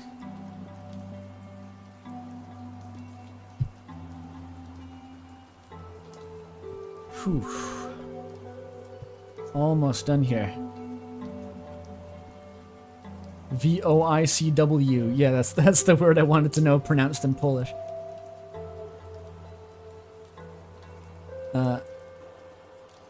Will the winner be announced later or another day?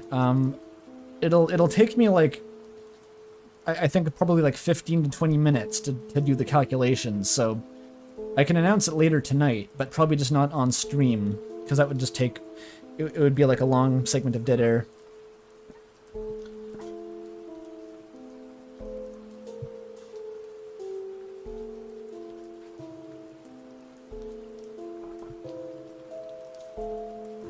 Okay. I can't write a script. I should have written a script, but I just didn't. There's a difference between can't and didn't.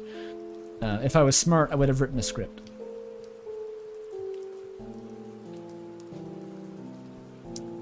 I can post it in the Discord. Yeah, I'll do that. I'll post the entire spreadsheet, as well as the final scores. If people are concerned and want to like review my math, you can do that too. If you want to like make sure that I didn't shortchange you.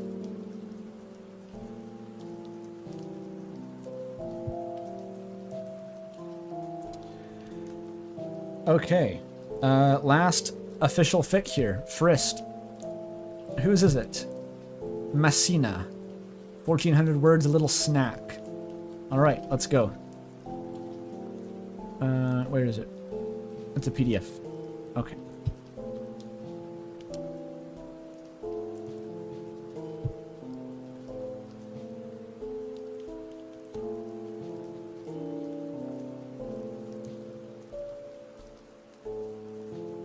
Which one had the focus on gaslight, Birdly? Last stream that was Umriss. We had another one this stream that was about gaslight, Birdly. Which might have been Shadow of Roserades. Alright. Do I have any more tea? I hope so. Getting ranked is a bit spooky, says Remnant. It is a bit spooky. I'd recommend to anyone who's unsatisfied with their rating to remember that you're not being ranked on the quality of the fic. It's not AO3. You're not getting kudos from people who liked it. We have a specific set of criteria that were made, they were handmade for Umriss, essentially. So the ranking you get in this contest doesn't necessarily correspond to the overall quality of your writing. That's important to keep in mind. All right. Frist. Chris and Birdly faced each other. The tension in the room was building. Chris gave off a smirk, reeking of the stench of Schadenfreude. Not Schattenfreude, Schadenfreude. This dinner, it was all planned humiliation. He could feel it. The paintings were there to criticize Birdly's own lack of imaginative depth and comprehension. The food, a turkey. Birdly felt bile rising in the back of his throat. Vomit, vomit, vomit. There was no escaping this moment. Here and now, Birdly had to face the cancers which had consumed his life. The entrenched wealth represented in Noelle's scared figure, the awe-inspiring meritocratic power of Chris. The awe-inspiring meritocratic power of Chris. The one who was always better, who got the smarter girl. That's what it's all comes down to the high IQ girlfriend in the end, who lived a happier life. The time was now. You can't see me, the time is now. And the demons had to be exorcised. Is that? I don't think that's how you spell it. I can't quite remember though. Okay, let's reset this. Birdly beat cancer. I'm so proud. I think we already have class envy kicking in.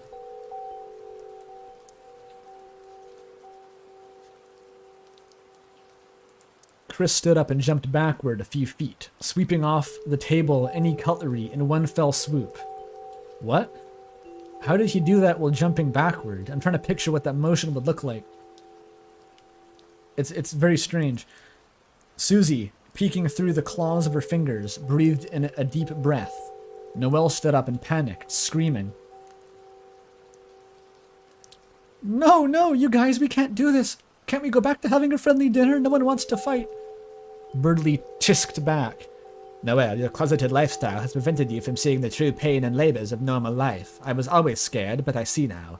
You and Chris aren't what me and Susie could be, but a nightmare reflection of what we could become. Sadistic, elite. Things I've seen had been leading me to this moment. That's an interesting interpretation, Birdly. Interesting interpretation. Also, shout out to a closeted lifestyle. Birdly, in a Randian display of will to power. Okay, okay. We haven't had Rand referenced yet. Leapt a few feet in the air in the dining room. Unleashing his wings and bracing his claws, he soared across the table toward Chris. Chris unfurled a hidden knife, which Birdly reached for with his claws. Chris elegantly and violently maneuvered around Birdly, cutting at his feathers. Was this what he meant by art? Was this what he meant by touching it? What? What do you mean, Birdly? I guess this is more monster biology. We've got Birdly's claws coming out. And what seemed... Okay, fist fight too. I think going on a Randian display of will to power counts as being an asshole. Alright, we're making good progress on the bingo card. Nothing personal. Yeah. In what seemed to be a second-long flashes of action, Chris and Birdley circled each other. Birdley was breathing hard and getting dizzy. Chris looked completely unfazed. Maybe it's the rampant alcoholism Birdley that may be doing it. He was silent, energetic, and magnetic. That's impressive. If Birdley couldn't beat him in intelligence, then of course he couldn't beat him in fighting. Birdley attempted to apply his only skill set, but Chris defied intellectual power.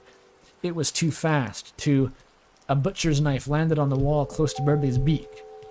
Huh? Birdley looked around and saw Noelle with her hands over her mouth. Noelle? I'm sorry, Birdley, I can't let you touch Chris. Chris, using the break in action, powerfully launched toward Birdley's chest. Birdley's wings, it's like, and Noelle from behind with a steel chair! Birdley's wings deflected the knife attack, but Birdley himself was launched toward the living room seating area. It was a low-set, warmly lit television lounge. Birdley scanned around. There were books, trinkets, art pieces, but no photos of Chris and Noelle themselves. He took all this in during a fist fight. He's just analyzing their the mannerisms of their interior decorating.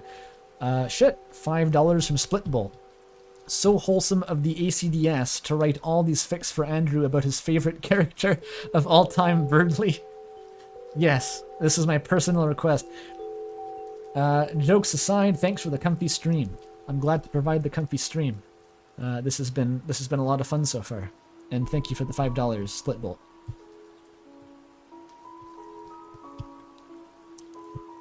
Just what was the relationship? He's going to stop and go on like a whole philosophical thing in the middle of being knocked into the living room.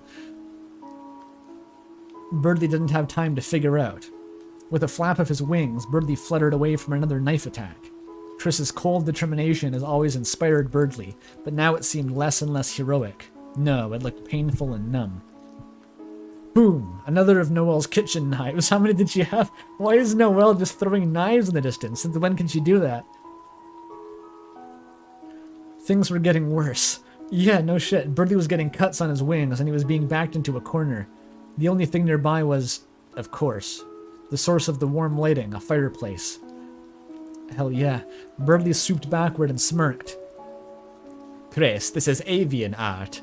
With a giant flap of his wings, Birdley spewed a shaft of fire straight into the living room. It was burning. It was impenetrable. What? It just burns their house down?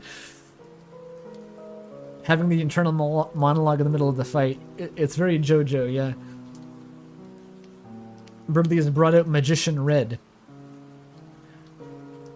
Chris's barreling body lunged directly above the flames. Birdley looked on in shock. This can't be real. This is insane. He's speaking. The nightmares which possessed me and Susie are coming into this world. You can't be the Chris I knew, right? I wanted to be like you, strong, smart, fit, a hustler. But being a predator of spinach real estate was something I imagined you would do. Oh, Spanish, not spinach. Spinach real estate is not real. Spanish is. Is Birdley talking, or is it... No, it's Chris. Strong, smart, fit, a hustler. Being a predator of Spanish real estate was just something I imagined you would do. Something above me. I get it now.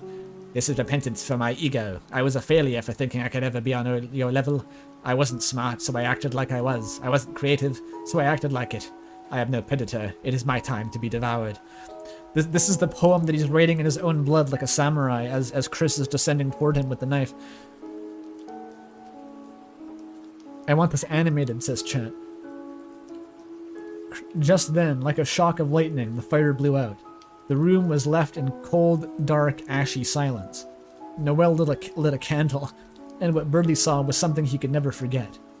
Pinning down Chris's body, Susie's velociraptor-like jaw hung open, screaming into his calm face. Birdley gave off a warm smile, and a few tears fell down his feathered cheeks. You came for me. Wording Birdley. Who is speaking? Susie? I guess it's Susie? Honey, I can feel myself losing control right now. But just know, I can never stand by and watch you get hurt. The homework, the baby. I just want to be protected by you. Your wings are warm and loving. But this is so out of character that I'm having trouble actually saying it in Susie's voice here. But you never know that from how terrible I am at communicating. Is this No, this is Susie. Okay. This is the only place where I can do right by you. In violence. Susie bit down into the carpet, but Chris just moved his head slightly to the right as if nothing was even happening. Noelle leapt onto Susie's head, tearing at her shaggy mane. Birdley sensed an opportunity and flitted over to the kitchen counter where Noelle had been throwing knives. She had knives now. This is indeed wild. But none were there. This couldn't be happening. This couldn't be happening. There couldn't be out of knives. Birdley's eyes clouded, and he vomited onto the counter. Yeah! Vom for the knives. I should have put Birdley vomits onto the bingo card. Susie mentioning the baby had brought up the worst feelings he had ever known, but at least the turkey was gone from his conscience. That's not how it works, Birdley. It's gone from your intestines, but never your conscience. Birdley needed a solution, but nothing leapt forward. His throat was burning, and he was thirsty. His wings were exhausted. What a joke. He wanted to be like Chris, but he couldn't even hit the gym. It just went to show all his posturing was for the sake of his own self-benefit and hedonistic pleasure. Acting smart took no real work. Darkness circled his vision, and shadows seemed to be jumping up from every angle. He swooped over to the fridge and swallowed all the ice cubes. What? This really is JoJo's. This is somehow the solution. I'm gonna eat the ice cubes out of the fridge. From the ice tray after ice tray. Yes, this is character growth. You're correct, chat. Correct.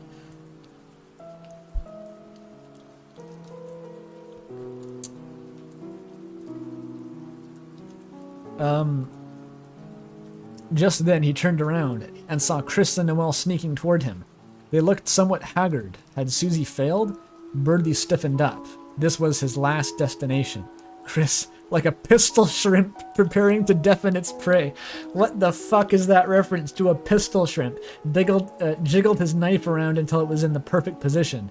He walked closer and closer. Birdie couldn't hold it in anymore. He had to scream. I don't know what's happening.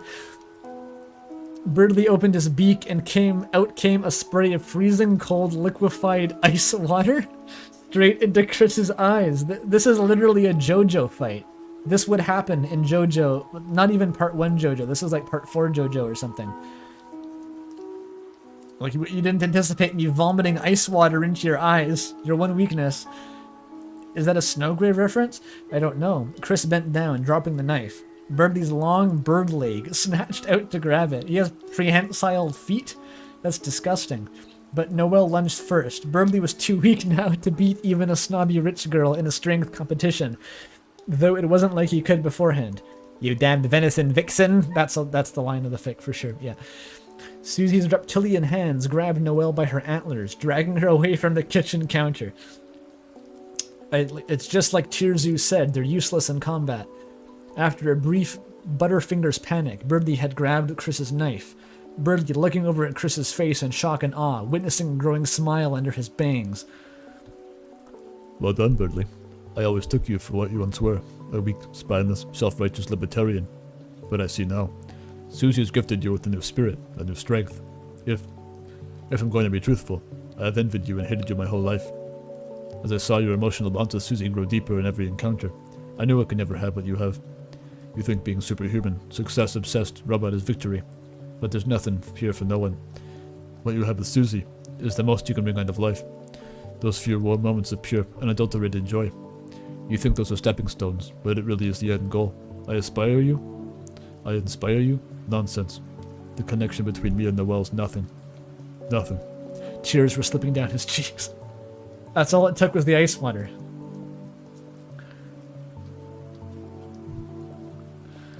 That's all it took. His entire character is different now. Birdley dropped the knife and wrapped his warm living wings around Chris. We can help each other, you and me, Noelle and Susie. Let's end the ghosts of our past. I love you, Chris. Birdley win? Susie and Noelle were standing up, wiping themselves off, crying a little in each other's arms. Susie finally broached the question which had been burning inside her for years. Would you, Noelle, be willing to be the replacement mother for our baby? What? Susie, what the fuck? We've waited so long. Noelle shushed Susie and hugged her and whispered, Of course. Okay. That's horrifying. Okay, even though the fire was out, it was the warmest night of their lives. The end. Oh god, that really ended on the note of notes there.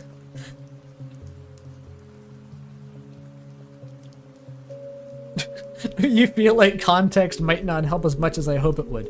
Probably not. Did it end with a poly ship?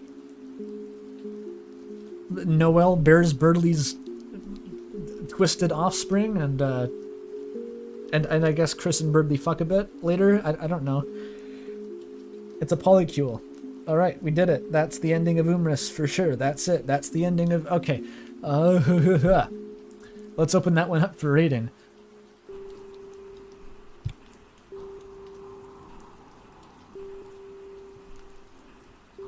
Okay, that was Frist.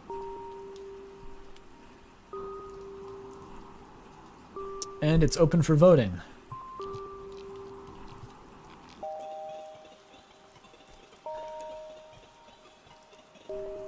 That might be the most ending of any of these so far. Exactly, chat. The most ending. Not a single bingo. Somehow not a single fucking bingo. I don't know how it works. It's ridiculous. The closest I got was Remnant's fic, where I had the entire vertical centered except for Birdley as an asshole. The one fic where Birdley wasn't notably an asshole. It's supposed to be the free space.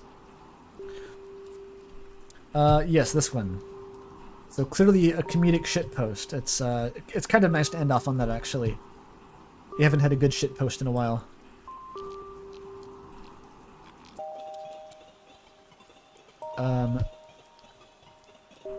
I'd say that is pretty good in terms of comedy. In terms of the fidelity, kind of not at all. Is that fair to say? Kind of not at all. Oh, I closed it. It would immediately turn into a fist fight. I don't think there was any fidelity to speak of. The poignancy, surprisingly, at the very end, they made a little stab at it, right? Chris has like the character growth. It all came out like a JoJo's episode, as I stated, where all the character growth occurs like in one monologue before the person dies. But there was character growth. There was an examination of the internal motivations of the characters. It was different than most of the fics attempted. It was a bit on the weird side, but it was there. So I think that's enough for a middling score in Poignancy.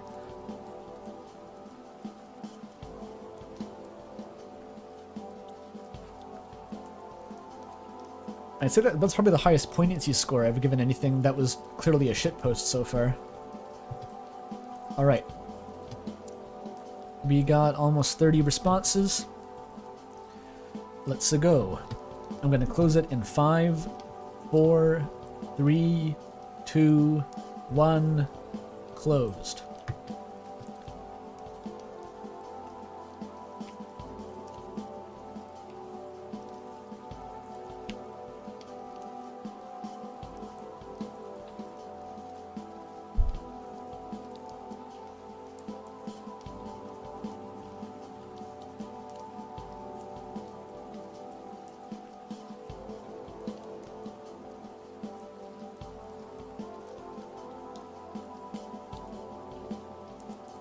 Almost there.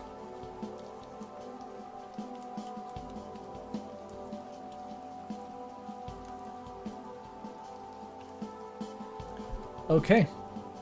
That's it. That's the last officially submitted fic graded, just like that. Hooey. That was a lot of fun, says chat. I agree. That was a lot of fun. I do want to read the bonus one. I do want to do it. I have a bit of energy left. It's doable. I think it was linked to me on Discord. I have to open that up again. I've been trying to keep Discord, the actual app, like closed during streams because one of my random friends' notifications popped up on that Elden Ring stream that one time. So it's not enough just to close the app apparently.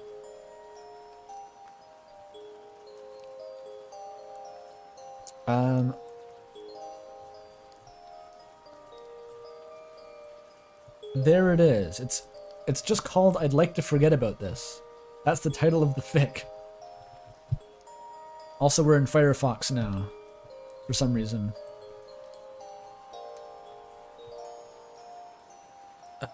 Shit. Okay. Here we have A03. So this appeared randomly. Probably was tagged as Umriss, is how it was figured out. It's tagged with misgendering and heteronormativity, which is wonderful, on point.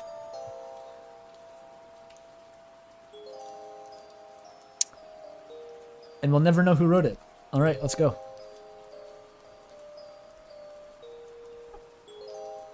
Is this tagged Umriss fandom? It's not. Damn it, that was a miss. Everyone was tagging it Umriss fandom. So this isn't going to be this isn't going to count unless the anonymous author amends it here. And hopefully they also add it to the collection. Okay, let's see what happens. Summary: Chris and Birdley have a standoff. Noelle and Susie get together. Well, way to spoil it. Notes: a possible ending to Umriss. Sometimes you have to create something weird to get better at art. Well, now it's out and I can be done with it. Hell yeah.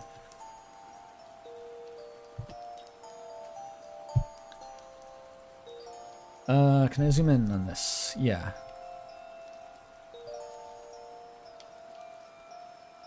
Then we aren't that different, are we? Chris smiled wide. He raised his head just enough so you could see his crimson red eyes. They shone just like an ambulance's bright light.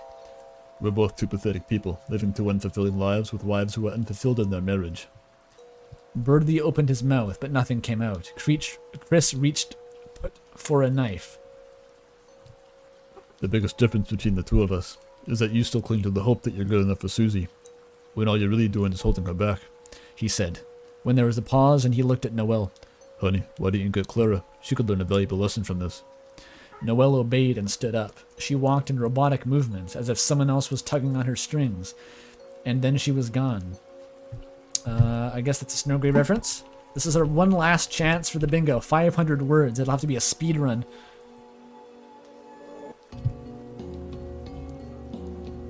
It doesn't fit on the screen here.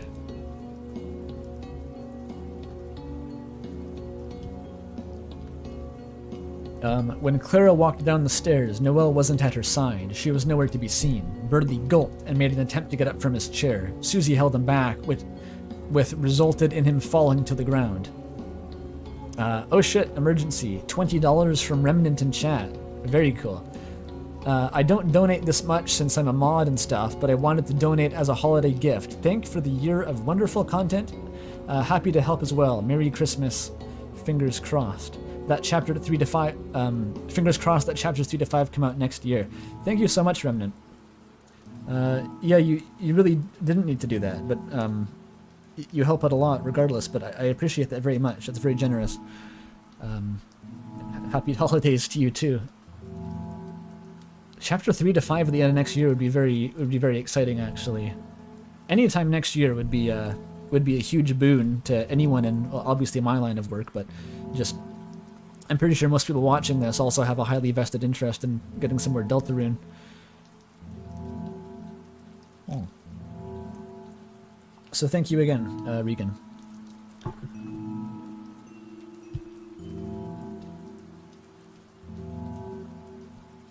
All right. What happened? It was Clara. Chris easily got up from his chair and put a hand on her shoulder. I need to watch this, Clara, so you don't follow my mistakes. Chris whispered. Just for a moment, his voice sounded soft as silk. Unlike before, he looked up at his with wide blue eyes. They looked just like two moons. Oh, she looked up at his eyes with wide blue eyes. They looked like moons. Two blue moons. Soon they would bleed into bright red, just like Chris's. That's how genetics works when you're adopted. I need you to be who you are. Wait. I need you to be who you are. Don't pretend to be someone you could never be. Don't pretend to be. Cisgender, she asked. Mother told me you used to use they, them. Why did you stop? Fuck, Chris is getting called out. Chris is getting called out by Clara. What's happening? This is, okay, immediate. Okay, pronoun jank is diegetic. Clara is plot relevant. How old is Clara? Who the fuck knows? I don't know. I was actually waiting for this. I had figured I had in the back of my mind, I had a suspicion that like every fic would be like examining Chris's gender, but somehow it didn't happen. It finally happened though. It got like a vague mention in Remnants, I think. All right. This is very, very strange, but let's see what happens. That was good. A tear ran down from their eye. They took a breath and took a step back. Don't hurt her. Don't let your anger at me hurt your daughter, yelled Birdley. Oh, Clara has now been, I guess, like retconned to be they, them. I use they, them, Clara interrupted with a frown. Chris smiled tenderly for a moment, but then they faced away from their child. They walked toward Birdley with the knife in their hands, saying, I pity you, Birdley, so trust me when I say I don't do this easily. But in the end, I don't have much of a choice, do I? Birdley tried to attack them or fly away, but it didn't work. Chris was determined to get closer. They cut the knife through Birdley's soul. Their smile disappeared, and tears ran out like a waterfall. Noelle appeared in the doorway. It appeared to snow in room again. She walked over to Chris. She took the knife from their hands. She cut through their heart. Wait, I have to... What happened? Chris stabs Birdley in the soul, directly in the soul. Noelle appears. She walks to Chris. She takes the knife. She stabs Chris in the soul. No, the heart. Never mind. Not the soul. Like, literally Chris's heart. What's happening, by the way? I'm not sure. They fell onto the ground and blood colored the ground red. Oh, hang on. One sec.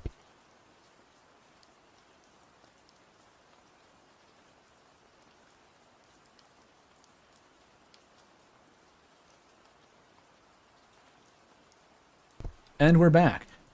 And blood colored the ground red. The snow disappeared from the room and things appeared normal again. What the fuck just happened? Okay, so Chris is dead.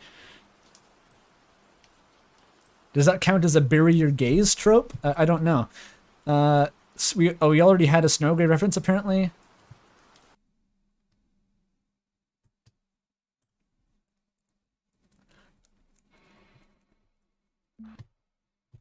Susie looked up from the table to Noelle. Noelle smiled. We won't have to be influenced or controlled by him anymore. We're free. Susie took her hand and they both walked over to Clara. What is this death cult shit?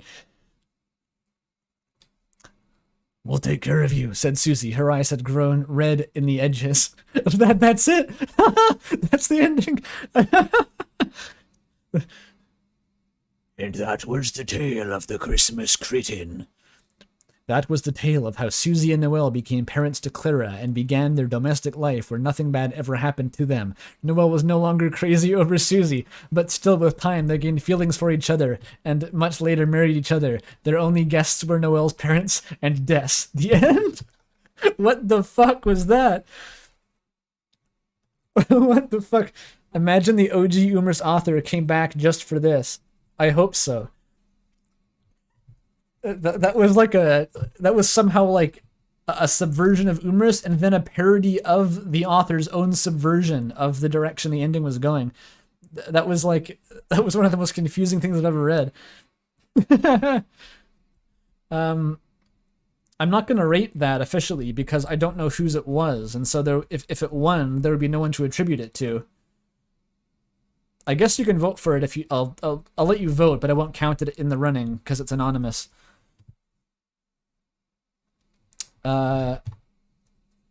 This was just called I'd Like to Forget About This. All right.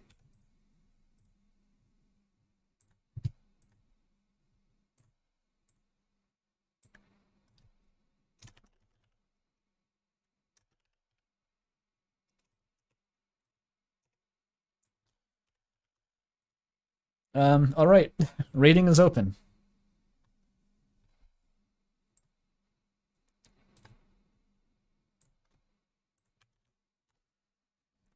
"500 words, by the way, is over the minimum word count. There was a minimum word count, and everyone else was nowhere close. But that one did qualify.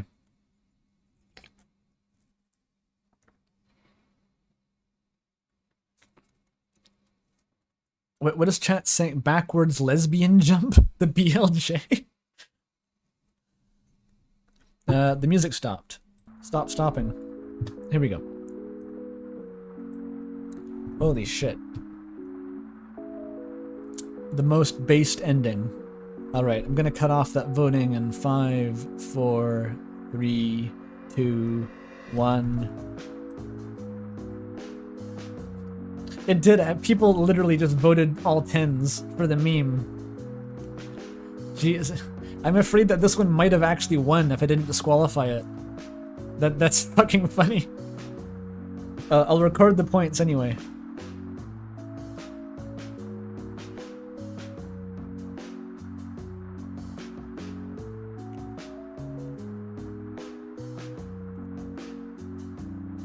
Jesus.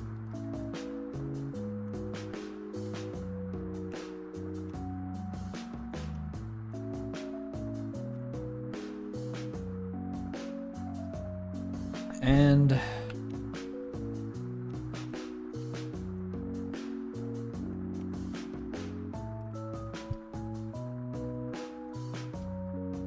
all right. Damn it, ever since whoever in chat said that, I'm regretting, like, the obvious solution was to make a script that would just calculate the score automatically, but I, for some reason, didn't think to do that.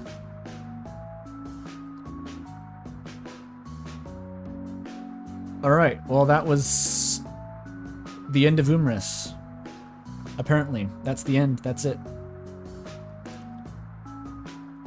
Yeah, Outson, you have to put that one also in the book that is growing exponentially in size every second. Umriss Endgame. And there's fan art. Alright, let's read the fan art to close out the stream. That was a wild and rambunctious journey. Okay. Maybe the real Umriss was the friends we made along the way, Luigi. I agree.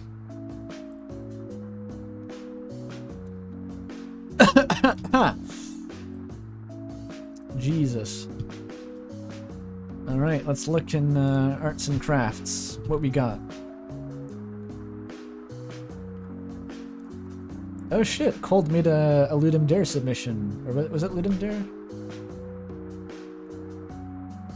Or maybe not. I'm sorry, I got distracted. I think that there's a game jam going on right now. I'm not sure if it's Ludum Dare. It was posted in the arts and crafts. I'm getting distracted by all the non-stream art in arts and crafts right now. I have to keep focused. Okay, never mind. I have to shout out the fucking Spaz parody. I can't not shout out the Spaz parody. Here, this is just something that Simi did for no particular reason. I can't waste to be a useless piece of shit all day and play these games. Fuck, I'm falling down all these stairs. I warned you about stairs, bro. It keeps happening. I told you, man. I told you about stairs. Okay, sorry. I couldn't resist. We have... Okay, this is the first official Umriss fan art of the stream.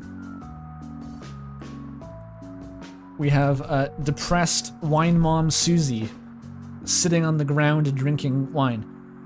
Just like Umriss, my favorite fanfiction. That's wonderful, very expressive, and I like it a lot. That's by Cybervamp. Thank you for that contribution. We have a collage, a sort of an anthology by Doc. There's people I've never seen post art before, just coming out of the woodwork with these bangers. Look at this fucking thing. This is like a greatest hits reel. Lesbian. That's Birdie guesses the L word. Chris choke slamming Birdie like Horaloo. The knife piercing the gas line. The racial slurs, yes, of course. The Birdly Chad stride, where he's flailing his arms around as he walks, yeah, expressively or something. And I think this represents Birdly regurgitating a fountain of high-velocity ice water from his gizzard, or maybe it's gullet, I'm not sure how birds work, into Chris's eyes to stop him being attacked with a butcher knife, which works for some reason, and causes Chris to undergo immediate epiphany and change his ways. Very cool. Thank you for that, Doc. Dr. Spy? Dr. Spy maybe? I'm not sure. Okay. And, oh my god, there's more? How much fucking art did you make, Mooks? Is this all the same? I can't tell if this is, like, different. Okay, there's some repeated. Oh, you split it up. I see. Okay. So here's another anthology. That was, Susie at the lake, and then Birdly has to go to apologize. There's the Japanese trope that I forget about. It's called, like, tankaban or something, but not, because that's another word. Very cool. Is this after Birdly gets body slammed by Chris and he's just having a spirit quest and Susie's just laughing her ass off? Because that's really funny. Kabedon, apparently. Kabedon. Kabedon. I'm not sure how to pronounce that more Japanesely. But yes, Kabedon. Let me tell you, make a fucking scene about making a scene. Yeah. All the high drama and emotions have been captured perfectly. And there's more. This is only part 1. But nobody came. Yeah, Birdly, this is in the one where he's in the dark world and tries, repeatedly references Undertale, but to no avail. No one cares about his Undertale reference. When have I ever lied to you? B. Legendary typo, as Birdly frantically gaslights Susie. There they are dancing at the prom. Legitimately somewhat wholesomely, like it just turned into a Susly fic for a chapter there.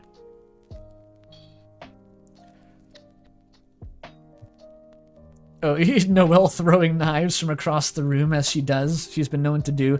I'm sorry, Birdly, but I can't let you touch Chris. You'll have to die now. Throws 1 million knives. Nothing personal. What a creative use of Noelle in that last fic there.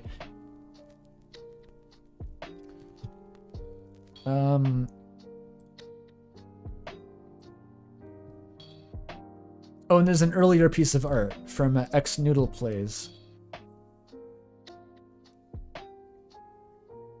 We got some more doodles here. Even more knives being thrown at Birdly. That's the Dark Fountain. Is that Ralsei sitting there?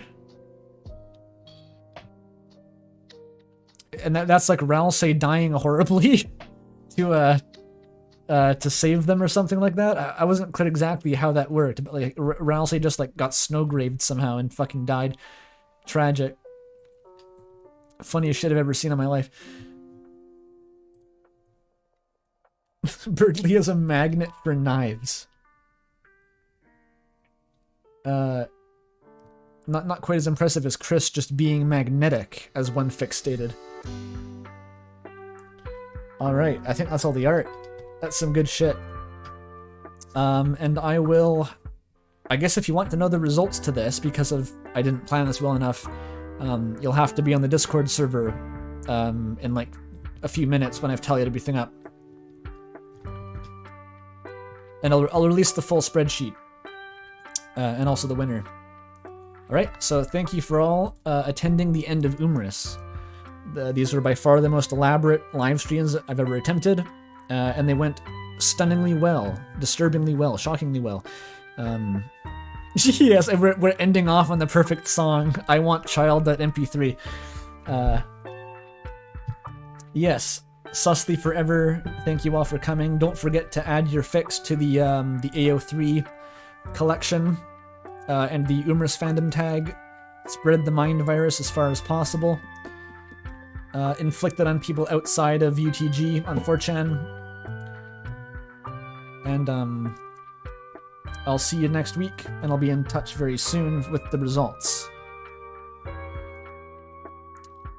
Bye everyone, and thank you to everyone who contributed.